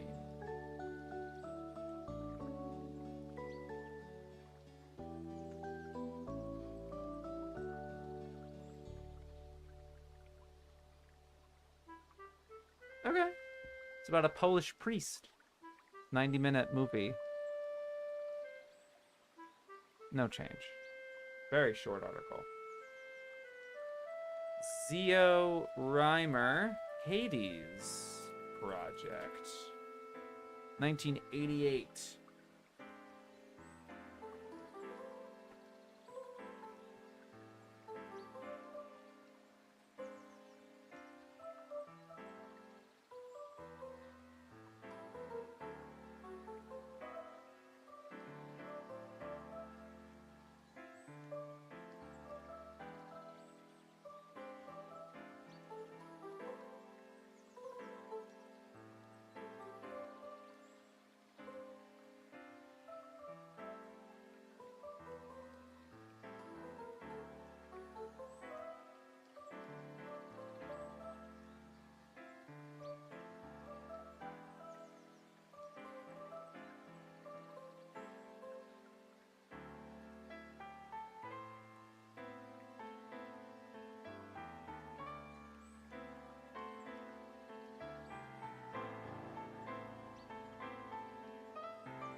Like Gundam, this reminds us that science fiction doesn't need aliens.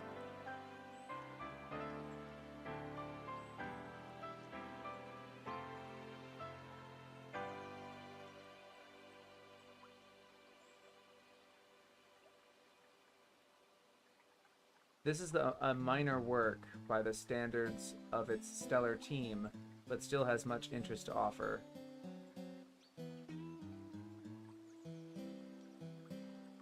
Okay. Look at that mixed then.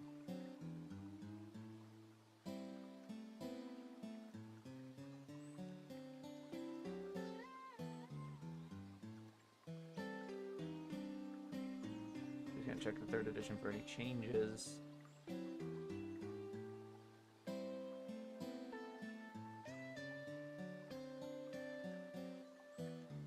Alright. Minor work by the standards of its stellar team, but still has much to offer. That's 50. Thank you. Wow.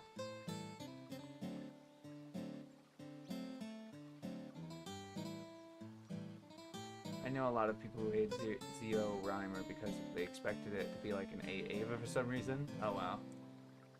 What do they mean? LGH, Psychopaths, Ghost in the Shell, so many sci-fi anime don't have aliens. I know.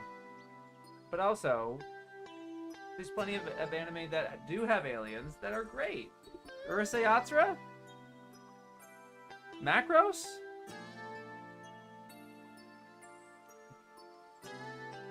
Be fair. Oh man, I'm blanking personally, actually. At the moment, of like great, not like just like that's good. Like Zambot 3 is good, but I want to be like, come on, Urusei Yatsura, Macros. I just don't know that. It's ironic. It's weird. But I don't know too many anime that have aliens in them. I mean, if you'd listen to me now, I'd be like, oh yeah, oh right, I forgot. Because that's such a non-thing for me. Like, okay.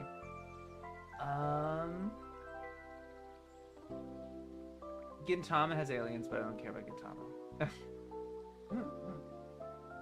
The Dragon Ball. There you go. I should put my my great ones on. Hold on. Anime that I think are great that have aliens in them.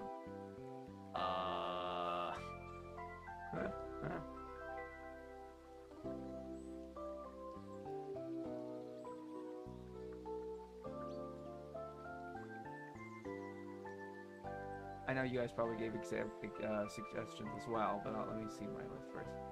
Ideon is technically... The Buff Clan, I think, are still humans, technically. But they're from a different planet, but I guess that makes them aliens, technically, but... Ah! JoJo Part 4! Uchujin. Ore wa Uchujin desu. Yeah! Space Cobra. Space Cobra. Although it's so weird there's so many humans in that one, I don't really think about it having aliens, but it does. Brigadoon. Yeah, Brigadoon counts. Yeah, totally. It totally counts, yeah. The Bebop, technically? Oh, Lane. Lane has an alien. Lane has an alien. Yeah. Technically Giant Gorg. I would say that's it's a bit of a, yeah, no, Giant Gorg. Yeah, Giant Gorg, for sure. I just like doing this. Hakage Densetsu, they're all human, I think. There might be a character that's not exactly human, but they're pretty much, I think they're all human, basically. Basically. Ava, of course. Yeah. Duh. Evangelion. Duh. Naruto, not yet. Okay, like, not for most of it. Towards the end, there's one. Ultimate Muscle, yeah, or Muscle, I'm assuming. Nia, yeah, Nia's a great choice, actually. Really good to pick. Space Dandy, yeah. You know what? Yeah. But Gundam... Which Gundam? Because I guess if you want to count, like, them being new types, but they're all human. You know? They're not exactly aliens, per se. Faf? I haven't seen Faf. Yeah, 3-9, of course. But again, like, the character, like, the main character, like, I guess so. Like, I thought Tetsuro and Maytel. And, like, you know, so. But yeah. And then the conductor is definitely probably an alien. Most Matsumoto. Gunbuster has aliens. You never see the aliens, though. I don't think you do. You see the alien ships, but I don't think you ever see actual aliens, which is interesting.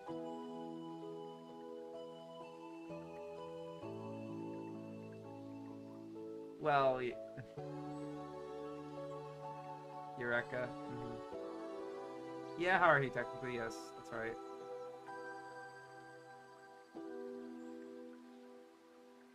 Inestella 5-5. Yep. Alright. Oh, and Yamato, which is Leiji, of course. And I want to say one more. I just want to end it. Oh no, my turn. I want the last word.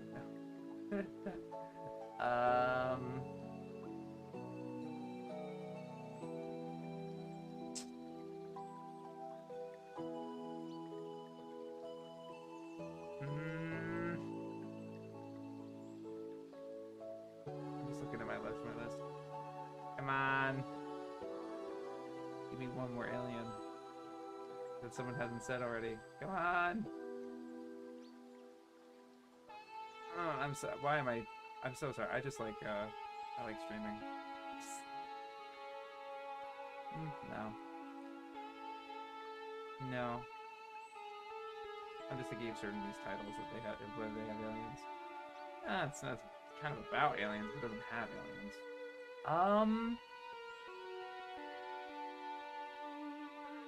No. Dead Leaves. I'll just go Dead Leaves and final answer. I'm out of here. Oh, Dirty Panda movie too. Okay, Project Eden. Yeah, we're good. Dragon Ball Z, yep. Gatekeepers. Funny no one mentioned is... Yeah. I mentioned it a little earlier, but yeah. It wasn't an obvious immediate answer. Yeah. It wasn't an immediate answer. Anyway, fun. Okay, 0 G room. Studio founded in 91. Okay, that's it. That's all they say. 0 no mono. 2001. Not here.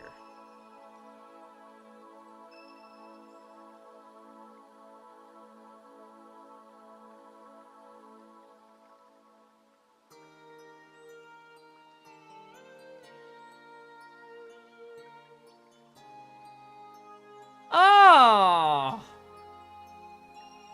I was like, this might be a hentai.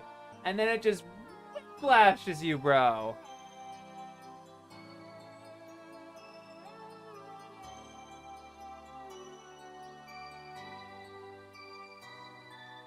What? Oh. Oh. Oh. Jeez Louise. Y'all gotta, I'm not gonna read it out loud, but like, if you want to read, it's zero to read that with pause if you want. You don't have to though.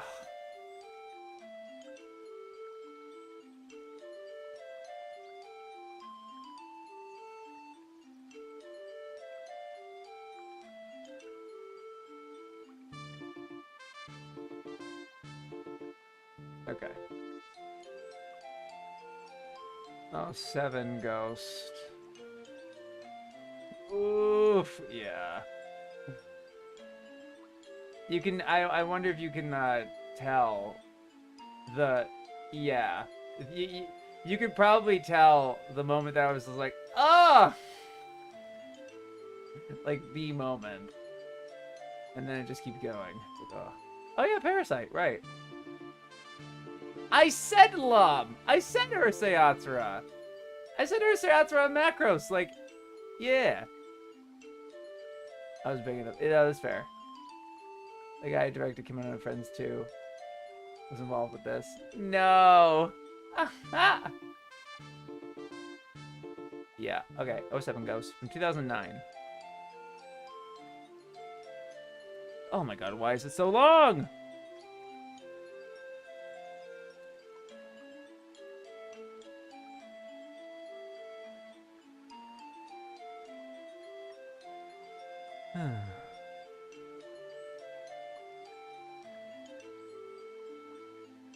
It's 25 episodes. It says the original manga has been running since 2005 and has been collected into 14 volumes.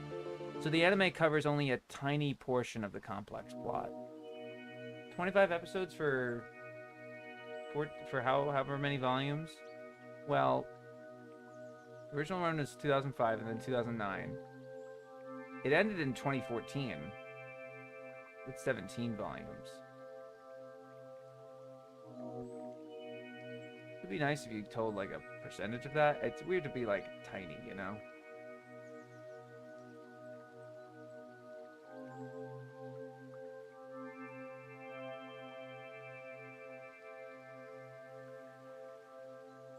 Fair summary of the charms of the story.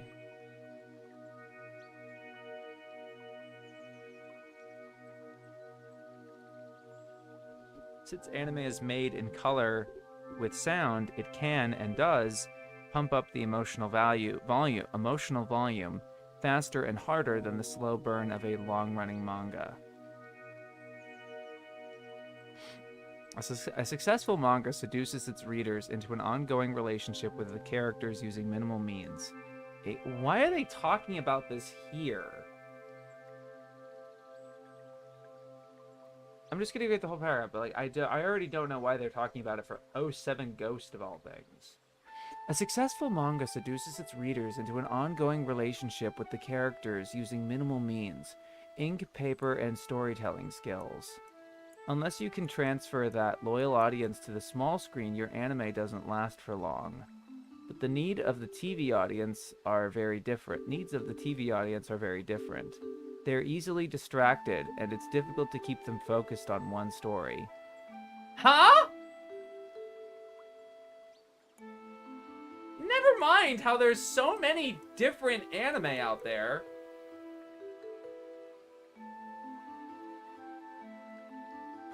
And I'm taking offense to that as someone who prefers to watch them. It's not because our attention is they're easily distracted and it's difficult to keep them focused on one story. Oh, so it must be very difficult for One Piece then. Oh, it must be so hard. Huh? Just dressing it up in bright colors doesn't work. I don't know, man.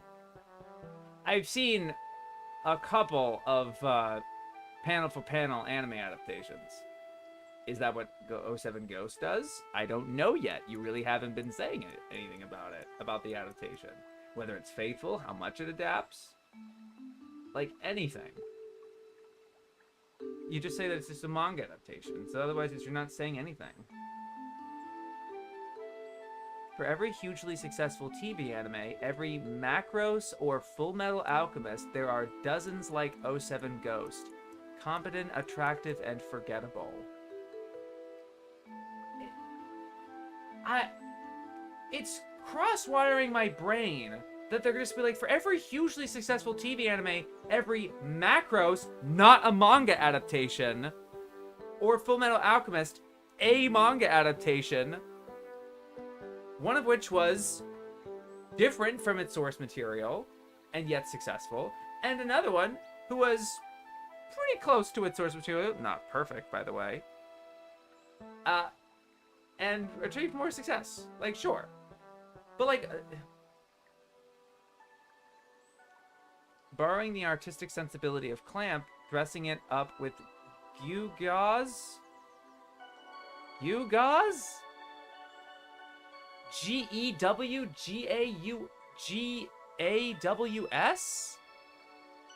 A showy thing, especially one that is useless or worthless.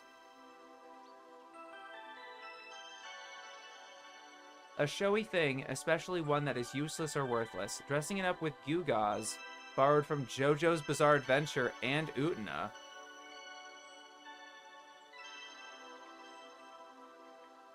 Prurient, gewgaws.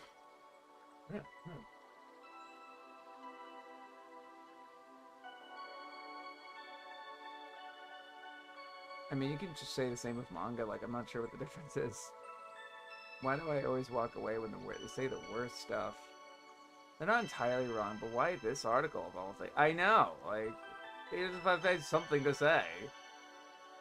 Manga encourages people to follow multiple series at once they get published in the same magazine. I've only known what's Michael to adapt manga panel for panel. Oh, a lot of manga do. Tons. FMA and Macros were daytime anime, and F07 Ghost was a late night show? Like, realistically, of course an earlier time slot is going to get more eyeballs on it. That's a good point. Art director Kakoi and the design team make vivid, if over-decorated frames. Vivid, if over-decorated frames? These frames are over-decorated. Are you kidding me? Director Takamoto does a good job, but the battles go on for too long, and the constant voiceovers and flashbacks destroy anything resembling pace. This is so... I'm reading a fucking Now review, dude! I'm reading a fucking Now review! I am so close to ending this... I'm so close to finishing this book. I literally... It's one fucking page. I'm so close. God, why are they... scraping along? God. Scene 1 luridly lit significant moment emphasized by choral music and drum rolls. Seen them all. Oh my god, I'm gonna flip my chair. Dude. Scene 1 luridly lit significant moment emphasized by choral music and drum rolls. Seen them all. They're so jaded. They're completely checked out. They're completely checked out. It's gothic, it's pretty, and you can get it with English subtitles online. But In common with many recent anime, it hasn't had a physical English language release at the time of writing. That in itself is evident of how far the industry has changed since we last updated this book. Yeah, I guess so.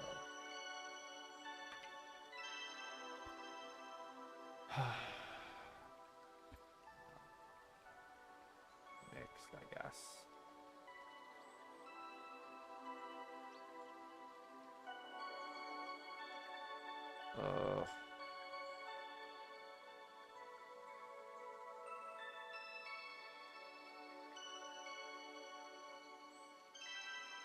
Vivid, if over decorated frames.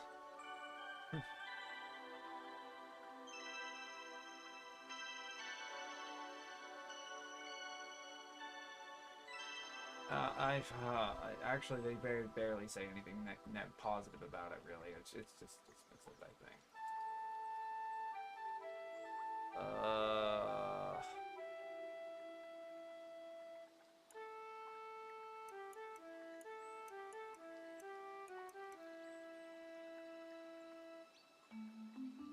Like, this is just a fucking mal review, dude.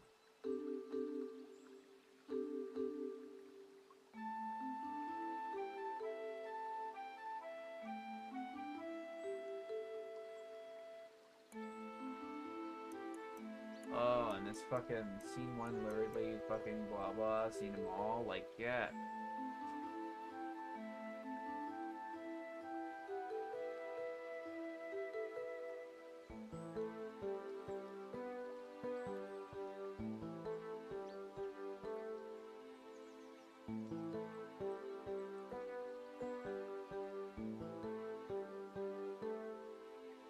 The needs of the TV audience are very different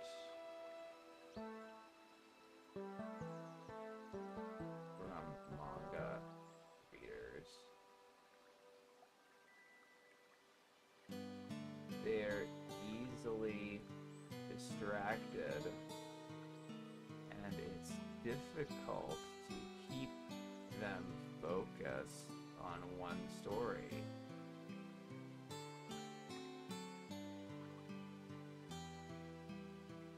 For every hugely successful TV anime, every Macros or FMA, there's dozens like 07 Ghosts.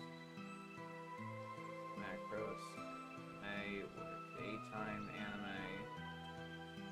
07 Ghosts was night. And they know the difference too. We've talked about it. And even if the anime for 07 Ghosts is hypothetically not successful, the manga's still going. Well, not anymore. As of the article.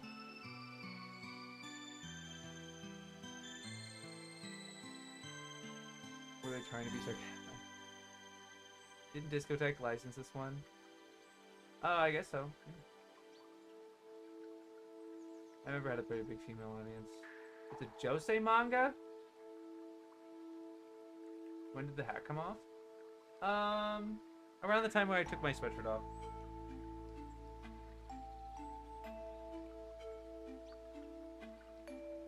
Which was, for Wartime anime.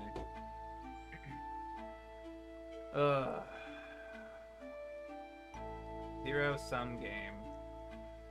2001. Still not first edition.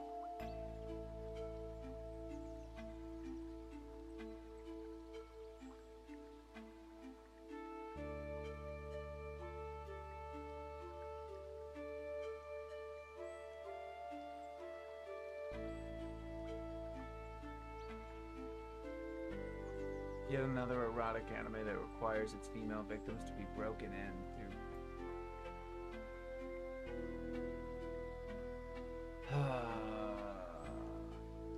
Zero Tester. 1973. Where is Zero Sen Hayato? I feel like they went put it elsewhere. Sen Hayato? Okay, they just swapped Zero Sentai though.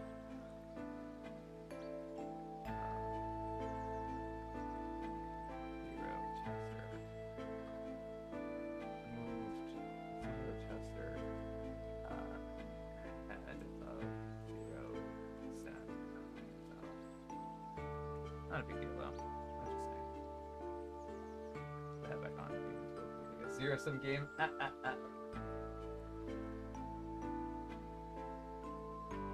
Alright, a series of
they make mention that the machines combine, but they give I'm sure it's because they give the credit to Mazinger Z for the combining robots. Which, but the thing is that what people kind of give credit to Getter Robo for is not just that combining robots together into a big robot. It's the idea that it's a robot piloted by multiple people. So like there's a guy in this robot and there's a guy in this robot and they link it together and they're working together. That's the dynamic. That's the interesting part. It is just a bunch of like the Lego pieces together, then it's like, yeah, okay. Like Mazinger Z, yes, it is the pilot, Koji Kabuto, in the head part, like in this, and that's how he docks into the robot, and that's how he gets in it. Because he's piloting from the head, you know? But he is the only one piloting it. Contrastly, Getter, and specifically Zero Tester, which was before Getter, and doesn't get the credit, really, because it wasn't really that successful, is why. And it says it's an early gathering of many of anime's future greats, particularly for the Gundam series.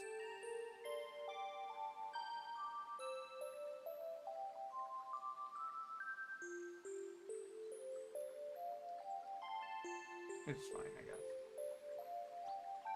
guess. Zero Sen Hayato. It's Annaliso. Great to see you. I just realized you've been commenting for a while. You just but you've been here for a little while.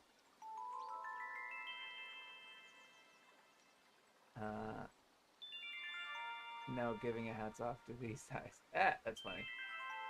Give a hats off to you guys in the chat. And to me for finishing it. But that's it. Okay, we just passed 4 hours. Damn it. Okay. Ready to go. Count 0. Kamen Rider Agito.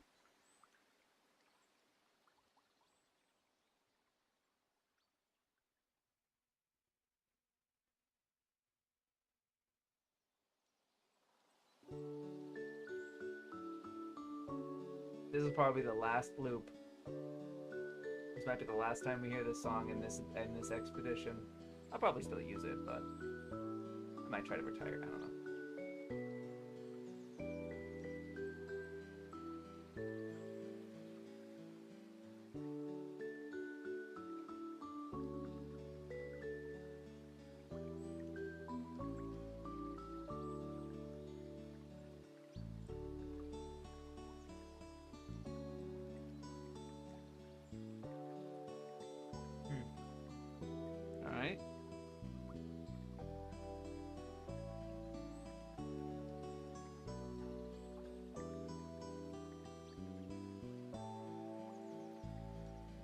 He mentioned the shadow staff. He does add something here. Hero Sen IFO added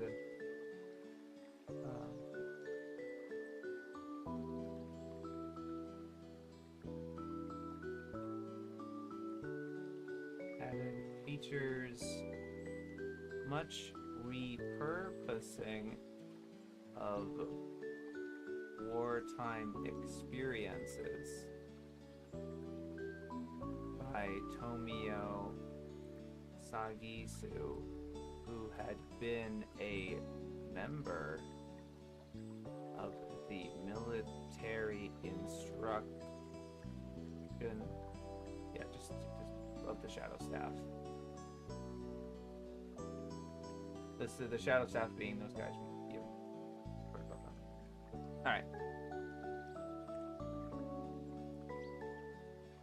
0091 from 2005.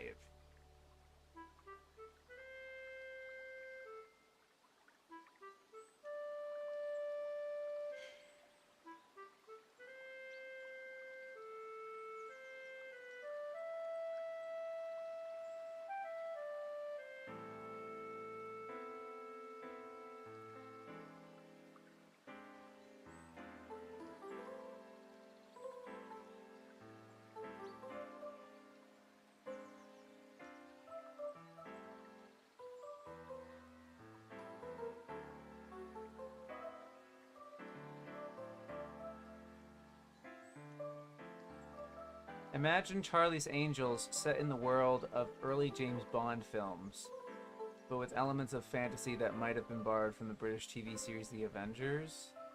Mutants, cyborgs, evil masterminds, well-meaning but inept boffins, and excursions into high camp. It's not classy.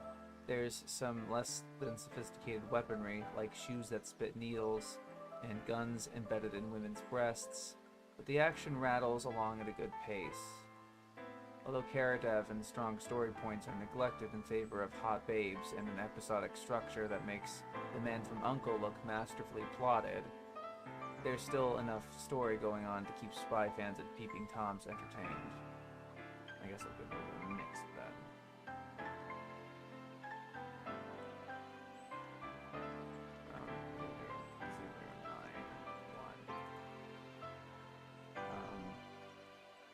Action rattles at good pace.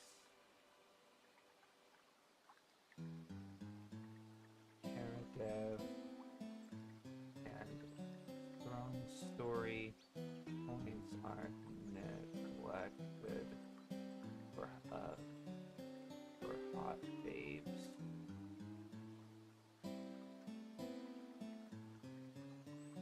Enough going on to keep spy fans and peeping Toms entertained.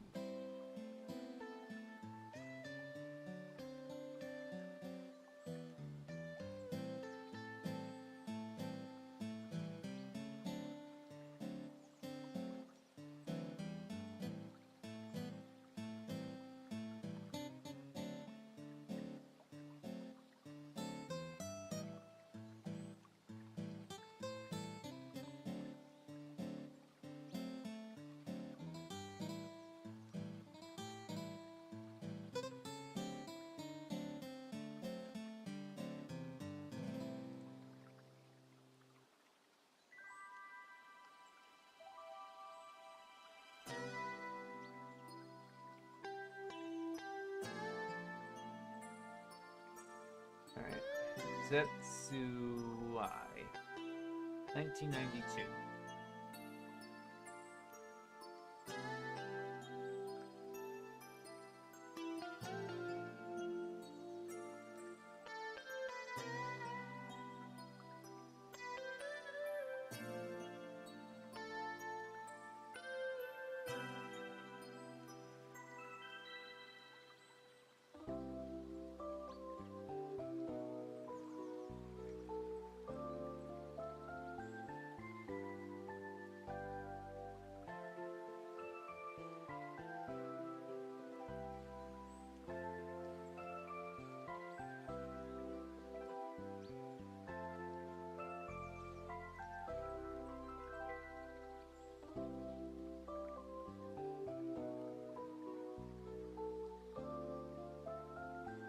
is a long article. Actually, it's not that long.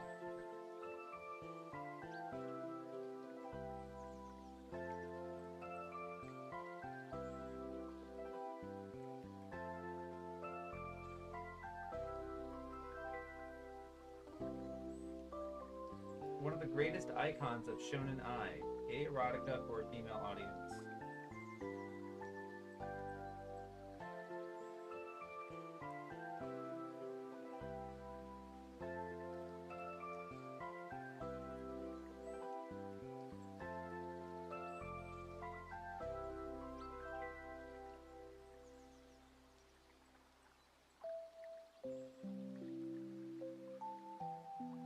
Checking the third edition.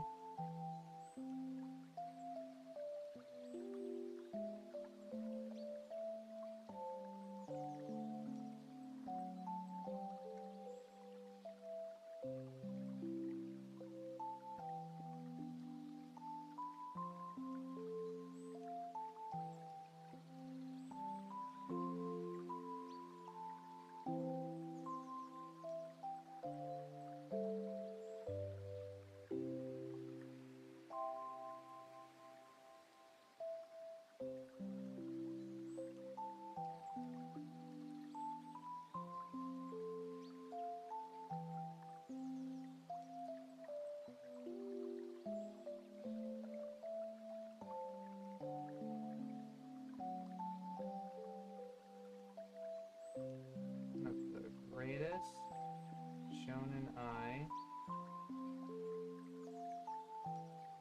icons. I'm sorry, icons of shonen ai.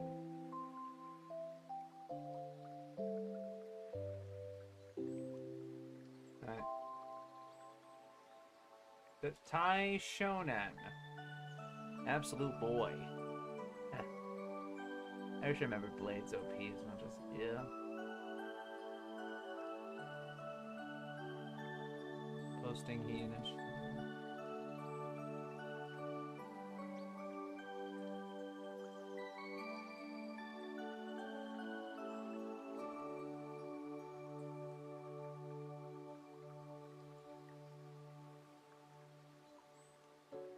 It's all due to fairies, apparently. In a surreal take on the X-Files. Okay. Zillion. I'm very okay with not writing very much about these. Just file, just go through them. Well, this is a good series. Alright.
To be perfectly clear, I think mentioning that when something is based on a toy is fine. This I feel like this was fine. I'm not like getting hives over handling of this.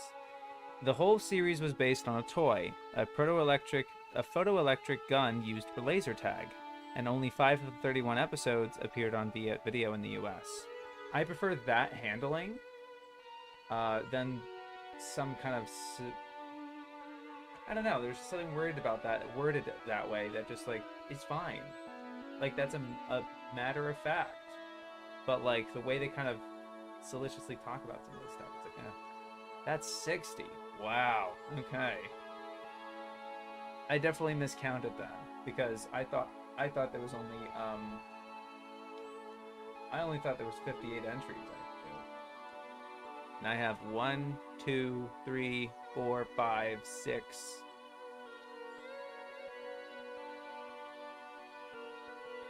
I have 6 left.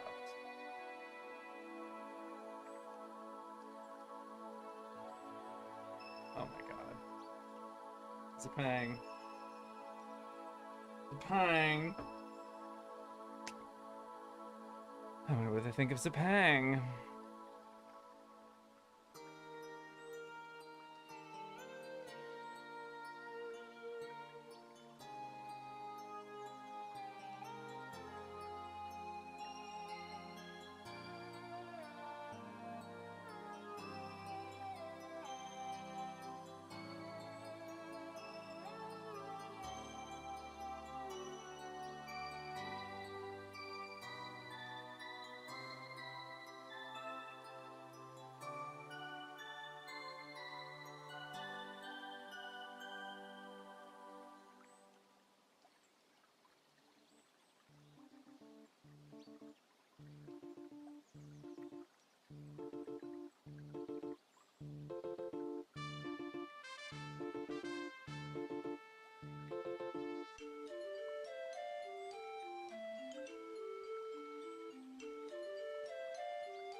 Okay.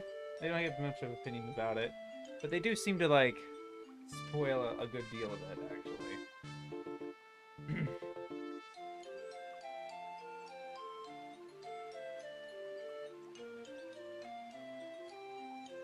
Zoids.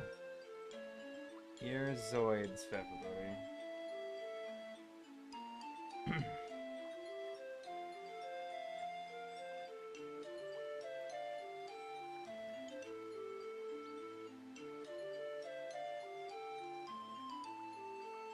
Filling was a music video for Scream by Michael. Oh, yeah. And then the toy gun was reused. It was one of the first times a major celebrity referenced anime on TV, at least. Yeah, but you have to read the entire index, so you can't say you read the whole book. I've been poking around the index a lot. Janet Jackson talked about how she was a fan of anime one music video on anime. Yeah. Jipang. Fair enough. Yeah, the Scream for that comic. Alright, Zoids. 1999. It is in here.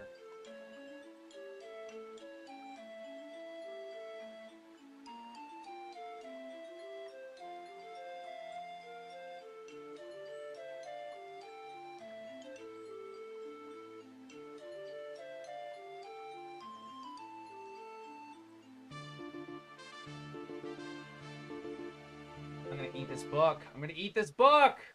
Promoting toys is what kids' robot shows are all about. Bandai's Gundam franchise is just one example. Ah! I'm like... Please get this. Please finish. Please get it over. Here, though, is a show that starts out with a range of toys that have been on sale since 1982.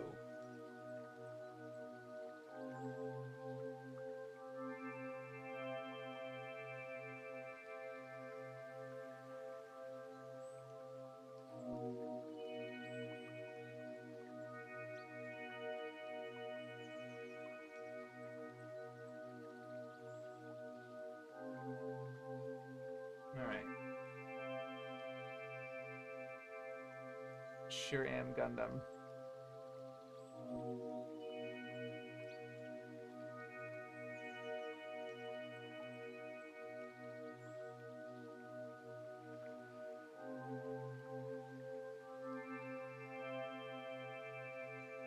Looking forward to the epilogue stream where you physically eat the book live on stream.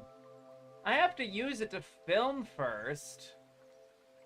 And then I will look into, eating this book. Like, how do you prepare it? How do you prepare a book for consumption? I'd have to skin the cover because it's so it's plastic. You know, it has like a plastic coating on it. And kind of sheen there. Yeah, you can see that the wrinkles on that. Plastic and stuff. So, oh, it's more looking for It really looks like I've read the whole thing. Ah, ah, ah, ah, ah, ah. Ah, ah, ah, ah, ah.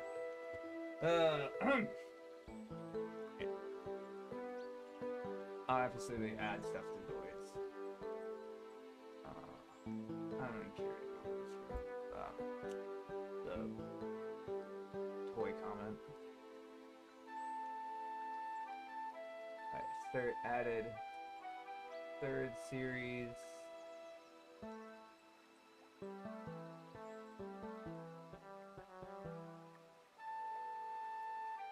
Fourth series.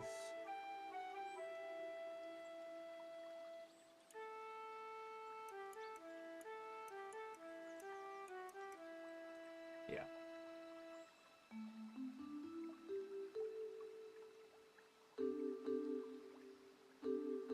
Go to your nearest farm and use the book's crumpled pages to give a filthy pig a bath for the views. I've seen books that say that at the end you could eat this book because they used plant-based meats. Okay. Then they probably can't eat the first edition. I'll probably keep the first edition, but the third edition, I barely cracked it open. I literally only bought it for like a physical prop, and I don't really want it. Because I would always just use the third edition, like the digital version, because I could just control F shit.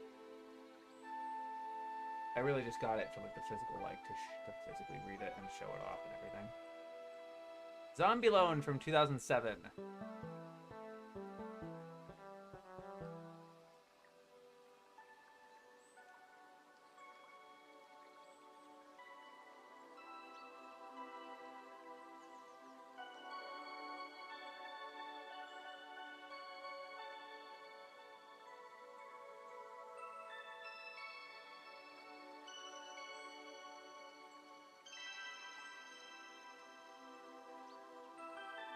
Compare with D. Greyman and Ghost Hunt.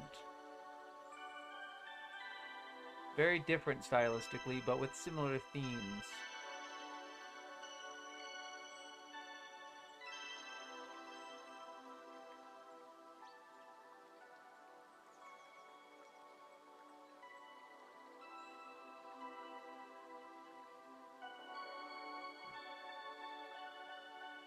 Zone of the Enders. 2001.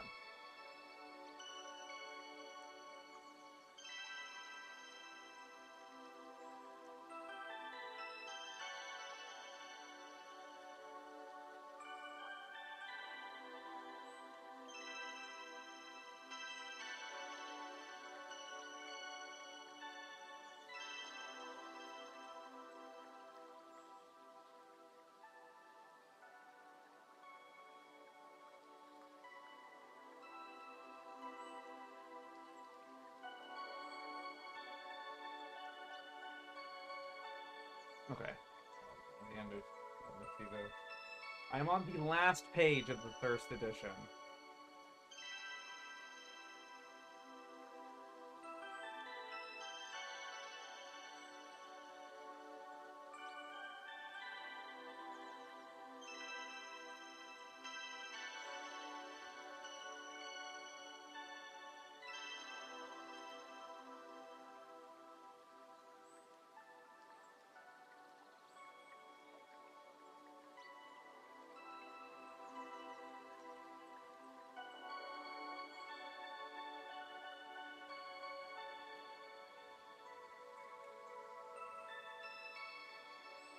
No change. Zoo without an elephant.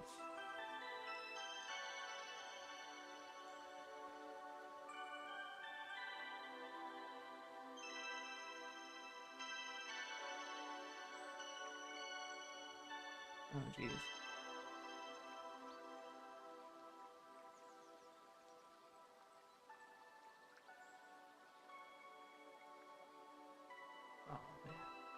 Sad. No change. Nothing else remarkable about it. Zorro, the Magnificent. This is the last entry in the anime encyclopedia. I'll read it out loud.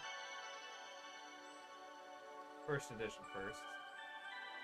Based on the stories by Johnston McCulley, which first appeared in All Story Weekly in 1919, the series chronicles the adventures of a heroic freedom fighter, the Fox, struggling to defend the independence of the people of 19th century California from their Spanish rulers.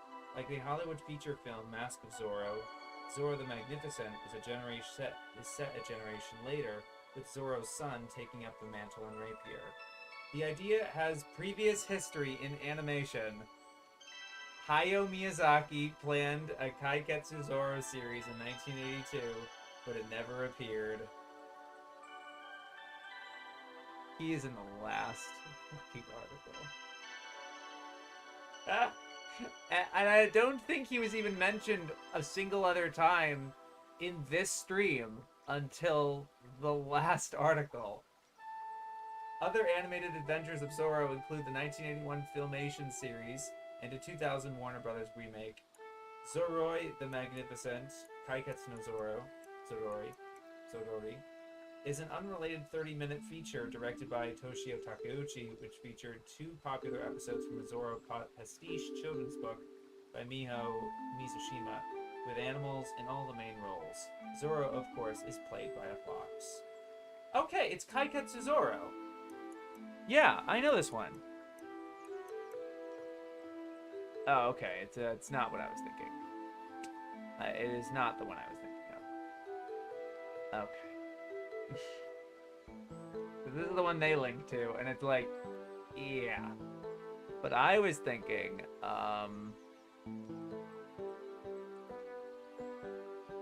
Zorori. Kaiketsu Zorori. This is the one I'm familiar with. This one looks like a lot. This one I've heard very good. I just got good vibes from. Just seems like a good, fun, silly time. I'm gonna put this. I'm gonna put this in the have heard before. Kaiketsu Zorro. Zorori. Yeah, Zorori. It's particularly Zorori, yeah. Alright. 3rd edition. Based on the stories by Johnston McCulley. Only 46 episodes, which aired in Japan, chronicles the adventures of freedom fighter struggling to defend the independence of people, 19th century Spanish rulers, like the Hollywood feature film.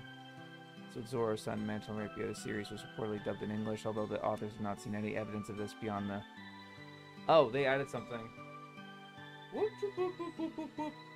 They added something about themselves.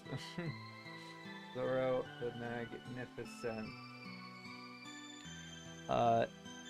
The series was reportedly dubbed in English.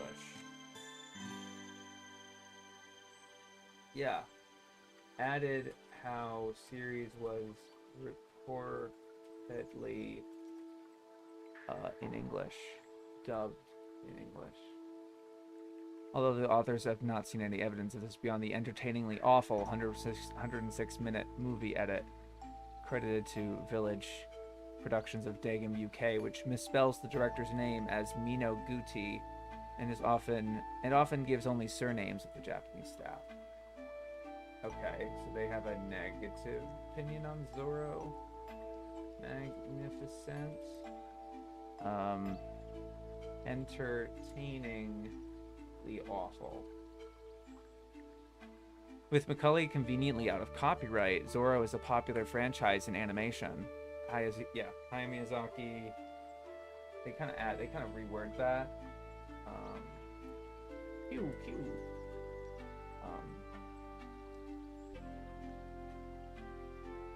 With added how McCulley is conveniently out of copyright. But it never appeared. Other animated adventures of Zorro, the 1981 Filmation series and a 2000 Brothers Warmers remake. Zorro the Magnificent is an unrelated 30-minute feature directed by Toshio Takeuchi that featured the 2 popular episodes from a Zorro prestige children's book with all the animals as the main roles. Zoro, of course, is played by Fox. And they add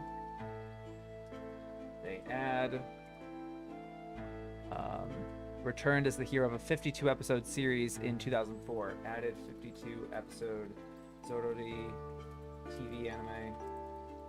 Actually, I just have to do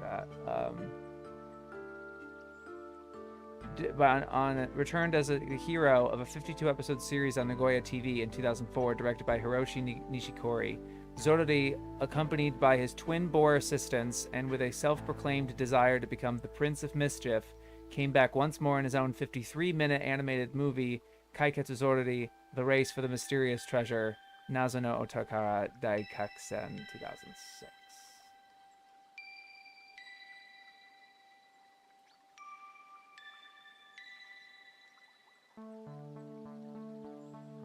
Done! Oh my god! Oh, fuck! Oh my god, well, you know, it's kind of foregone conclusion because I've been seeing this coming for weeks. But still, holy shit! I read the entire anime encyclopedia. Twice!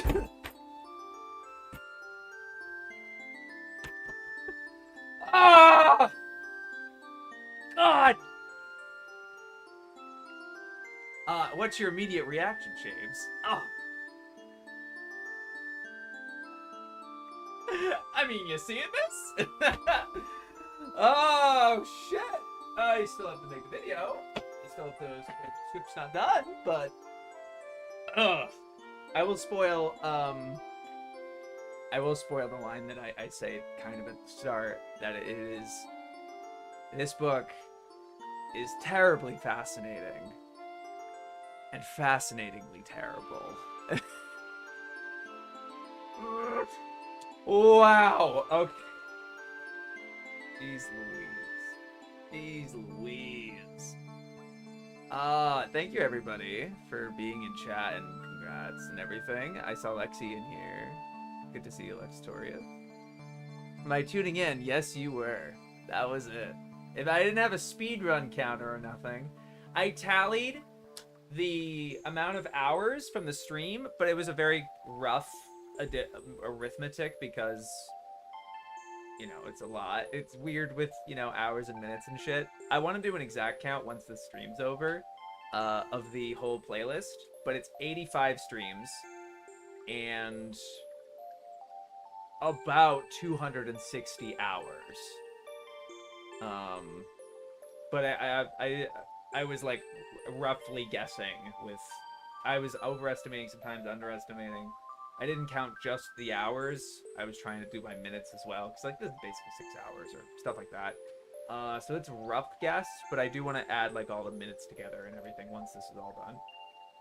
But yeah, that's it. Well, it's not it, but yeah, fucking Miyazaki mentioned. Can you believe it? At the end. I didn't read the whole chat, but I got ninja'd. Yep.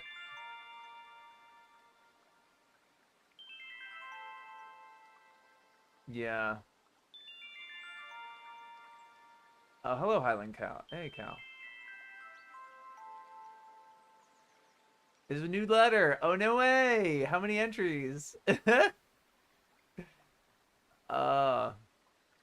you, Mummy. Hello. Jeez. Omedeto. Thank you, guys. Thanks, Sarah. Oh, LOFP. EV. Hello. Fuck. That was nice. I did finish Ogre. It's not the first line, but it's one of the first lines, yeah. Yeah, trope poison review on Mal. Yeah. So every day someone posts a dismissive trope poison review on Mal. Yeah. You made like the One Piece OP and didn't give it up. Okay. Okay, Raj. It was the most dangerous time. For sure, for sure. Count to Dix and Toy Centric. But originally you did all the reading off stream, so that would have been a lot more time. Maybe, yeah. No, you're right. I had done I was basically like reading and then going over it and everything. So they were short. Like, yeah, it would probably then be like close to 300 hours, 300, 350. I don't know, 325. Hard to say, but yeah. And obviously it's a little inflated because I'm not directly reading for all that time. You know, I'm raging about Tokyo Godfathers for 40 minutes. You know, just how it goes. I can't believe that. I mean, jeez, we fucking did it. Actually, I just realized we looped back around. We actually finished by the end here, and so now we're here at this particular track. Congratulations, thank you, Lexi. Thank you. Yeah. I hit a heart. Yay. Thank you so much. Means a lot. Oh, man. Yeah, so true. A lot of the One Piece talk. Yeah, the One Piece talk. You get it. You get it. Yeah. Jeez. So I'm still gonna be streaming probably just once a week. To just reading this book, just so I can be like, you know, so I can be saying that I have been reading their other work. That I appreciate their stuff that they do otherwise.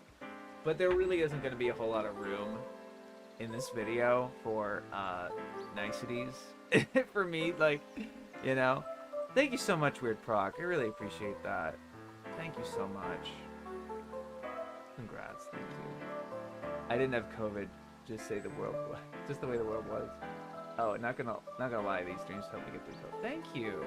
Yeah. Awesome. I'm happy they did that for you. Thank you, Cake. Oh my gosh. Much appreciated, everybody. Gotta get these hearts in here. Much appreciated. Thank you guys so much. Damn, the sequel season preview. It's not gonna be like that. But I was just in this window of between this end of this series and the release of the video, which I want to be in November.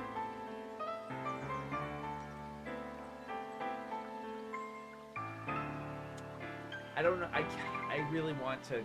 I can't place a date. I can't place a date, but I have an idea. I do have one idea of when the video will be in November, but I'll save that. Let's hear it for red-haired junks. I know, right?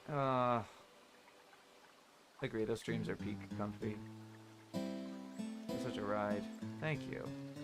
Thank you. Yeah, you have no idea. It's so... You never know with these guys, right? That was what made it so fascinating. But yeah, I still want to read. I'm gonna probably do that stream, and it won't be until the video is done and out are we gonna start the next stream series, which I've already said to some of you guys who were in the chat, was gonna be a comparison.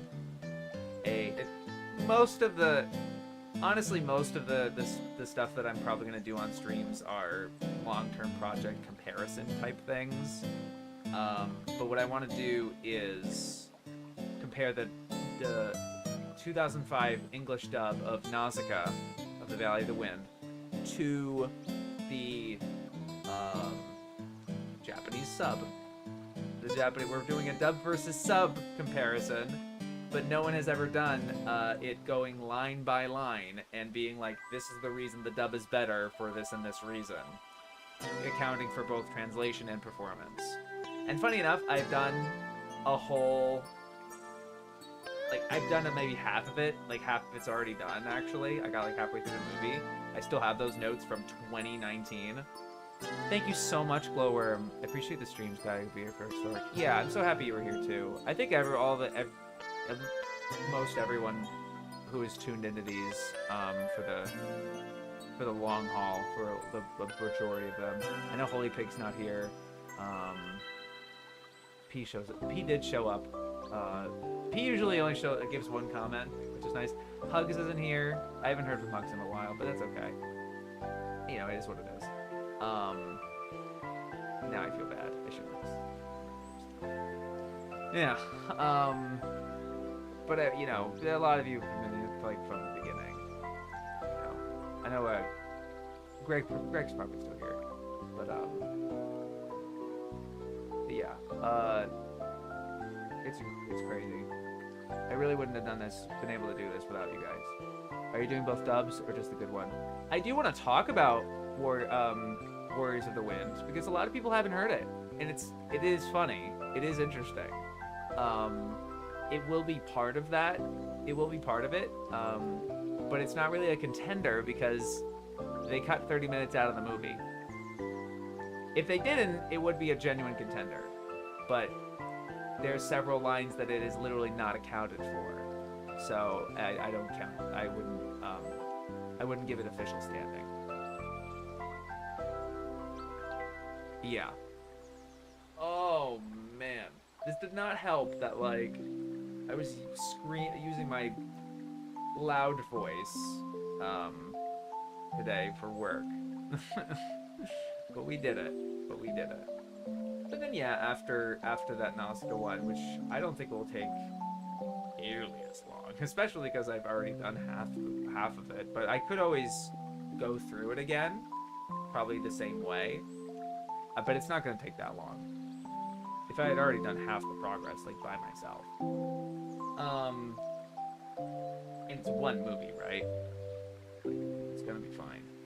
That'll be short, and then the next longer one, I think is gonna be the manga to anime comparison of Ashinojo, my favorite anime.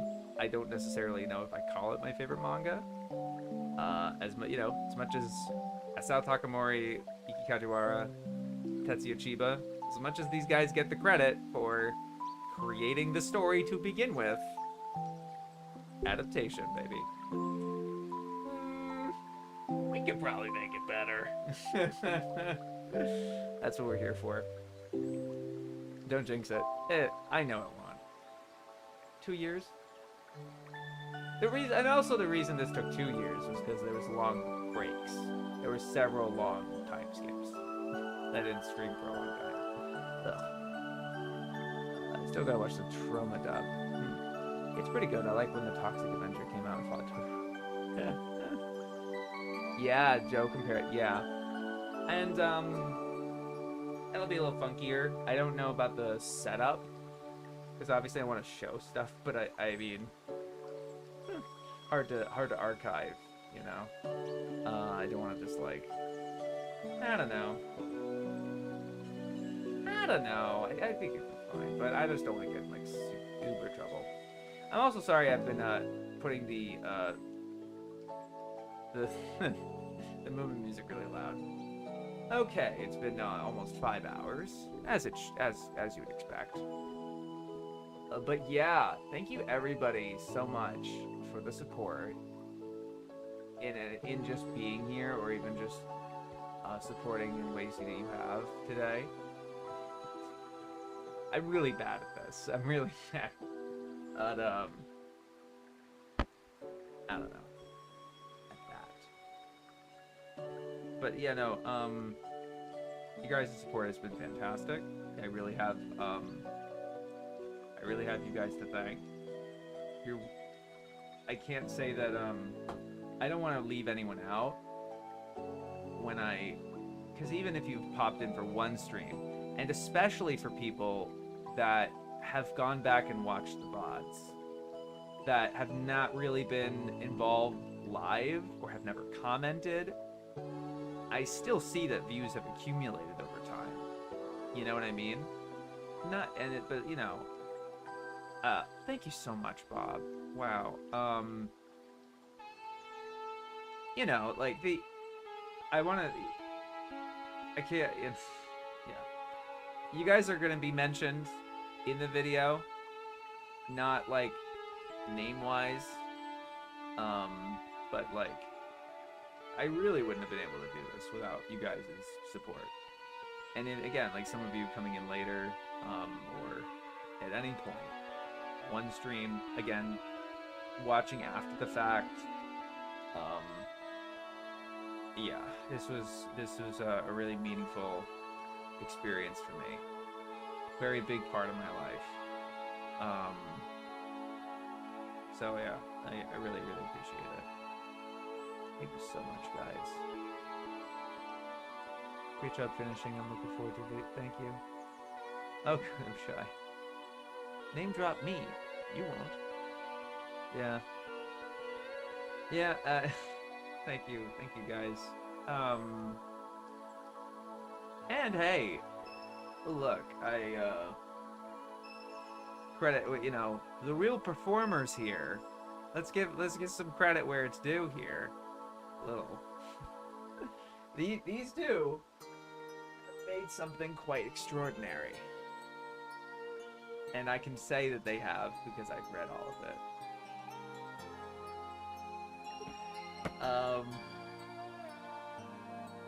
I don't know. You know, I think I've said this story before, but I was at Anime Boston last year, and I went to one of Helen's panels, and I could have gone up to her and just say hi or whatever. And it's like, there's a likelihood, at least maybe if they know about it, that in any case, there's a likelihood that I'll get to talk with them at some point. I don't know. It'll be interesting. But you know, I probably want to sooner. I'm a very positive oriented person. I like to try to focus on. I would probably compliment them. Like, I read your anime history. I read the Tezuka thing. It's incredible. You know, I thank you for all that you do, all that you did back in the '90s, where this was an insurmountable wall. That I can't imagine trying to get this thing made. I cannot imagine. In the way that you did. In spite of all the, you know, the reaming. I'm gonna be, the taking no prisoners here. This is really, I've gone through a lot of strife, a lot of confusion, a lot of grief. Torment. It's not like I've been tossing in my sleep. For some, you know, I think because I've been having these streams, and then I've also just been like doing it with other people like yourself. I turn off these streams and it totally empties my mind. I'm good, but it's whenever I think about it and I start to bring it up to people, I cannot shut up about it. I just can't let it go. I have to tell about everything. And that's what this video is so important for, to expel that. Be like, this is what I went through. And this is what I don't want to see anymore. I'm gonna see it.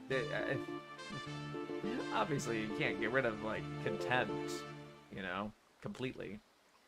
But this is one step to it. Yeah. And, you know, I don't know. It's just really special, I would say, doing this kinds of streams where, this kind of series where all this research and all of this was done for an audience, in a way that, like, you know, you guys got something out of it. It's not just like the, I read every manga in the 2000s type of deal. I don't know how he feels about that. Well, obviously he didn't read everything from the, you know, he didn't read all of it. He read 1,800 chapters, don't get me wrong. That's a lot of manga. But what he had to show for it, I don't know. A couple, but, you know. Hi, Cheesecake. Good to see you. You could make an anime about your journey with the Encyclopedia. I don't know. The idea with, I only wince at that idea because, like, it reminds me of when I become so passionate about it, people are like, do you want to make your own anime? And I'm like, no. The reason I like anime so much is for the perspectives of other people, not just Japanese people, other people that are using a medium in such a creative, unexpected, varied, imaginative, did I say that already? Like, incredible way that no other country is even close. You know? I'm in love with animation. I love seeing other animation from other countries. But it's only like shorts, movies, things here and there. Their database, you know what I mean? There's just so much about anime. And not just the medium itself, but the community around it and the industry around it. I read an entire fucking book describing all of them. I love this shit. And no amount of cynicism and jadedness and they're all for fucking toys, and it's more than God. Just the fact that they went like, yeah, people think it's just Pokemon and porn, and then you read the book and they're like, well, it's not just Pokemon and porn, but it's mostly Pokemon, porn, harems, toys, you know. And then unlike other anime, this one's pretty good, actually. It's like, man. At the end of the day, I hope this was great learning. Yeah, that's the thing. The takeaway is really gonna be, boy, I do not want to become like these guys in terms of their perspective on some of these titles. And also, just reading it really exposed me to a lot of different titles. A lot of them I didn't want to be exposed to, namely the porn. But a ton of titles that I would have never looked at otherwise or wouldn't even know existed. And not even seeing the cover, just from reading about them, being forced to kind of imagine them and then look it up and be surprised by what they look like meeting it, like learning about a person and then meeting them for the first time. It was just a really surreal, fun experience that I don't think has been, I've not been able to replicate because it's a visual medium. Of course you're gonna be introduced to an anime by what it looks like. And it's like The Voice, you know what I mean? It's like when you like, you know, you're trying to get the substance of something, but the first thing you see is the person, right? And you want to judge a book by its cover, right?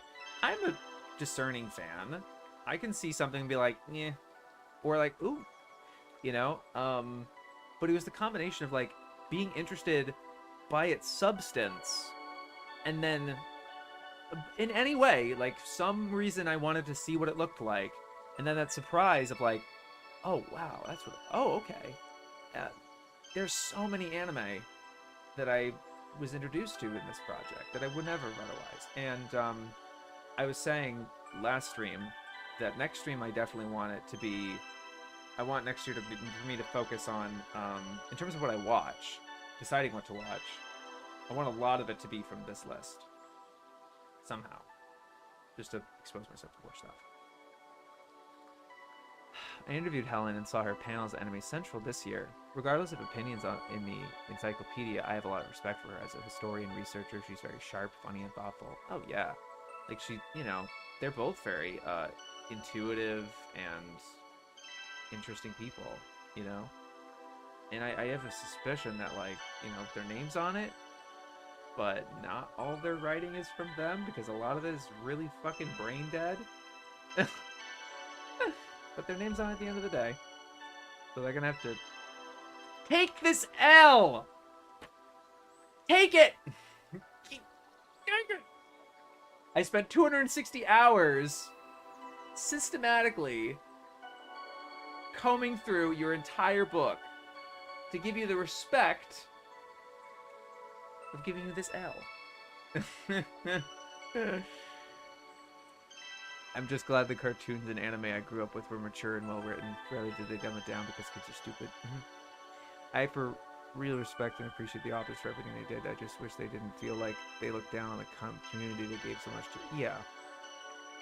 Not the best advocates, but I guess we had to start somewhere. Yeah. Not the authors we deserved, but the authors we needed. Yeah. I would say whoever wrote that Battle Spirits article was quite passionate. Yeah, that's the one. Battle Spirits. I think it was Battle Spirits,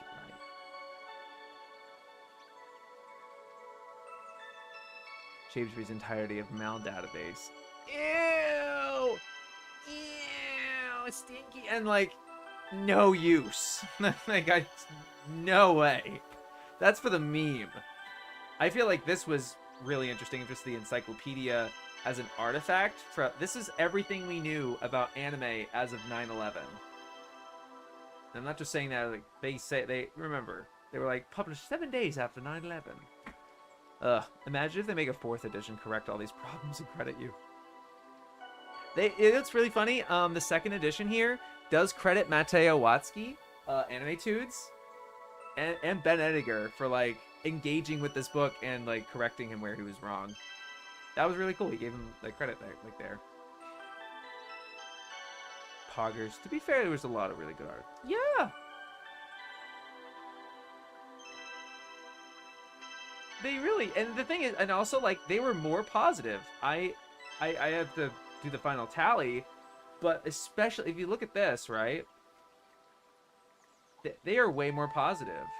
Very few negative. But it was because I divvied their negative stuff into negative, mixed, and dismissive.